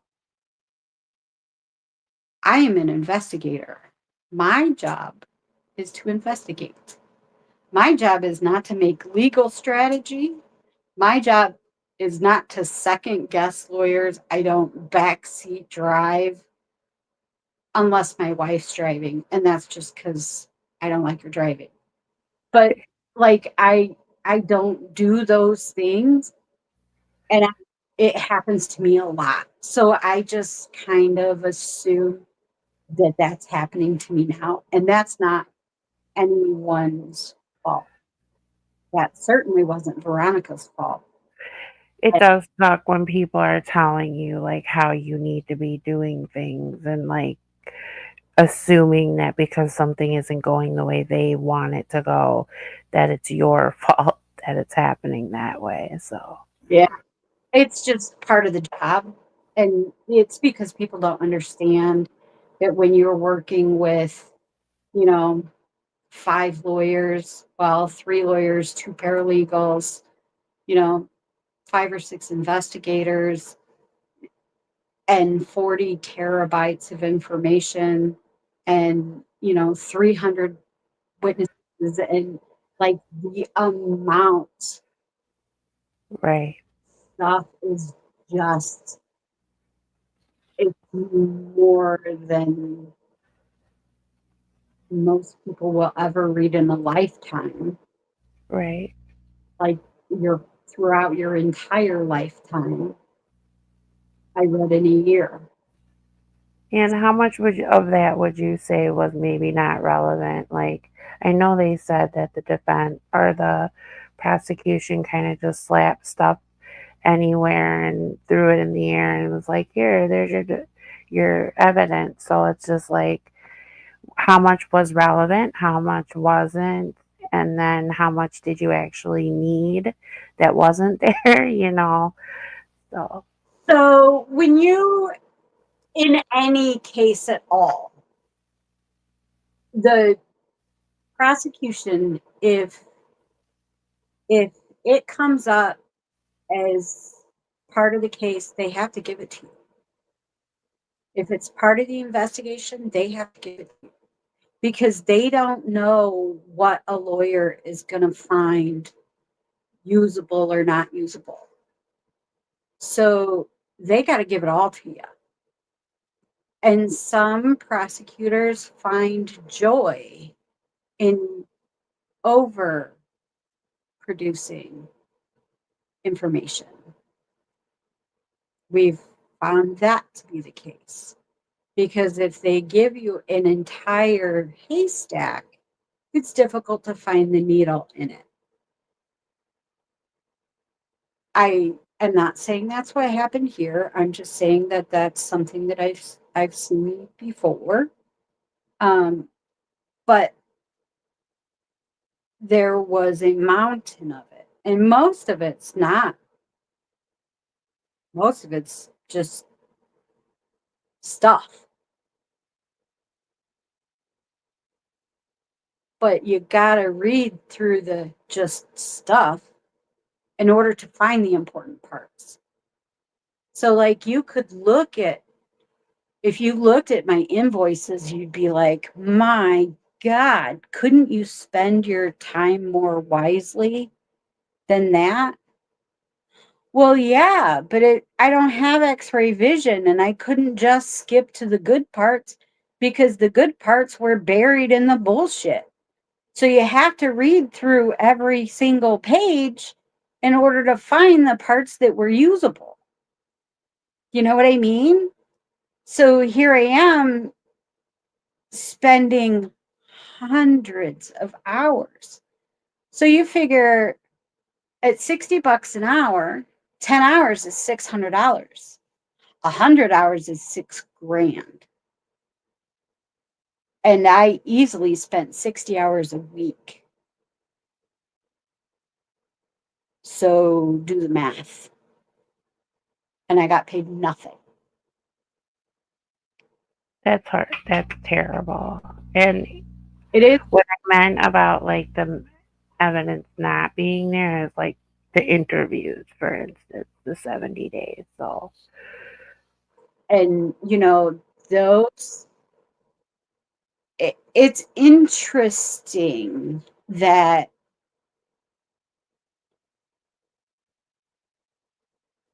we have not seen any reports of people in other cases around that time frame in Delphi. We have not heard other people complaining about their videos being missing. Yeah. And because when you guys had to give all that stuff back initially, when everybody had to stop, and you guys had to give all that discovery back, when you got that discovery back, there were things that were missing, things that were um, thrown out into the wolves. So you guys had to reorganize. You want to talk a little bit about that, maybe, if you can? So it all the sorting that they had done the first time, it had to be done all over again, from what I understand. So there's that. The drive that we got, we didn't sort. We used it as is because I don't like to change originals. So we left it as we found it. So it stayed in that state. So we Oh, kind of hectic. yeah. Yeah, it stayed a fucking hot mess. To this day, it is still a hot fucking mess. Because I I take notes of where things are so that I could go to what I find. And I am a product of 1990s education, and so I take paper notes. Mm-hmm. It's more secure anyway, because there was all kinds of weirdness afoot while working on this case. So I take hard copy. So if I had to send something, I had to type it up in order to send it because it's not like I could just copy and paste and all of that because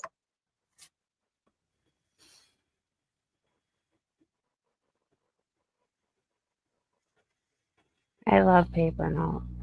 Mhm. Yeah, I like I keep a lot of notes on paper too. A lot of them. I have notebooks upon notebooks. Okay, so Miss Digital has another question.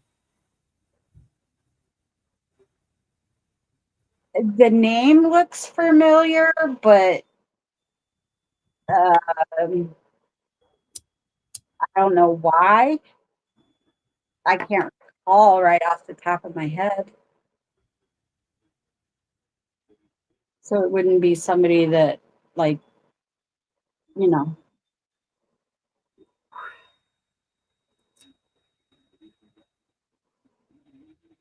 Andy, you know, I can't comment on that.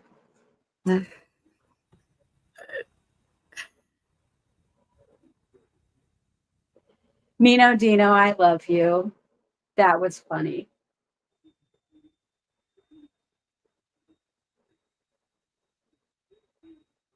Okay, good. I would drink with you too, because I don't know you in person, but you are fucking hilarious. Absolutely hilarious. I would drink with you any day. Right? He doesn't miss a beat. He's funny. I watch him in props lives. He's funny. Funny, funny. So, yeah. I mean, that's kind of, I hope I didn't bore everybody. I feel really bad because I snapped at Veronica. I feel really bad. Well, Are I you think that kidding? it was a misunderstanding, and I hope that So I jumped. um, I feel really I bad. hope that she understands, and you guys can put it behind you. Um, My email is on my um, YouTube profile. So feel free to reach out to me. I'll get you my number and I'll apologize in person if you'd like. And if you know any information that you want me to have, if you message me, I'll give you my number.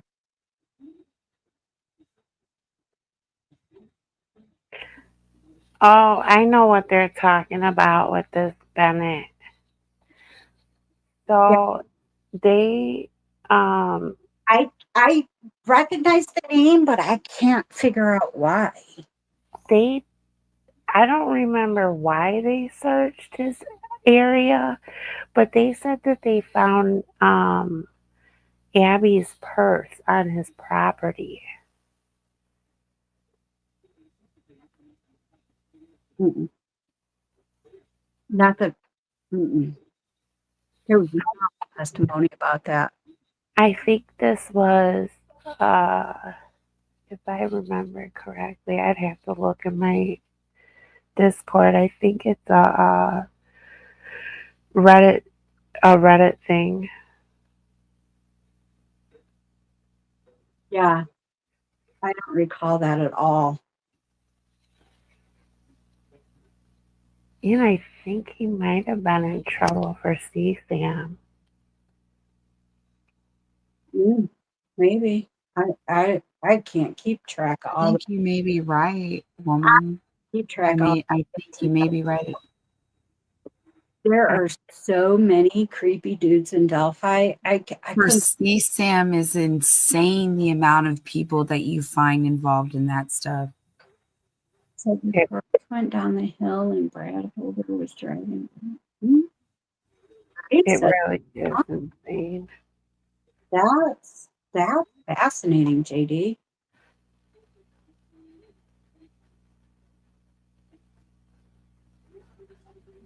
Oh yeah, that's fine. Yeah, Big JD, you can reach out to me. Yep. My email is on my YouTube profile. My Hi, email Adrian. I'll drop it. me Can you make a comment in there so I can do a quick link? leave a comment. Yeah, I'm leave a hand or something. I'm in here. Or just do a letter so I can just link into your YouTube. If I open YouTube, I'm gonna lose StreamYard because I'm on. Can you No, there do in it in StreamYard, there's a comment section, so you should be able to join the chat. yeah. It should be at the top on the right-hand side, so you'll see comments. What Yeah, side is that? If you hit that, because there's one for regular comments on YouTube, and then there's one for private chat. Go to the comment. I dropped a C. Can you see it? Yeah, you dropped it in private chat. It's all right. Yeah, I can go in that way. Oh, there's comments. Okay. Yep. I didn't know you could do that. Look at y'all teaching me how. Oh wait, nope. It takes a minute to do it unless you have two steps. Oh, did we back her out?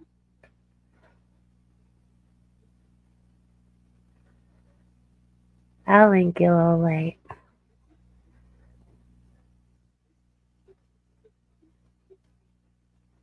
Did it work? Let's see. Mine top chat? Yes. Band top chat. I don't see it on. There you are. Okay, I'm gonna do it. Yeah, there you go. I'm gonna do a little Good activity. job. And you didn't lose the chat or lose the connection. You go, girl. I was gonna lose you all. Oh, you Yeah. were looking at my palm of my hand when I was doing all that. I didn't show you like up my nose or anything, did I? No, you're fine. You're good. So my email is csalze00@gmail.com.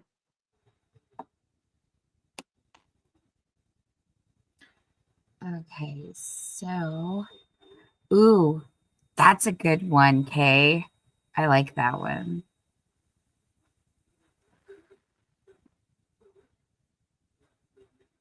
I can't. All right. No laughing. We're not laughing. My age now. I'm laughing because you said that. No laughing. Oh boy. Good point, Kay. Right? Fantastic point. I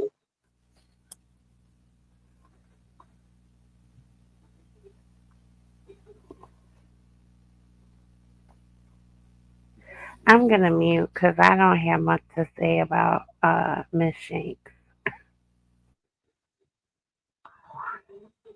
So she said that in court, and in court was the first time I had heard like the full story of Miss Shank, because that just wasn't something that was in my wheelhouse. So she said she made it sound like she wasn't actually reading the reports, which is interesting because I saw a clip of Holman saying something very different yesterday.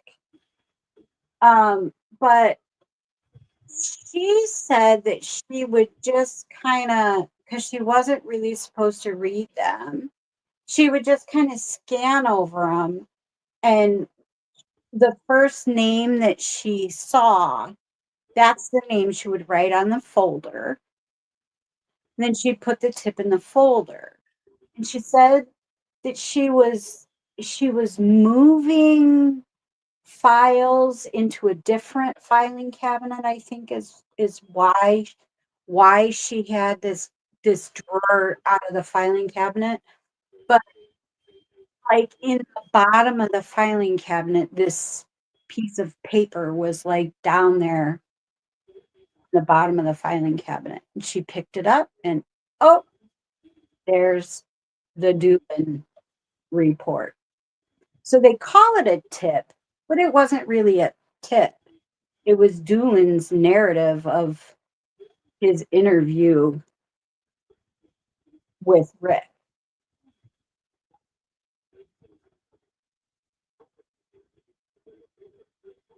Could you do me a favor, Christine? Could you run your email by me one more time?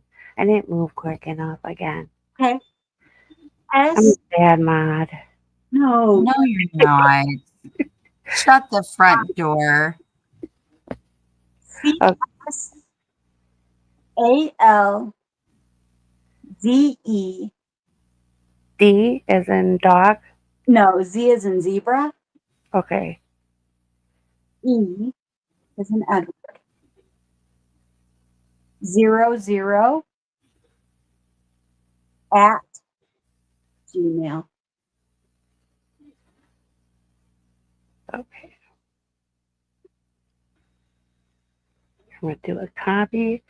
So I'm just going to read this back to you.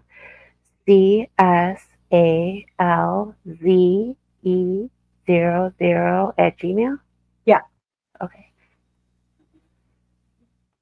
So, yes, there was a physical tip sheet.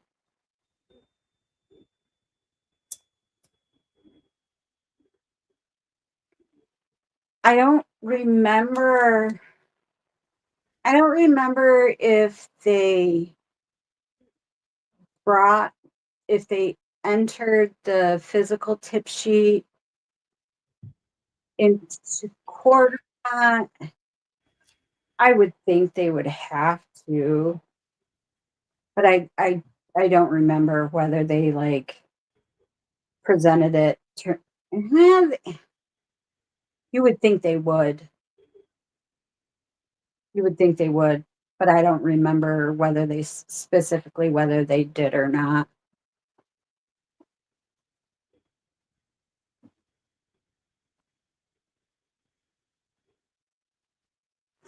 Hmm. That Precaution is smart.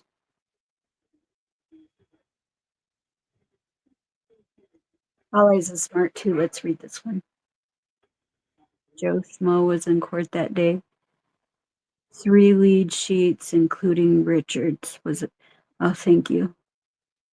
One other exhibit was a copy of the top half of the lead sheet with Orion disposition notes. Okay, yay, thank you. Thank you, All Eyes. Your memory is better than mine. Because I couldn't remember. I know it existed, but I just couldn't remember if they presented it in court that day or not.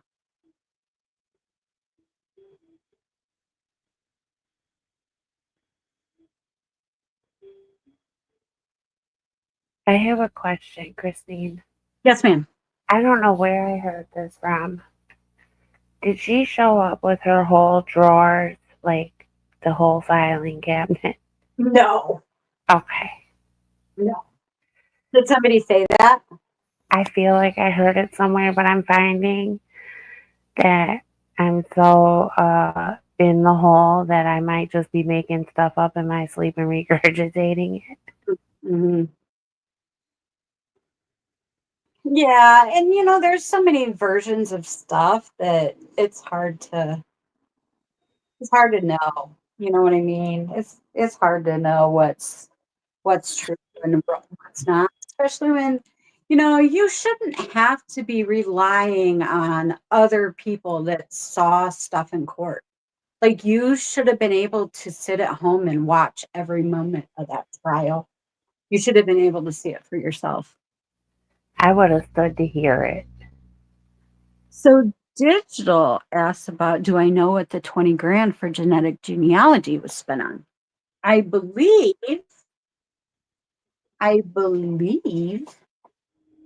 that it was spent on trying to figure out the race and gender of the unknown DNAs that were at the scene. So I believe they were trying to at least get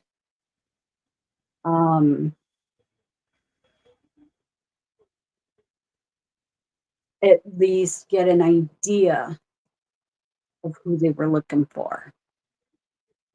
But I know that they could go much further, but these guys were not whizzes with genetics. The lab was not good at running it. They just weren't. And for some reason they didn't send it out when it got hard. I don't know who made what decisions over there, but they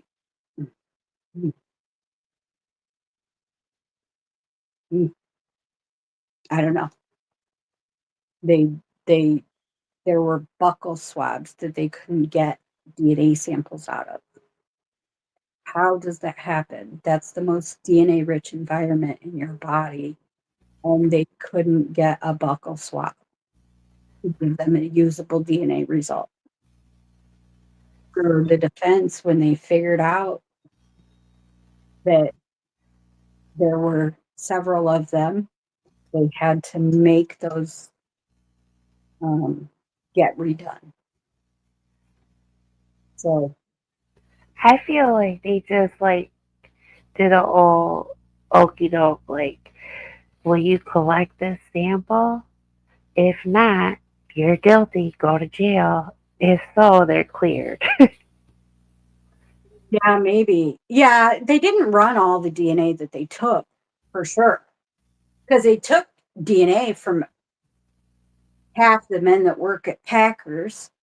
Well, didn't they say 600 samples at least for DNA, or over 600 samples? Probably. I would not doubt that number. If I don't remember how many there were, but I wouldn't doubt that at all. They didn't run them all. They ran all the evidence DNA samples that they had, I believe, but they didn't run all the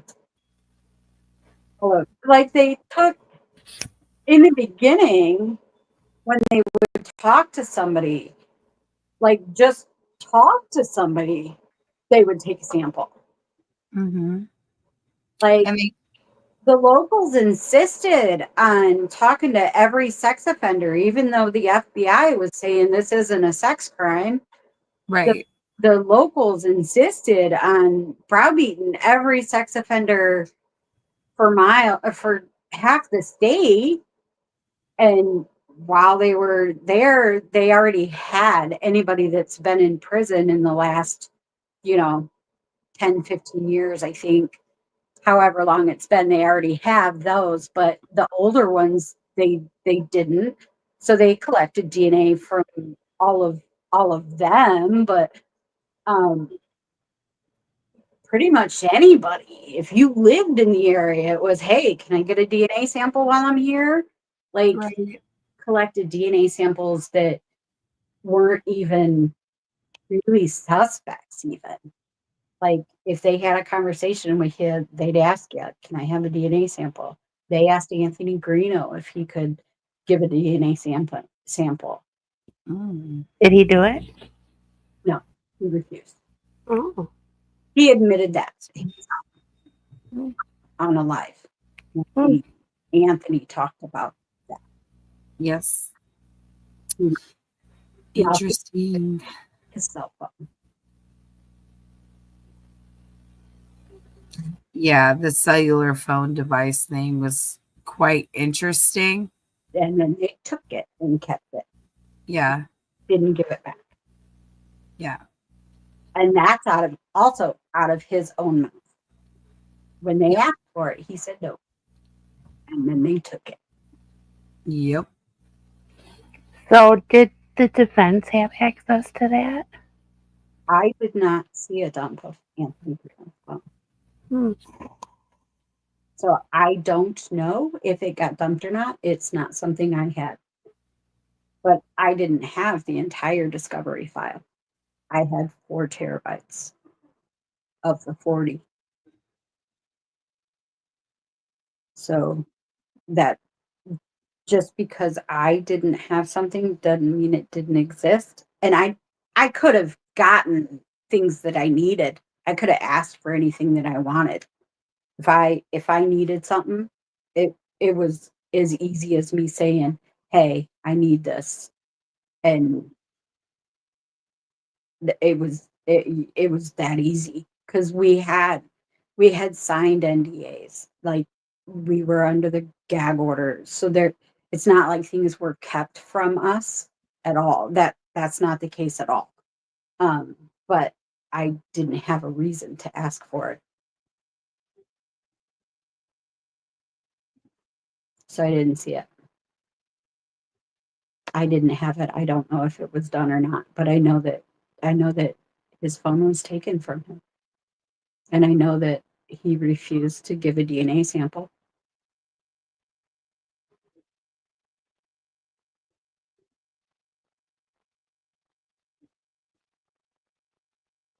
He's an interesting guy. That's one way of putting it. Mhm. He talks a lot. He, he, he talks a lot. No,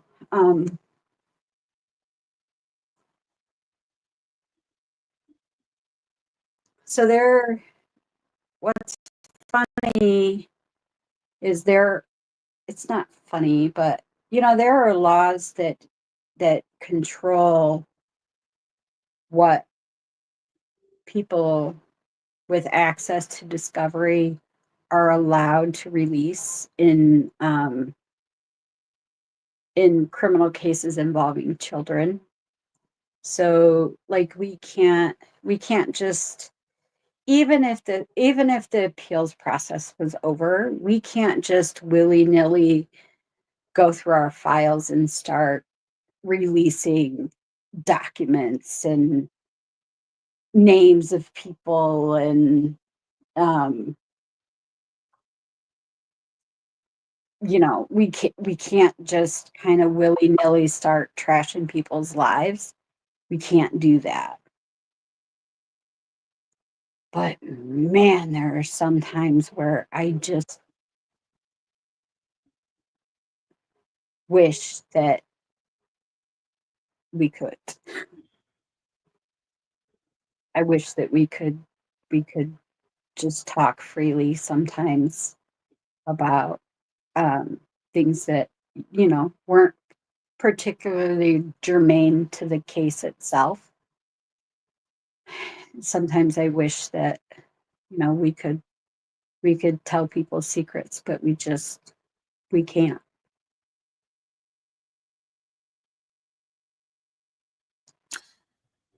Low Light Recovery says, have you come any other investigations or investigators frustrated by certain agencies' lack of interest in pursuing PW?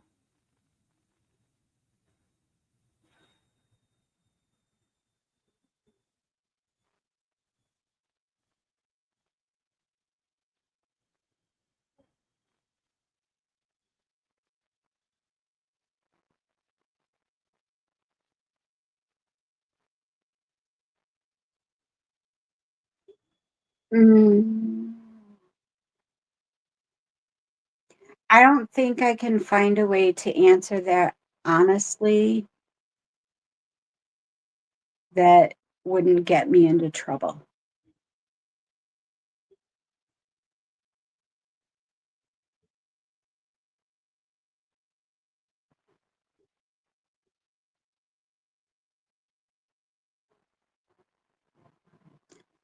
Man, I knew I liked you, Precaution. I'm just saying. I have heard things similar. I mean, I don't think that anybody would ever like sit back and not pursue a child killer hoping that they offend again. But, you know, I I think that if you can't figure it out, you definitely keep your eyes open for it to happen again. Anybody that can kill a 13 and 14-year-old, um, it takes a certain kind of monster. Mm-hmm. And if I lived there, I would be nervous.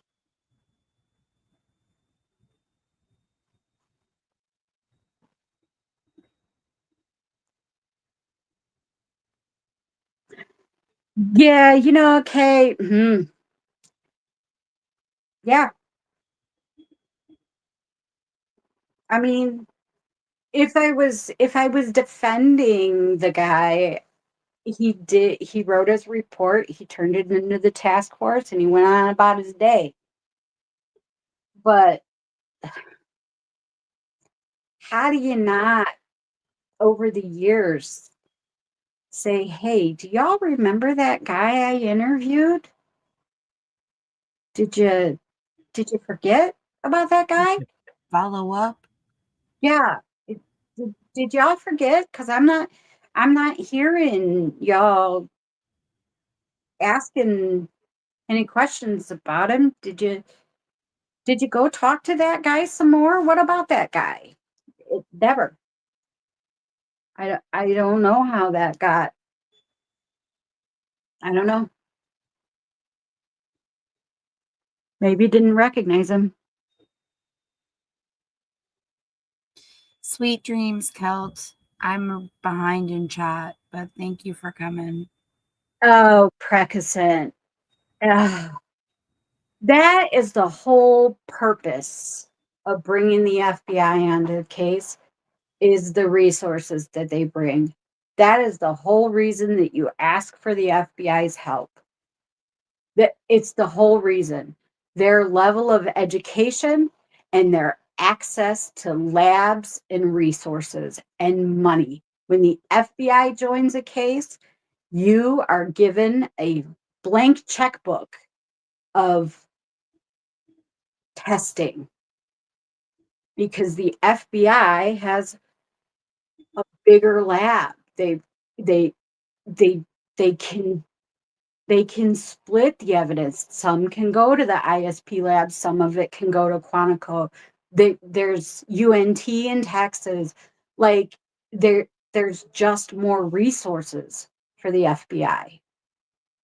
Why would you look that gift horse in the mouth? I do not understand, because I just don't know. I wasn't the decision maker there, but man, as an Indiana resident, I'm frustrated because my taxes helped pay for all of that. Mine too. Right. Can I say something slick? Yes. But they sent Jerry Holman, the FBI guy. Right. They sent him to the academy. I'm through. They sent Holman to the academy Yes, they did. for training. He's training. Yep, at Quantico Mhm. in 2000. In fact, I'll grab my handy dandy notebook because I wrote it down. Yeah, I wrote down everything he said. they do a lot of training. He said he learned media training. Hell yeah, he did. I was so deceived.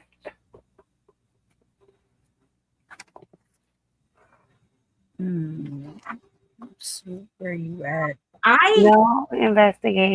No investigation training helped though. He already had that. Yeah. Okay, now I'm done. This kind of investigation, though, I don't know that any police department would have been prepared for this. This was massive. This is a little bitty town in a little bitty county in Indiana. This is not New York City. This is not LA. This is not Chicago. Right. I don't, I don't want to sound like I'm bashing the police department either because I love good cops, but so I don't know that anybody would have been prepared for this.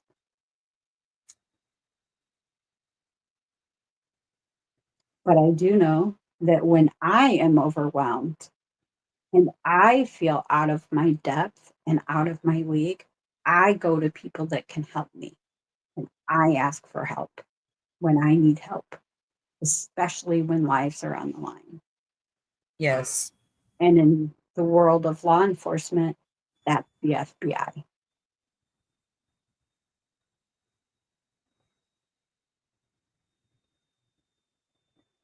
I feel like they knew, and that's why they after a while, they couldn't just keep bumbling and acting like they didn't know. So it was like, we either go this way or we have these guys get off. Mm-hmm. That's what it feels like to me.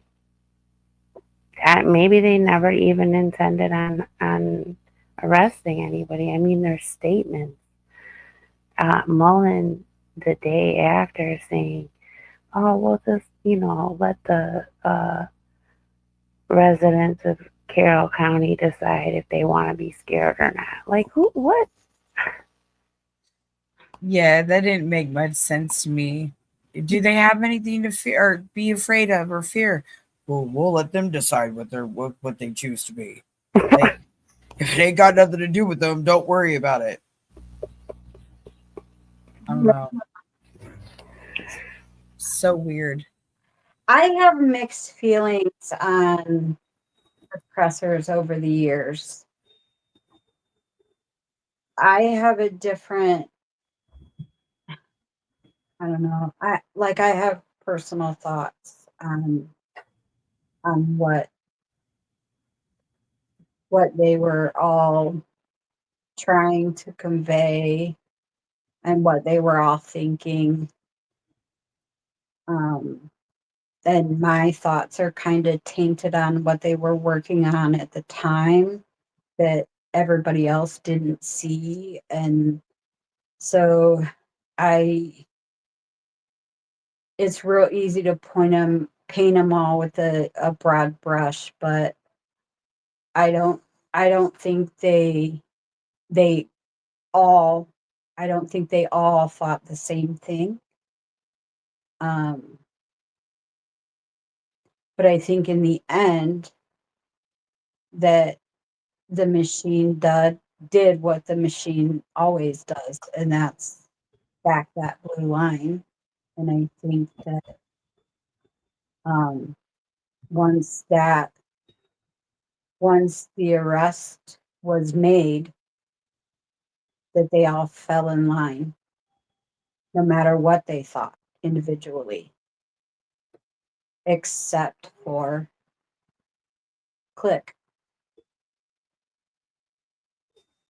Click was the one who went and got the attorney and said, I'm just going to let it all out. And now look at what he's suffering right now. I don't know. I have reservations about the charges and with everything that's transpired with this whole thing. Like, I don't know what to think about it. You know what I mean? Because they're hitting him with some pretty serious charges. You know, and I wouldn't have thought that way if I hadn't seen what Erica went through. Right. It hurts my heart because I don't feel like, I feel like if anything, it was like an error in paperwork that he should have. I don't know because I haven't seen it. But I don't think that's something you would necessarily see. Like DCS, I mean, it has to do with the Department of Family and Services. There's a lot of times that errors get made in paperwork, you know. I know. I don't know, but they're saying that there's forged reports of him saying he went and this person is saying he never showed up for a visit. That's what I mean, doesn't it take a little bit more than just that to, I have no I idea. don't know. Like, I know what's been alleged, but Yeah, alleged. have no idea. I all I know is what the state's version of what happened is. Aside from that, I have absolutely no idea what the truth is. None. Yeah. Here, I'm going to say something, and maybe all eyes knows what I'm talking about. After he, actually, you too, Gritty, everybody, just, and this could have been another dream I've had, so who knows? Let's see. I feel like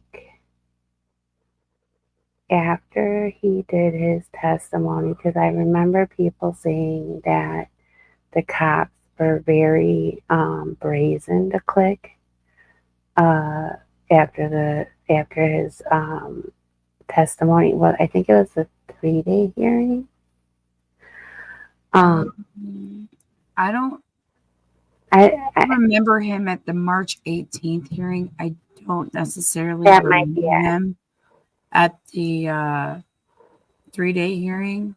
That's But probably it. That's probably it because my date yes, was off. when Click got on the stand. Can I finish my thought before you go? Yes, I'm sorry. Okay. No, it's okay. So I vaguely remember somebody saying that Nick made a comment about looking for Brady violations for him. I don't know if they had overheard it. I don't remember who, but I feel like I remember somebody saying after he testified that they told somebody to go through his stuff.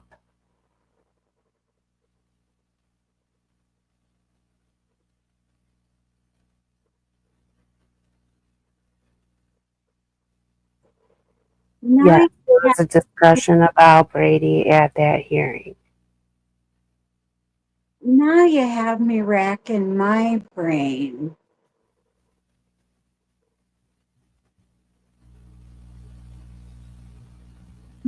I remember I've never heard from my lawyer. I have never come across Brady violations before. And I remember for some reason, and it was before Click's arrest, I Mm-hmm. remember having to go and research Brady violations. And something would have caused me to do that research. Here they go. Precautions said yes. It was a housekeeping issue before or after testimony. And all I said, yep. Yeah. Because I had to research what in the hell a Brady violation was because I and it was Brady Giglio. Mm-hmm. I didn't know Yeah. what it meant because I'm not a lawyer. That means if you're a cop and you get on the stand and you perjure yourself That means they stick you on this special little list that goes to all the prosecutors' offices in the state of Indiana. So that would go over 92 counties. And they would basically blackball you as a liar. And any case that you had worked on previously would come into question, would be overturned, and they would stick you on that list if they wanted to keep you on the department, but you would never be allowed to show your face to sit on the bench and put your hand on the Bible again. So in Indiana, that list is a secret. In some states, Yes, it is. published. So they make that list public in some states. In Indiana, that list is a secret and a well-guarded secret. So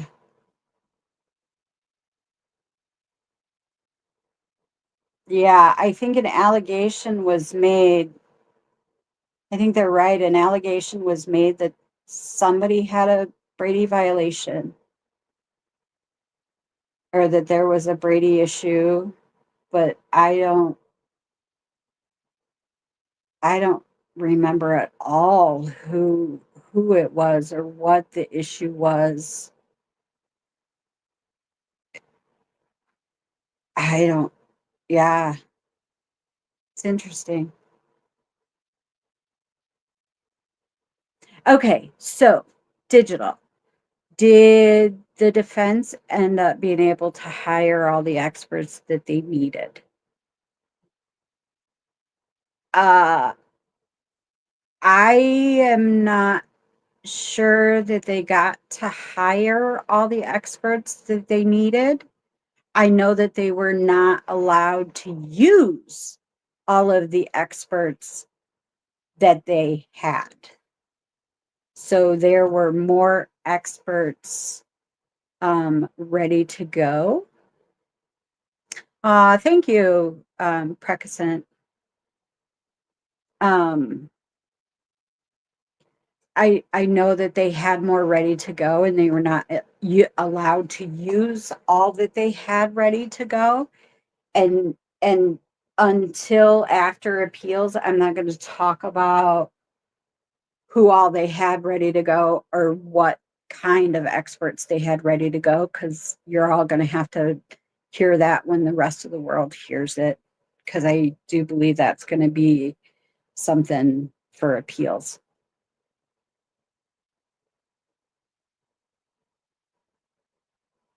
Oh, that's right, All Eyes. They did file a motion to get Click's personnel records.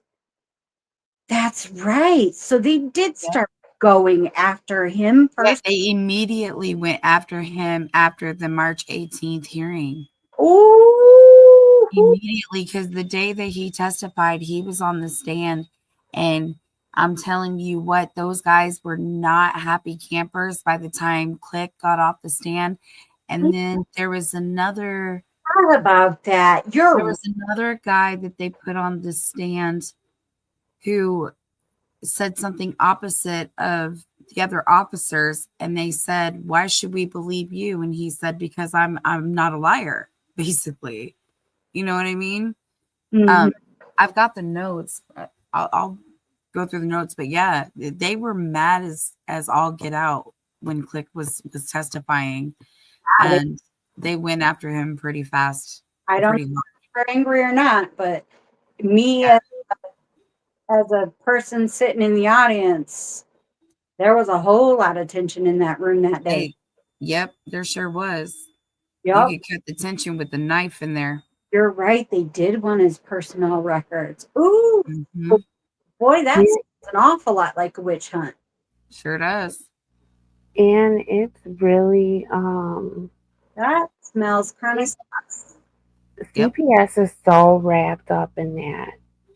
Like, I know it sounds conspiracy theory, but every single person has some sort of dealing with CPS. If it ain't Nick, it's Latrell, it's Click. It's not saying Click is negative to the CPS, but there's an even bigger one.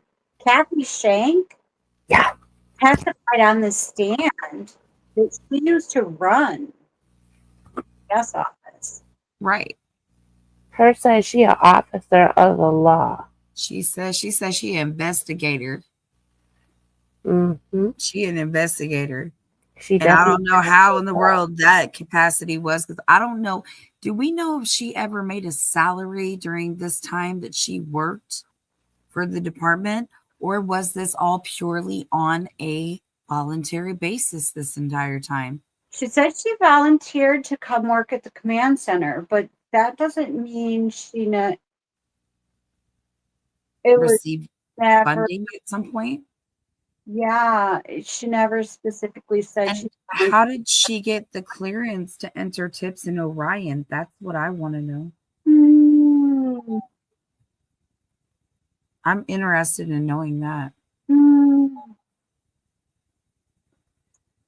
that's a good question. Yeah, it's a great question. That would be a legal question that I feel like that's above my pay grade. Yes, ma'am, I do too. I feel the same way, but it's definitely a question to ask somebody who knows. Yeah, that's a good question. Because Good thing we know people that we can ask those questions to, isn't it? And for as many people as they're ripping from their families, like little kids that they're ripping from their families, why'd they close that CPS office down? funding. There was a lot of things going on with They that were whole just working out of their homes, yeah. Thing. adopting the kids, doing whatever. I used to work in the healthcare field.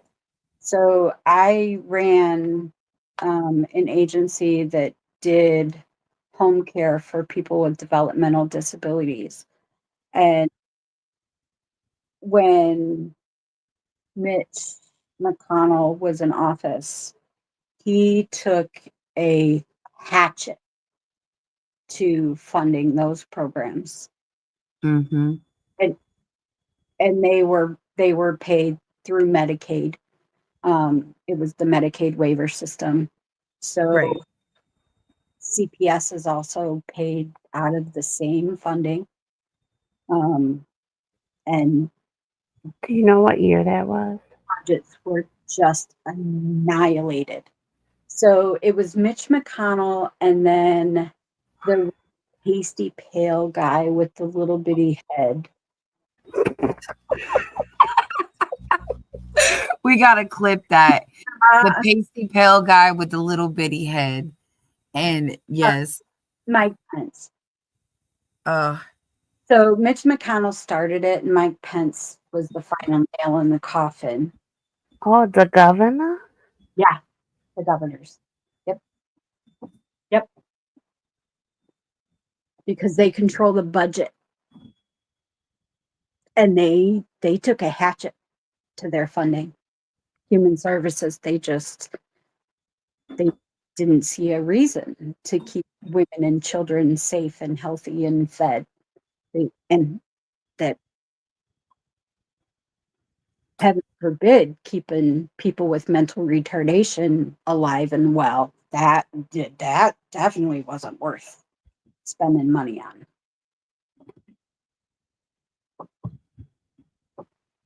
So I I think that's probably why the office closed. That's the oversight into foster care took a big hit. You know, 126 children per year in Indiana die in foster care on yeah, average. that's a scary thought too. It's also a scary thought when I was doing like just research as a whole as far as like foster children and them going missing and murdered and there's a lot of them that sometimes when they go missing they believe that they end up like in trafficking situations. But Mhm. something that I came across at one point was there were some issues just as a totality in the United States concerning the Department of Social and Family Services And there were some federal issues going on with that. So I saw some things that it, it, there's like a clear thing that's going on with foster kids and things that should not be happening Yeah. in those situations. And it's scary and disgusting and heartbreaking all at the same time. Yeah. So Indy Cindy says there were a lot of hairs not tested too, 72, but beyond the hair on her finger, there was a male hair on top of her sweatshirt.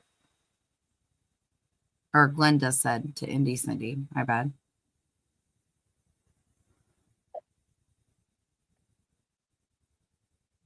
Okay. Yep.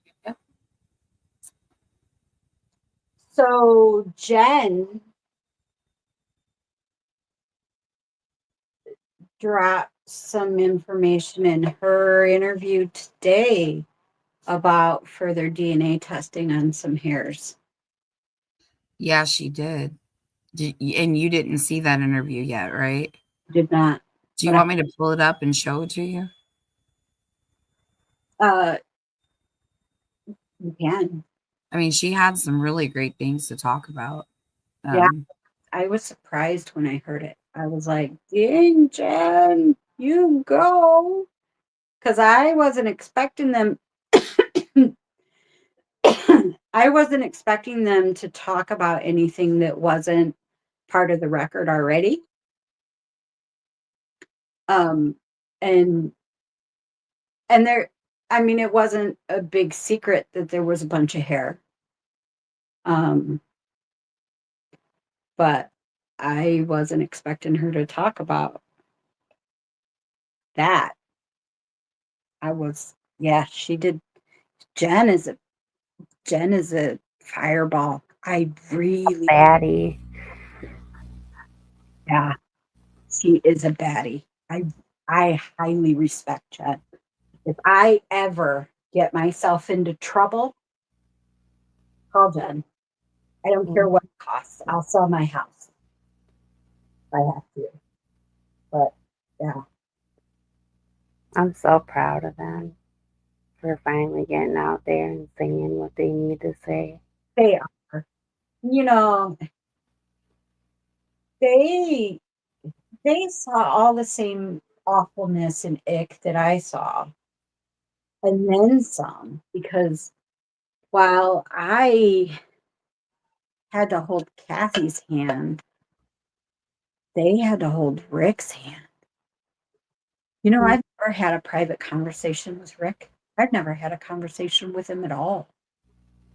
I've never spoken to him. I've never written a letter to him. Nothing. I've had no communication with him. That emotional bond isn't there. Oh, but Kathy, that bond is there. Kathy is she's delightful.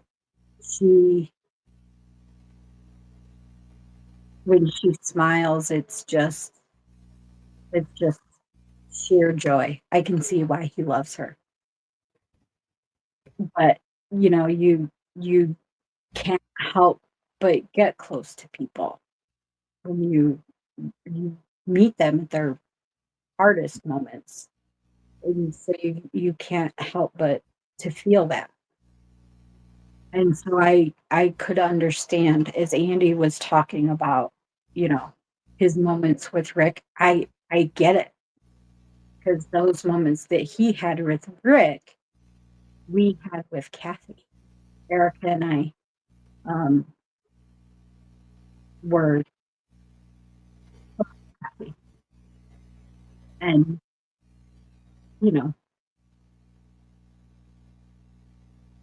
you carry that with you. Low Light had a question about there being another tie. Hold on. This is not moving for me. When you ask her if she found another motive for Ferenczi murder besides Delphi investigation.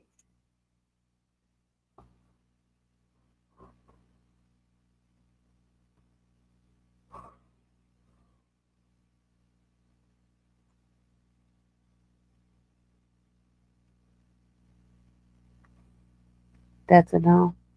So I kinda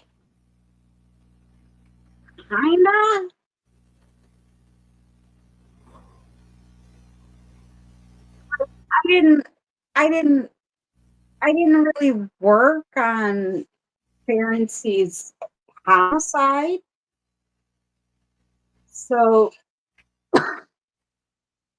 I know what all the rumors are, but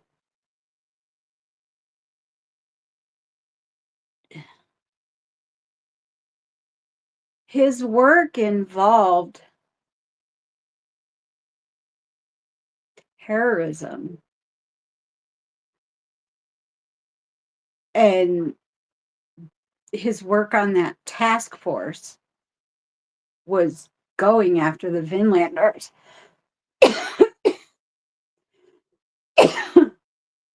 And the cartel. And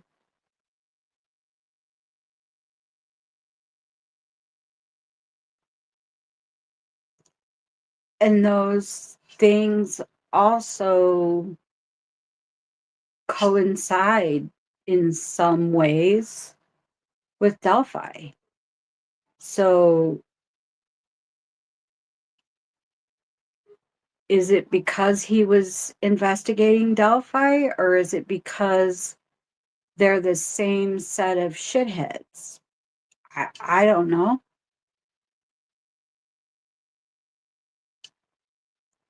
Because they're the same set of shitheads.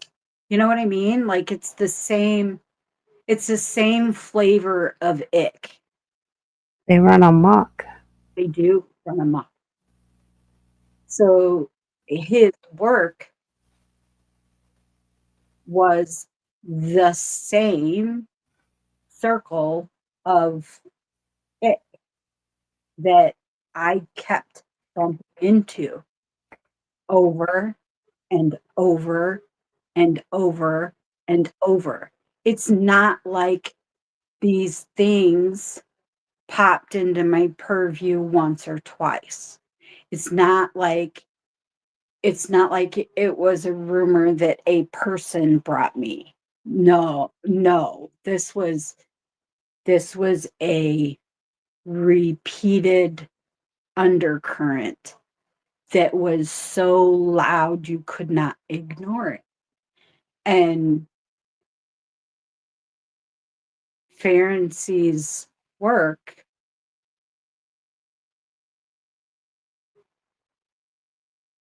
that was his work. So it's like the work he left behind was like slapping me in the face all the time. Like it's so I, whether that was why what happened to him, I don't know. But the guy that killed him happened to also have the same flavor of ick. So there's that. But you walk into a minefield every time that you even begin to speak about an officer's death. You want to wake the venom of the law, you speak about an officer's death. And so I don't really want to enter that minefield, but I know that his work was dangerous, very dangerous, and he knew that. Same for Ferenczi or same for Click and Murphy. The work that they did was dangerous, very dangerous, and they knew that.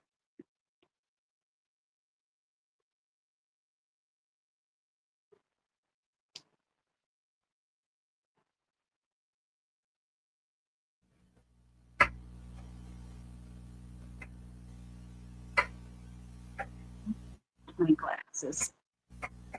Did we ever find anything to substantiate Megan's ties to that group? Is solid enough for me to say yeah. Solid enough for a court of law? I don't know. But I feel pretty comfortable saying yeah.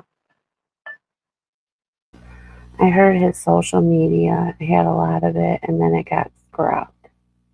Yeah. Yeah, it did. Okay. So we had photos of him in a biker jacket. So yeah, it did.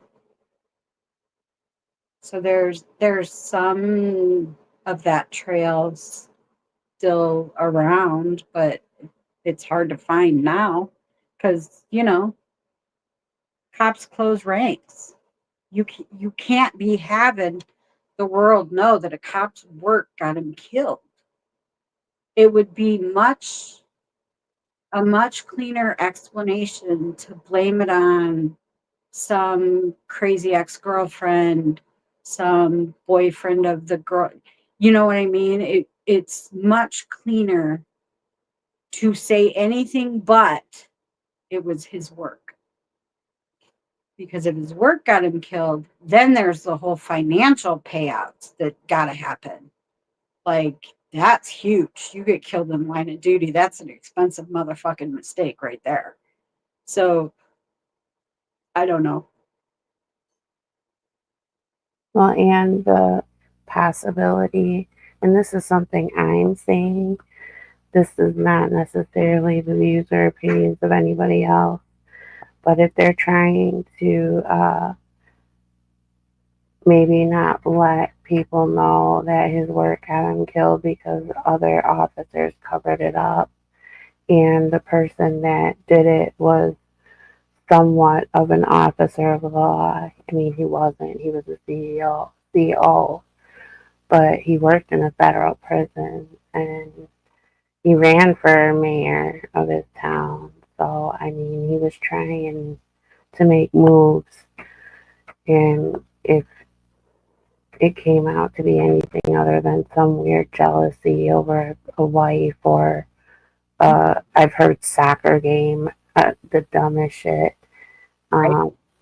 You don't just go to a federal building Throw a with Molotov cocktail and shoot somebody in the head? Yeah, you don't do that. over a wife or a definitely not a soccer game. Sorry, Gritty. Uh,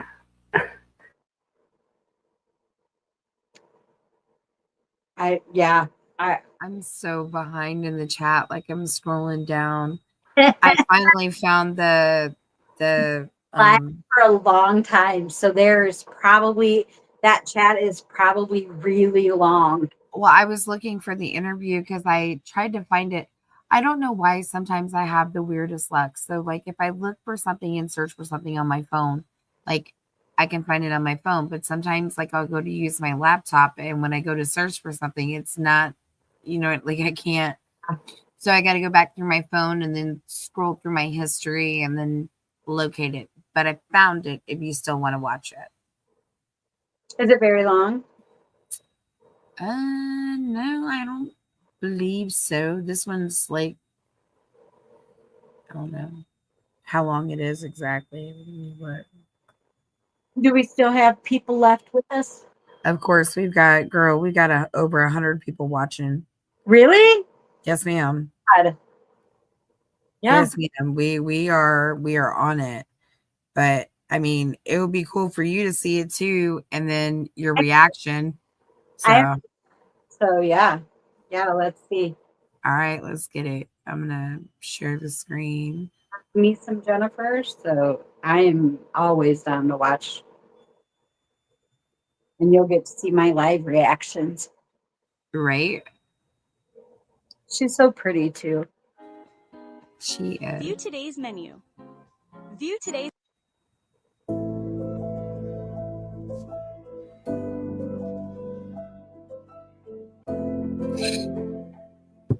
We're a few weeks now removed from the sentencing back in December.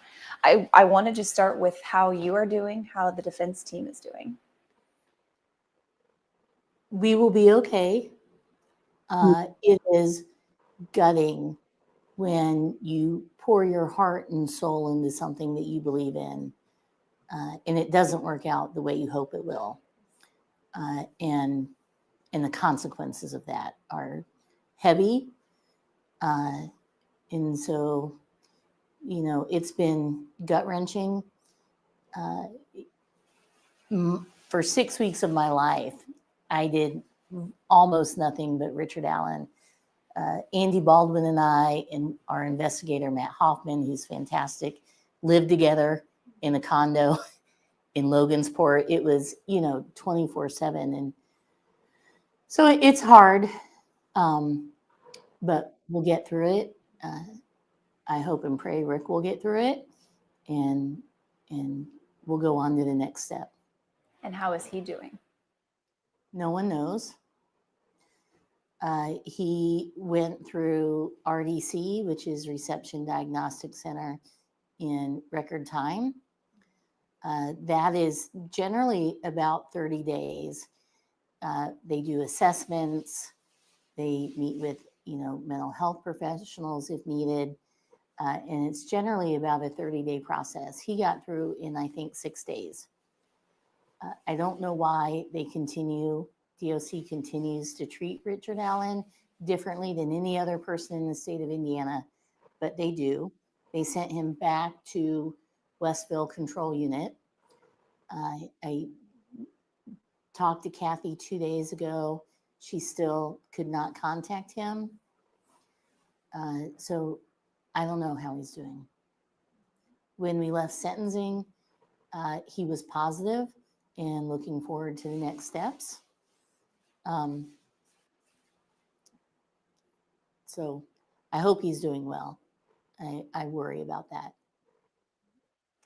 You mentioned next steps. We'll get to kind of where we are now and what those next steps look like. But I do want to remind people how you came on board this case in the first place, if you don't mind kind of taking us back to your initial involvement in this case. Sure. I didn't know much about the case. I mean, I think everyone in Indiana probably heard about, you know, 2 young girls murdered on a trail in northern Indiana, and that was about the extent of my knowledge. When Andy Baldwin was appointed, I know Andy, I think probably since he interned for my dad. So I've known him forever, and I have the utmost respect for him. And I kind of heard through the grapevine that he and Brad were going through some really surprising things. And I sent him a text and to let him know we've got a great bar association here in Johnson County. Everyone's just good people, supportive of each other. And I sent him a text that said, you know, we're all thinking about you. We're all behind you. And if there's anything I can do to help, let me know. And then a couple months later, I got a phone call on my way to Wisconsin. And he said, hey, we need some help with these TUI requests and the forensic pathology. Would you be willing to come on board and help us with those things? And I said yes.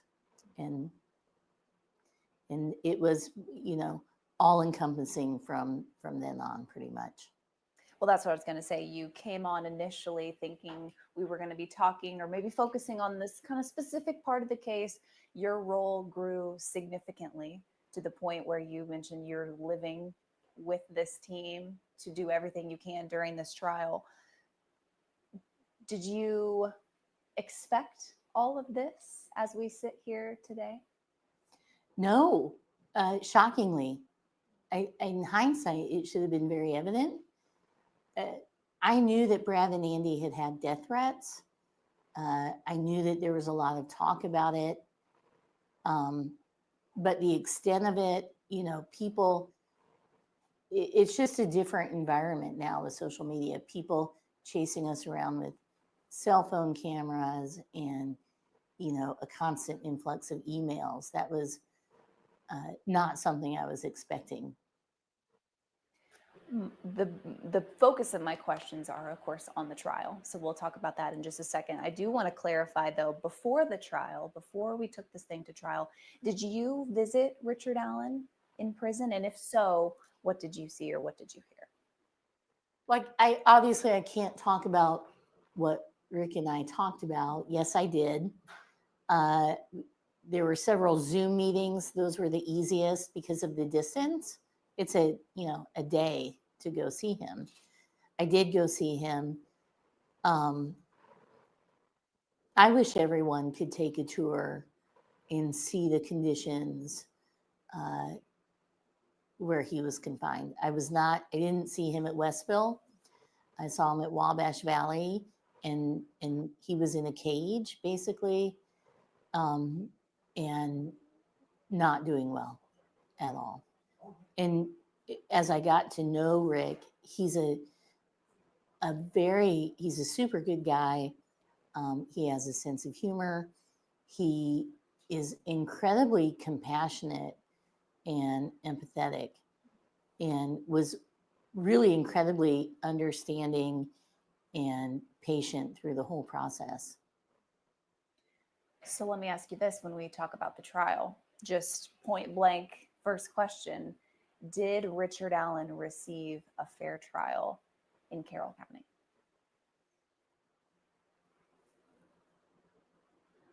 I think that had the jury been able to hear the evidence that respectfully we believe should have come in, and Judge Gall ruled the way she did, and I'm sure she did so in the way that she felt was best. Respectfully, we disagree. That there's nothing uncommon about that. I think had the jury heard all of the evidence, seen all of the evidence, we would have had a different outcome. Well, that's one of my questions on here. A major part of your defense were these things that the jury never even heard. So now that the gag order is lifted, and I know you're being respectful and this isn't over, so to speak, what can you or what do you want to say about the fact that a lot of that was never even heard? Well, I think it probably changed the outcome of the trial. I think we had very viable suspects in alternate theories. They were able to describe the crime scene. We weren't. We had an expert Dawn Perlmutter, who wrote the handbook on ritualistic killings. She trains the FBI. She trains local law enforcement. And her testimony is that this is a textbook ritualistic killing.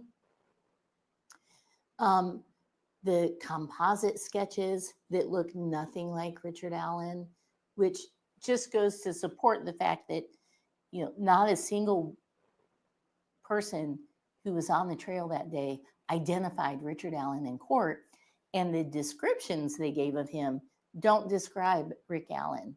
So I think that had we been able to present our evidence and give the jury someone else, I think that we would have had a different outcome.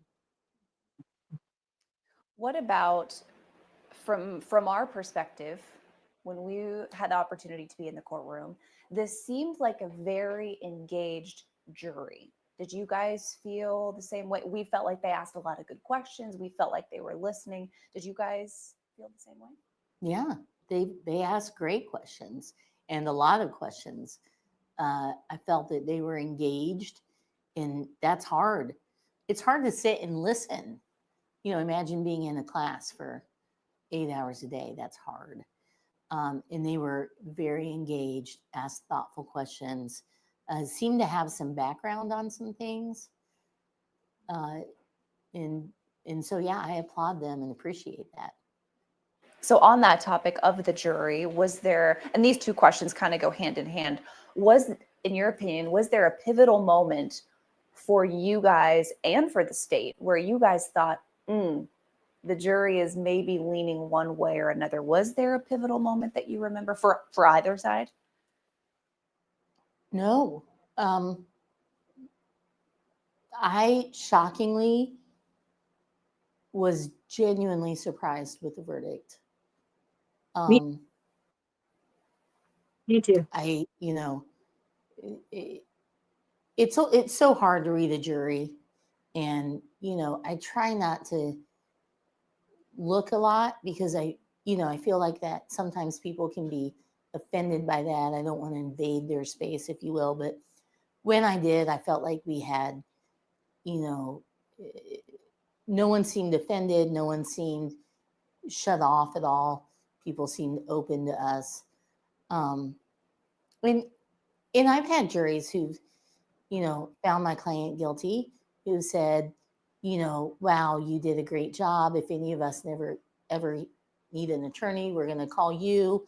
You don't have to, you can like us and still not fine for our client. I think we just felt very strongly we felt very strongly that there was reasonable doubt.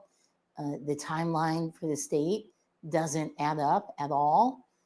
And given the fact that they were so thoughtful, we felt good about it. I think that when they viewed the evidence on Saturday, that I felt like might have been a pivotal moment, but we haven't been able to talk to any of the jurors. We would love to. We're not mad at anyone. We would love to have a conversation about what they thought. Did we do anything to offend them? How can we be better if this comes back? So when that jury broke for deliberation, you guys felt good. Yeah, we did. And then what happened? Why do you think that jury convicted Richard Allen? Obviously, I presume they felt that the state had proven their case beyond a reasonable doubt. There were some interesting reactions to what they listened to. So when they came in Saturday, they listened to both of his statements. And, amongst the three of us, we had very in-depth conversations about whether we should keep those out. But Rick is so genuine and so adamant in the face of the lies being told to him, the lie that, there's scientific evidence that that's his voice on the video, the lie that there's scientific evidence that that's him in the video, the lie that there are eyewitnesses who saw him on the video. And he was so genuine and sincere. So we were going in, we knew that they were going to look at his statements. And we thought, okay, this is good because those are really great. And then they played the video from the phone. And it seemed to me that there was some disagreement amongst the jurors. They were listening very intently. Some of them had their eyes closed, their face down so that they could listen. And I was really struck by that because I thought, oh my goodness, they're trying to take that 2 seconds of Bridge Guy saying guys down the hill and match it to Rick.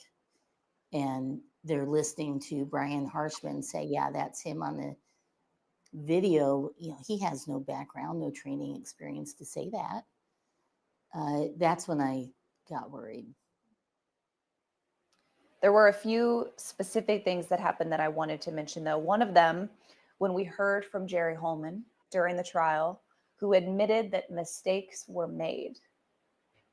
How do you respond to that? How do you handle that as a defense team? Well, look, in the course of a 5.5-year investigation with multiple agencies, probably too many Indians, not enough chiefs, things are going to get missed, mistakes are going to be made. That's natural. The issue is when a mistake is made, what are you going to do about it? Are you going to try and fix it? Are you going to be transparent about it? Are you going to try to hide it?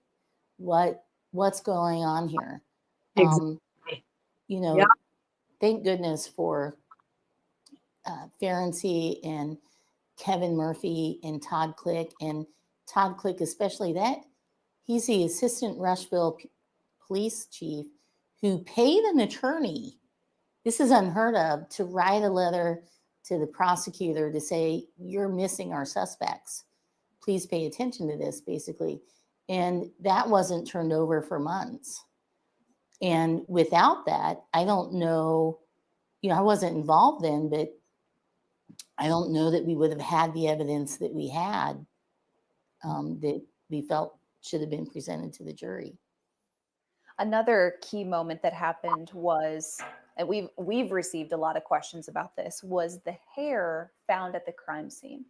And one of the quotes when asking this expert, okay, why are we waiting to test it later? The quote that you said was, but this is the time. Richard Allen is on trial now. We've received a lot of questions about, okay, why aren't we testing the hair? And I'm sure you guys are probably asking a similar question. Yeah. So science has evolved, as it always does. You can get, it's called SNP DNA, and use that and then run that through the forensic genealogical databases.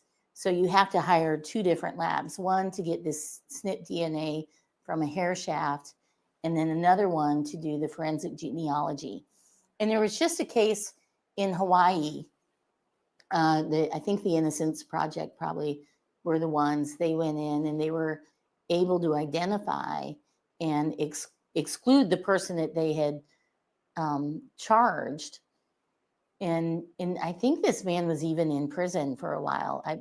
I can't remember the facts, but that came up during the trial, the man in Hawaii. So of course it can be done.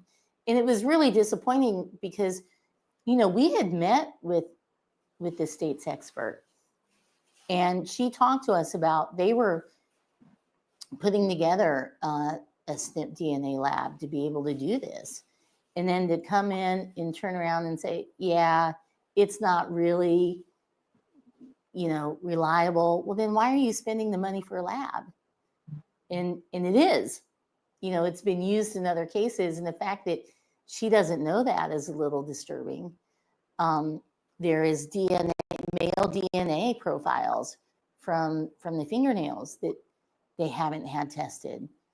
And, I wonder if they understand and appreciate that the strength of their verdict isn't that strong, and they're waiting to see what comes next. But, that could be used to exclude Rick Allen. It may not point to someone, but it could be used to exclude him. Sure can. The rhetoric was, well, not yet, or we're still waiting on what? The next trial? Yeah. I mean, there could be evidence out there right now that exonerates Richard Allen.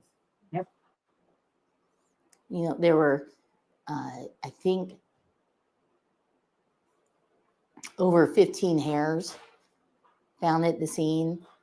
And here's the other thing. There were cigarette butts that they collected originally. They sent those off for forensic genealogy, and they were able to identify the profiles for the cigarette butts. There's a lot of forensic evidence that can be tested that could, point to someone else, or could be used to exclude Richard Allen. So when we reconvened, when we were all back in the courtroom for the announcement of the verdict, nobody wins in this case. This is a horribly tragic case for everyone involved. But in the eyes of the law, the state won when they got that guilty verdict. Why do you think the state won in this case? I can't say, I hope, again, we hear from some jurors or an alternate. I think that the tragedy is so great, right? I'm a parent. I can't imagine going through that. And the tragedy compounded by the facts and circumstances. And the jury, I think, feels like they want to do their job. And the only person they have to point the finger at is Richard Allen. And I can understand that. You know, I can understand the families being angry at us. And I can understand the families wanting to have a conviction, because to some extent they'll never have closure, but it puts it to rest. It's kind of like the concept love is blind. You can overlook a lot of things to get where you feel you need to be. But convicting the wrong man isn't justice. This is tragic. This is beyond injustice. They have tortured him. The Mandela rules of the United Nations say that any solitary confinement over 15 days, much less 2 years, is torture. Indiana Department of Corrections regulations say anything greater than 30 days is, you can't do that. But because he was in there as a safekeeper and hadn't been convicted, the rules did not apply to him, is what they said. So the man who has more constitutional rights suddenly has fewer. And, you know, absent that, I think this would have been had he been incarcerated like any other individual, I think this would have been a totally different case. Mm-hmm. I don't think he would have become psychotic. I don't believe any incriminating statements would have been made. And in that, totally turned the case. So when we're all in that courtroom and the jury is delivering its verdict, take me back to that moment in your mind. You said we felt confident going into deliberation, and then that verdict comes down. What's going through your mind in that moment? Just shock and sorrow. It's, you know, it's hard. I've been there before. That's one of the worst moments of my life. My dad dying in a car crash. In that and another verdict, it's one of the worst moments of my life. And I think we all felt like that. Brad Rosie is an incredible attorney, an incredible person. Andy Baldwin is an incredible attorney, an incredible person. And it was just gutted all of us. And Max Baker, Matt Hoffman, everyone who dedicated so much of their time and life to this, and to Rick. And I can't even imagine Kathy and his daughter. Rick was probably the most solid of all of us. He was prepared for that. I think in some respects it was a relief to him to have it over. In some respects, he was the one comforting us. And in that moment, is there time to process, or is it, okay, next step, here we go? What does that look like for the defense team at that time? You know, we met right after the verdict and tried to unpack it a little bit. And I just wanted to come home. We went and talked to Rick back at the Cass County Jail, and it, you know, besides the fact that the amount of stress and lack of sleep that we'd all dealt with, that on top of it, I think everyone just needed to retreat as fast as we could and unpack it and try to come to terms with it. Is there anything, I know hindsight is 2020, is there anything during that trial you would have done differently? Well, as practitioners, I think we're all asking ourselves that question. And I think we perhaps didn't appreciate how the length of the trial was going to affect our presentation. And circling back to certain timeline things more often, maybe with more visual demonstrative exhibits may have been helpful. I think we've all gone back and thought, should we have asked that question or not asked that question? Or did we do something to offend the jury? And then there are some other evidentiary issues, but hopefully there'll be another trial, and I don't want to forecast any of that in hopes of that next trial. You mentioned you have not had the chance to talk to the jurors at this point. If you could talk to them today, what would you want to ask them? I mean, I want to know what they felt was important. I'd like to ask them what they felt about the timeline.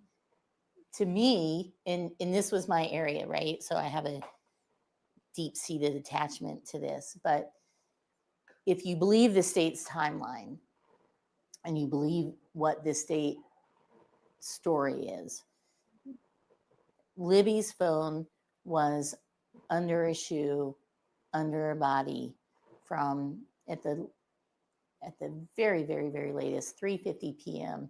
on February 13th, and stayed there.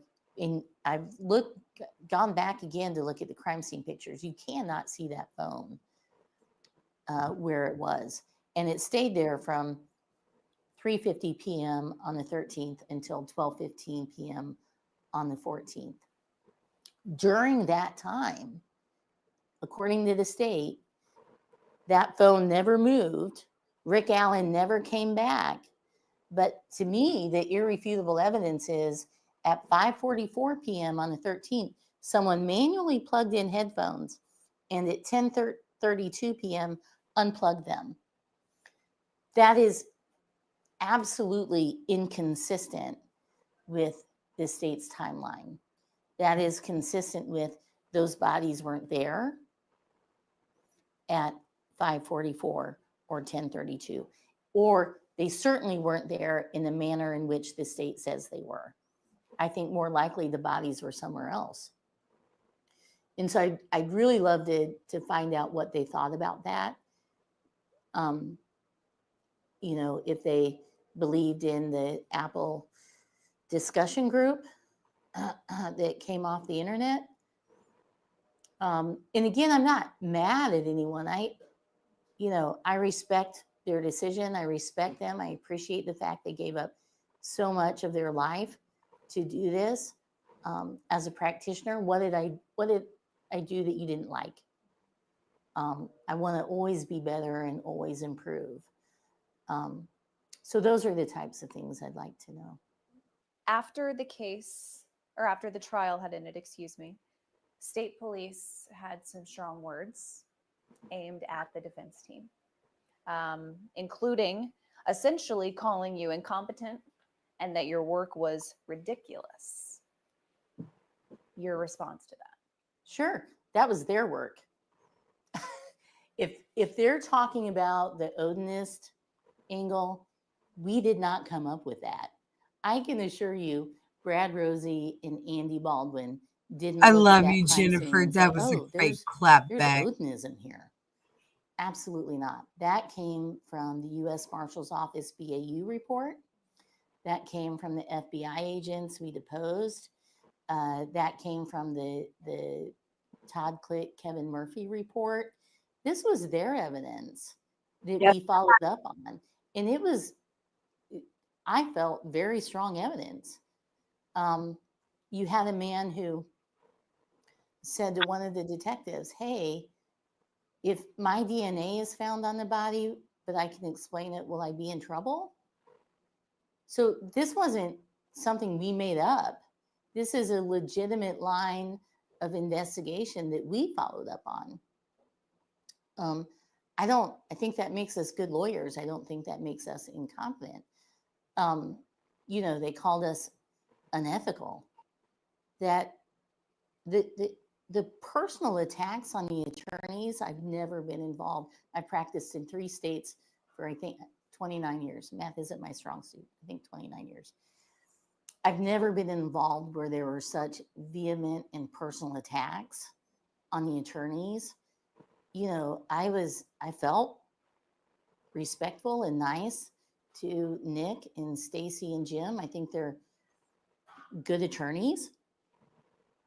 I tried to be friendly. This is a month-long trial, and it's hard. It's hard for the families. It's hard for Rick. It's hard for Rick's families. And so I was really taken aback by that. It is absolutely untrue that any of us did anything unethical. When Doug Carter said, we had justice today, and if you don't like justice in this country, you can leave, I take umbrage with that. That's not our country. I would like to think, I hope that we can all express our thoughts and beliefs and not be told we need to leave our country.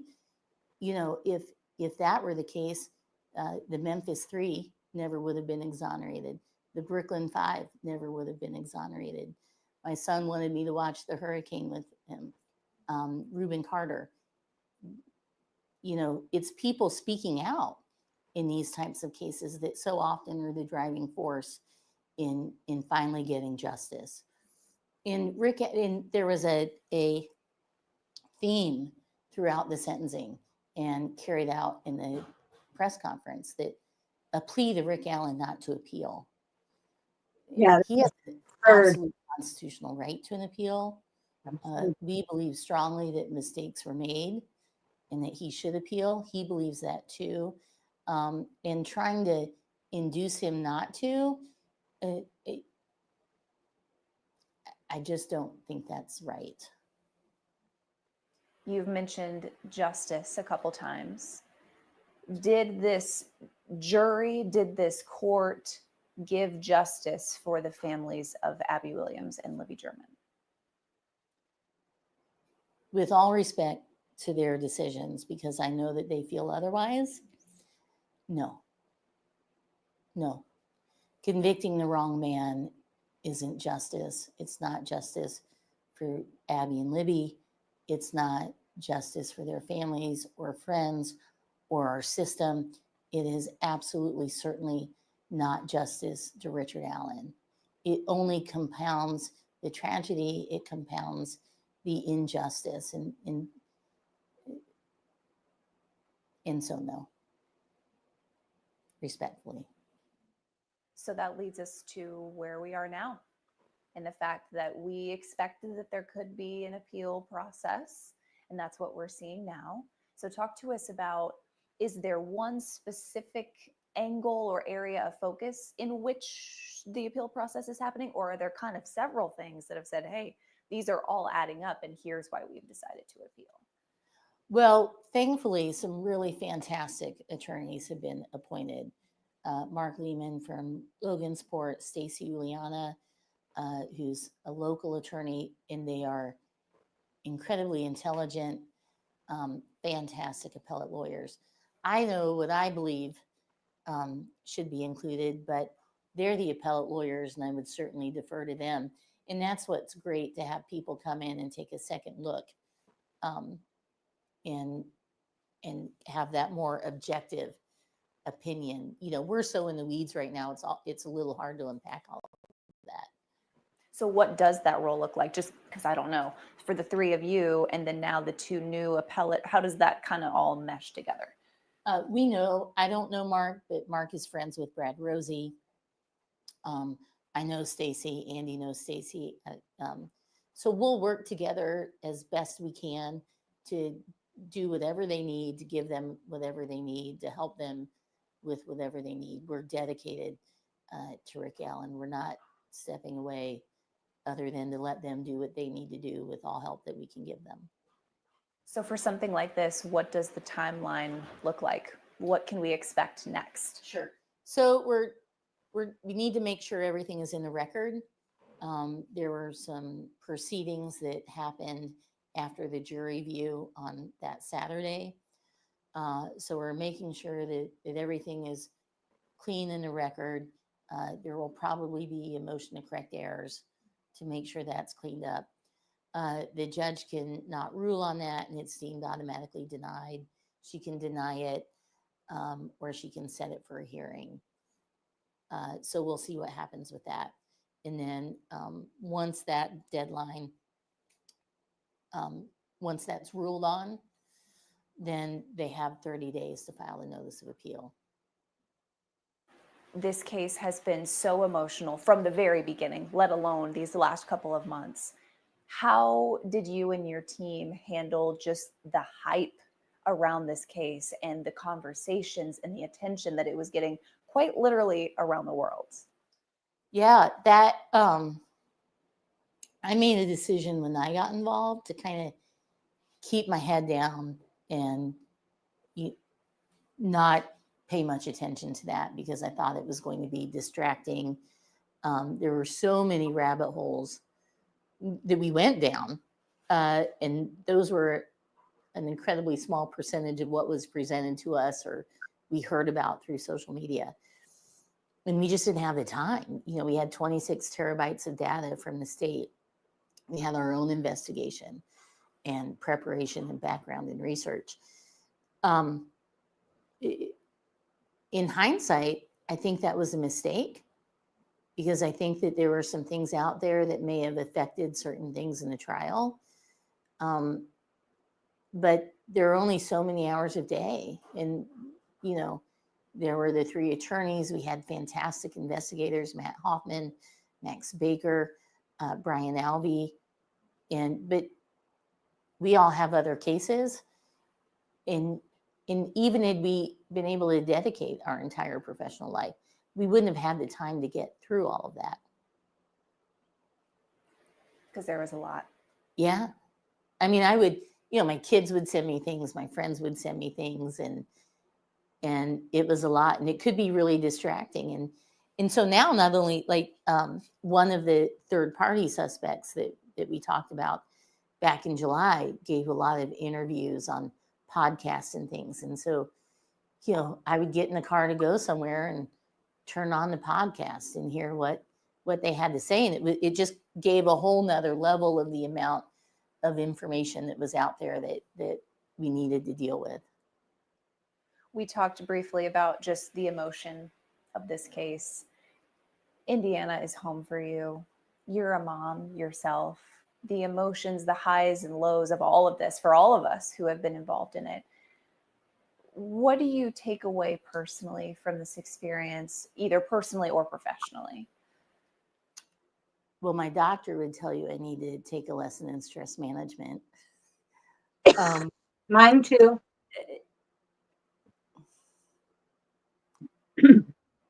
I can't imagine a better team than Brad Rosie, Andy Baldwin, Matt Hoffman, Brian Alvey, Max Baker, our staff. And it's affected all of us, my kids, my former husband, his wife, my siblings. Their support has been, really incredible. I knew going in it was going to be hard and stressful, and I was dedicated. These are my good habits. These are what I'm going to continue. By the end of the second week, all of that just went to the side. And it's hard. I dedicate my life. My kids are amazing. They're adults. And I dedicate my life to a system of justice that I believe deeply in.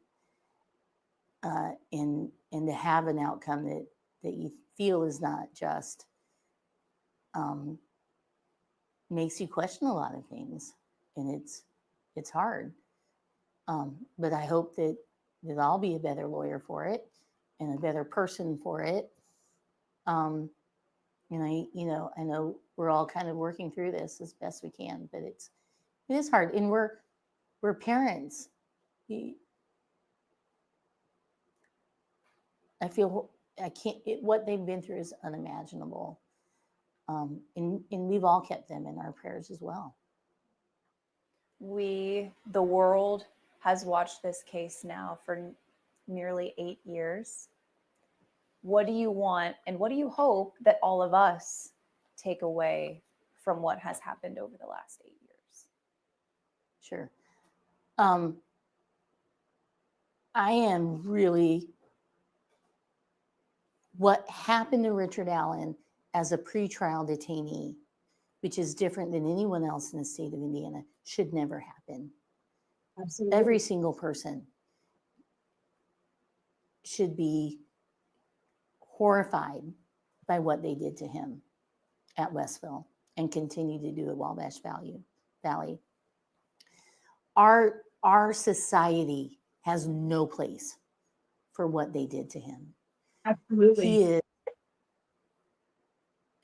He was treated like an animal, and he's a human being. And, you know, this could happen to anyone. Richard Allen took a walk one day in the woods, and that's where this landed him. You know, and to be tolerant of people's opinions, to look at all the facts before you come to an opinion. That's all we ask, and that everyone try to be respectful of each other. We can all have different views, and we don't have to leave the country to have them. That's the great thing about our country, is that we can all express our views in a dignified and respectful manner. What didn't I ask that now that you can talk about some of this that you want to say? Is there anything else? No. Yeah, I appreciate you've asked some great questions, and I appreciate the media in how they responded. I know it was hard for everyone too. One thing I might say is, you know, an issue came up about cameras in the courtroom. You know, personally, that would have been really uncomfortable probably for the first day or two, but I think we would have gotten through it. But I think transparency gives validity and security to the proceedings. And without proceedings that have that validity, that security, you know, the system fails for everyone. Absolutely. And so it's made me rethink my position on those things. You know, I think not having cameras in the courtroom created this kind of frenzy and partial reporting and relying on other people that wasn't always accurate. So I think I've changed my views on cameras in the courtroom after this. Yeah.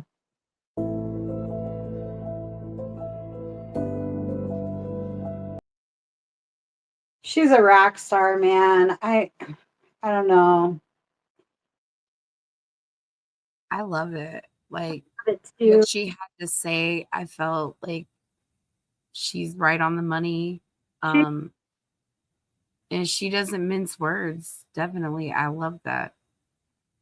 You know, every word, like they pause before they speak. Every word that they have written or said that I have seen that they've written or said has been absolutely 100% truthful. I know that I know that some of it just seems hard to digest for some folks, but it's all been 100% accurate. Yeah. And they've backed it all up with evidence.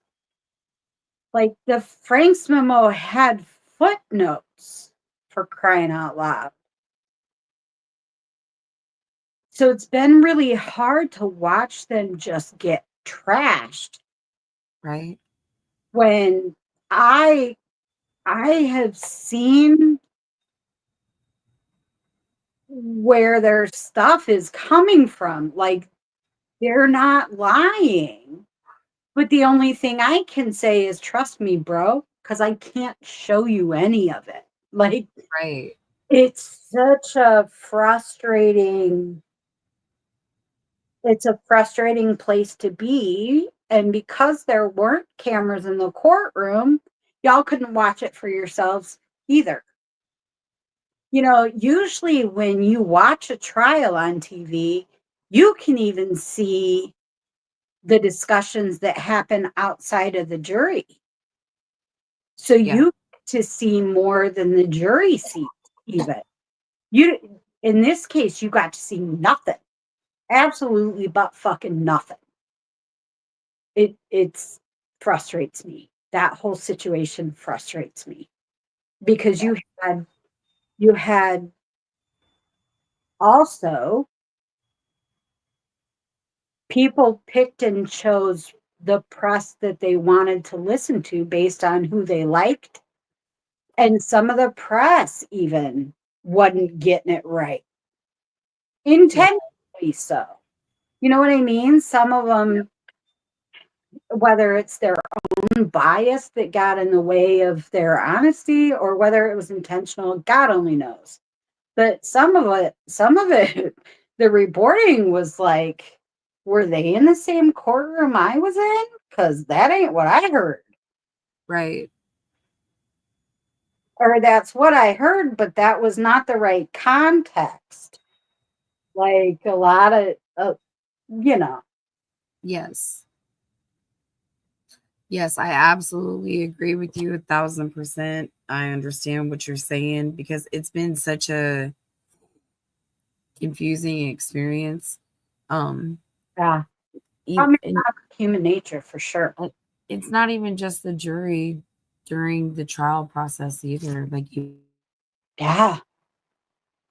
Yeah. going to the hearings, um, there's a vast difference in between perceptions of what people felt like things that were presented meant.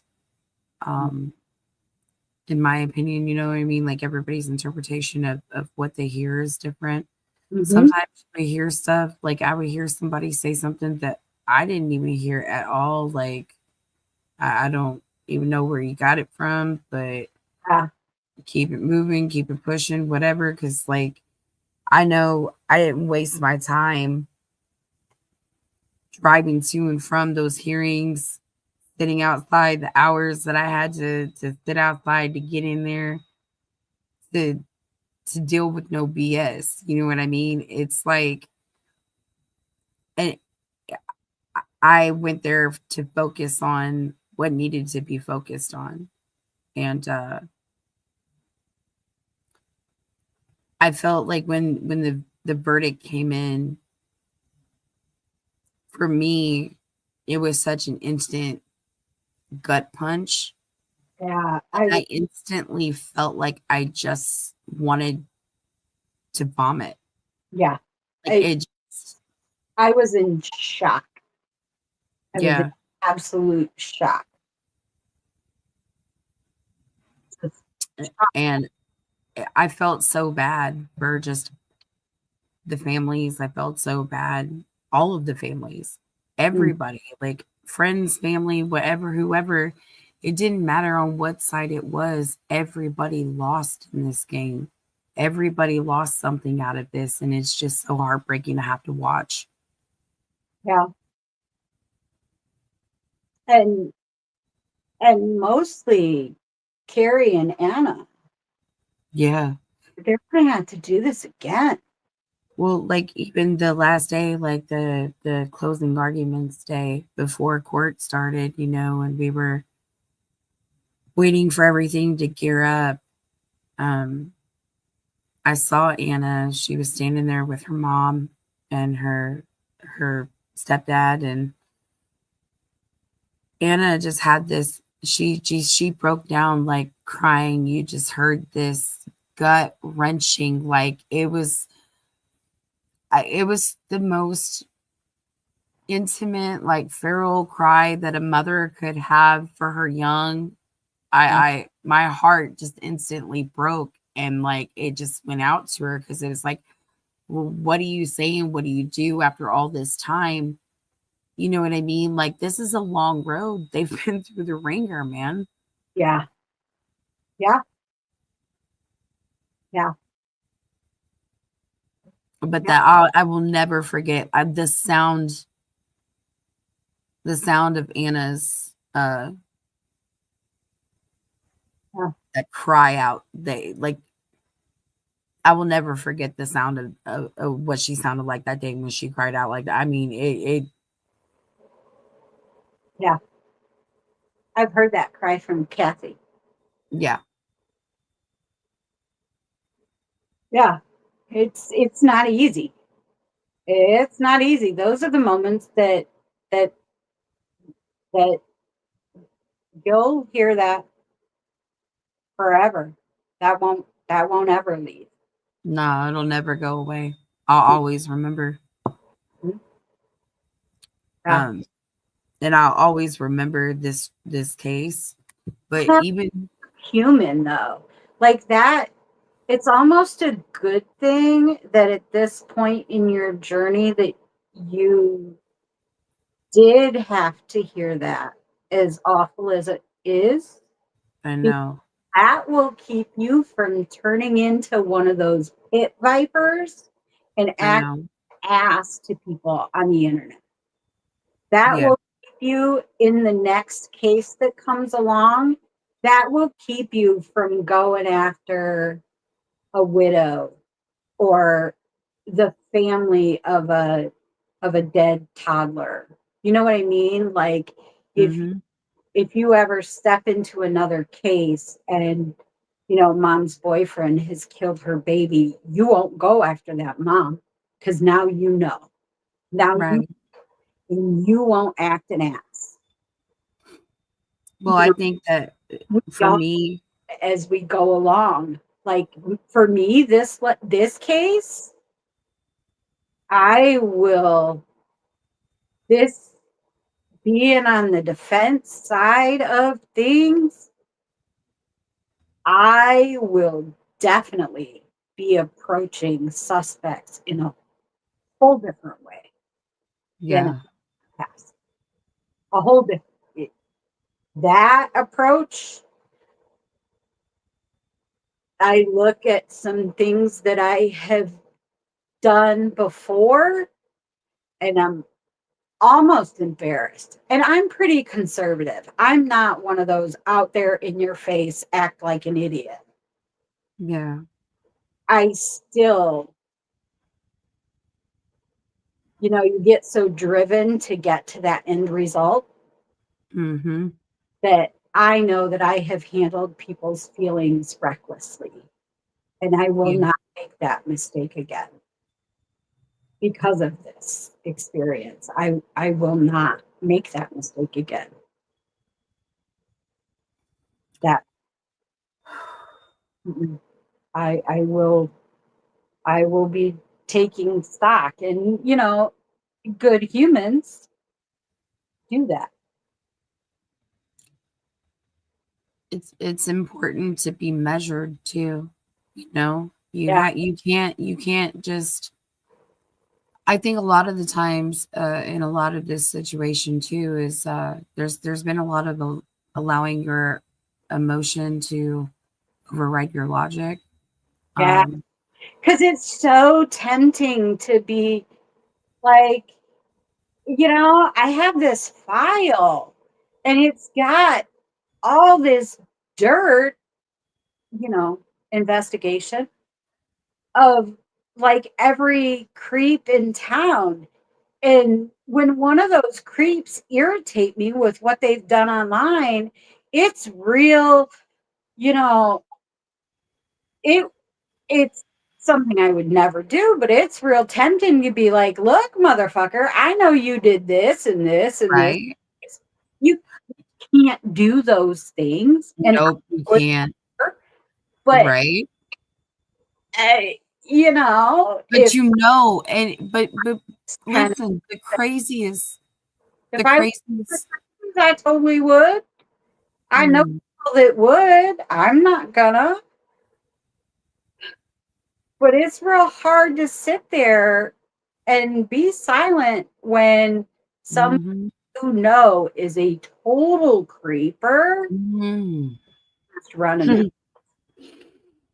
Yep. hard. No, what's hard is when they're a creeper and then they try to coax you to make you think that they are a good person. And I know, like, in the back of my mind, in the pit of my gut, I know what you've done. I know everything that you've done. I know everything that you're involved with. I know it's not just one case. I know this isn't the only case that you're involved in. Exactly. It runs deep, it runs far. And you know what?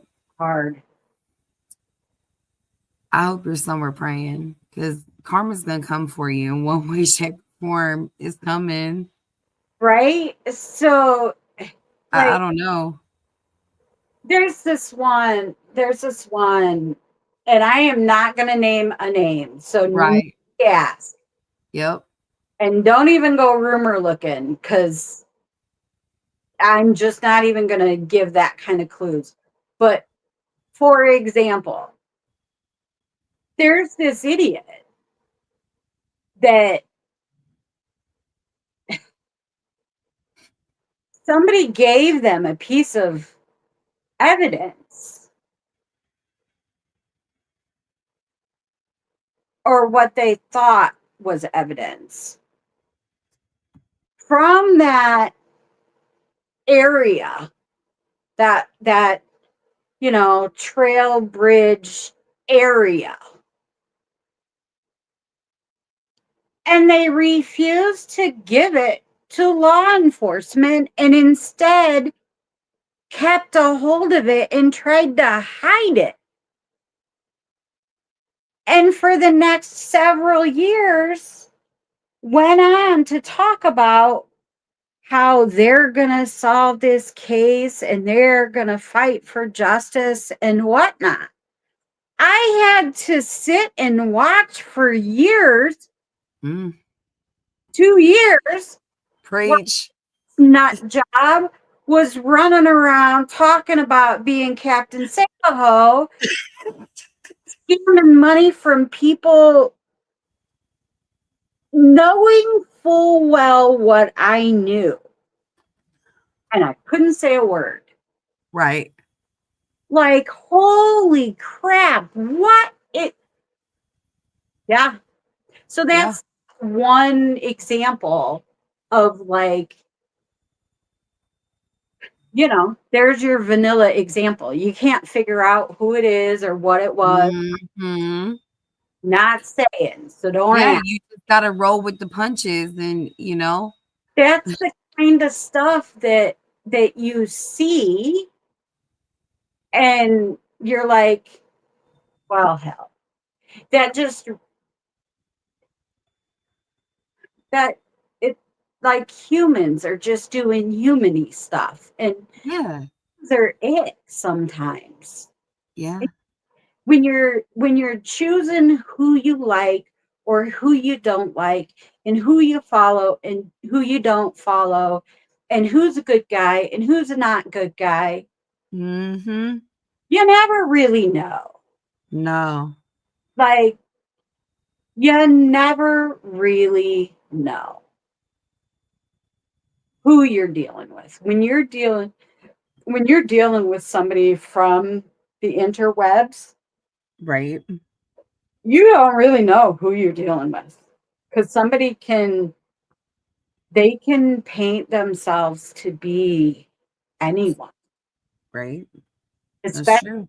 when half the time you don't even know their name. You know, Mm-hmm. time half the time we're following creators and we don't even know their real names. And so that's the other thing that I've learned,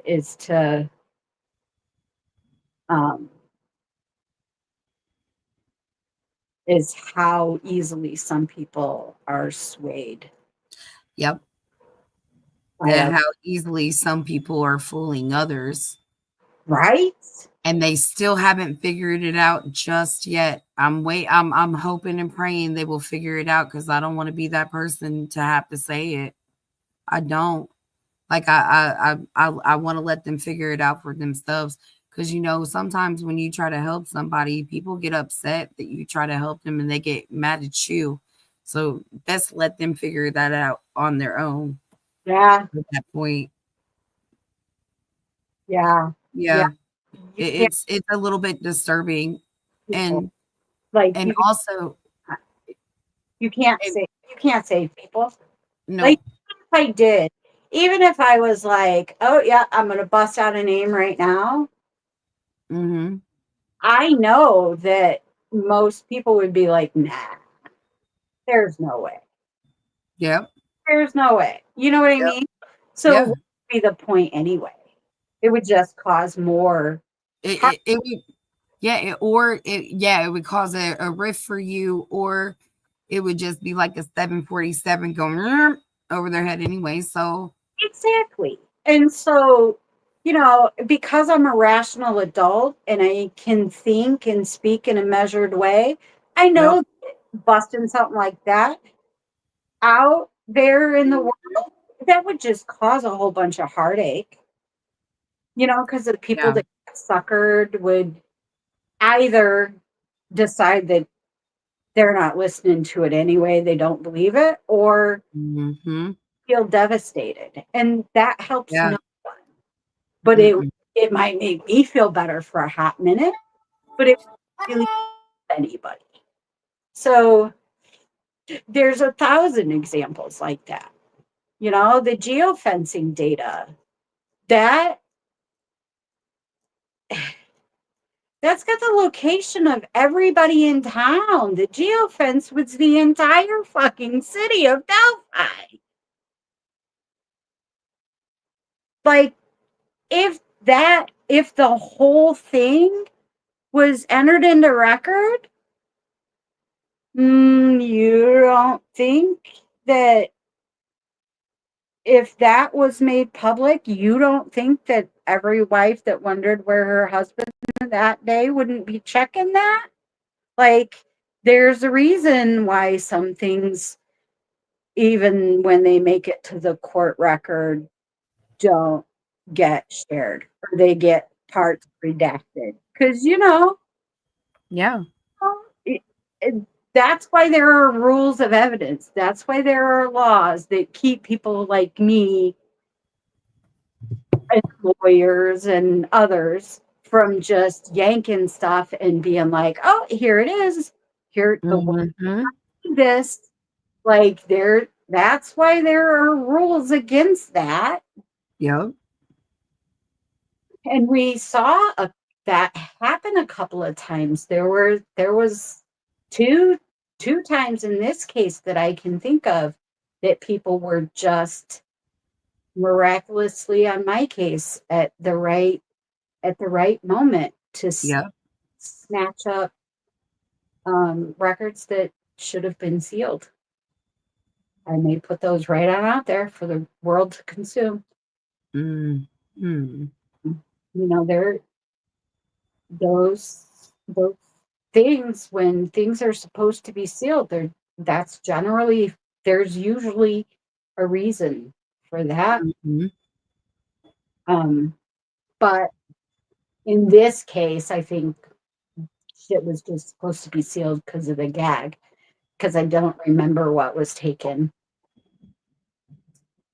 Oh, clicks arrest. Like, how do you miraculously be looking for Click's name on my case and miraculously find that in the 5 minutes that it was public? Anyway, that's a funny coincidence. But there was another something that got filed and grabbed up right away and spread out online. But you can't. I don't know. There's an ethical weirdness about doing that stuff. Yeah. You kind of gotta take some responsibility for discernment. You gotta have Mm-hmm. discernment and like not always bust it all on out there. So that's, I take some Yeah. for not answering stuff, but there's some stuff that I just am not gonna bust on out there. Right. Right. Especially when somebody has not been charged with a crime. Mm-hmm. I don't ever want to say that somebody committed a crime because I'm not a cop I'm not a prosecutor. I'm not a lawyer. And at this moment, I'm not a PI. So Right. I don't feel qualified to say that someone committed a crime like Mhm. of the magnitude of murder. Like if Right. if somebody did a DUI or something, sure, I might talk a little shit about a DUI or a pot arrest or something, you know, something like Yeah. but not no murder. Right. But we all know who the suspects are around here. Like everybody can put two and two together. Yes. So there's really not even a reason for me to do that. Like we Right. all read the writing on the wall. We've all heard the interview. We've all heard the interviews.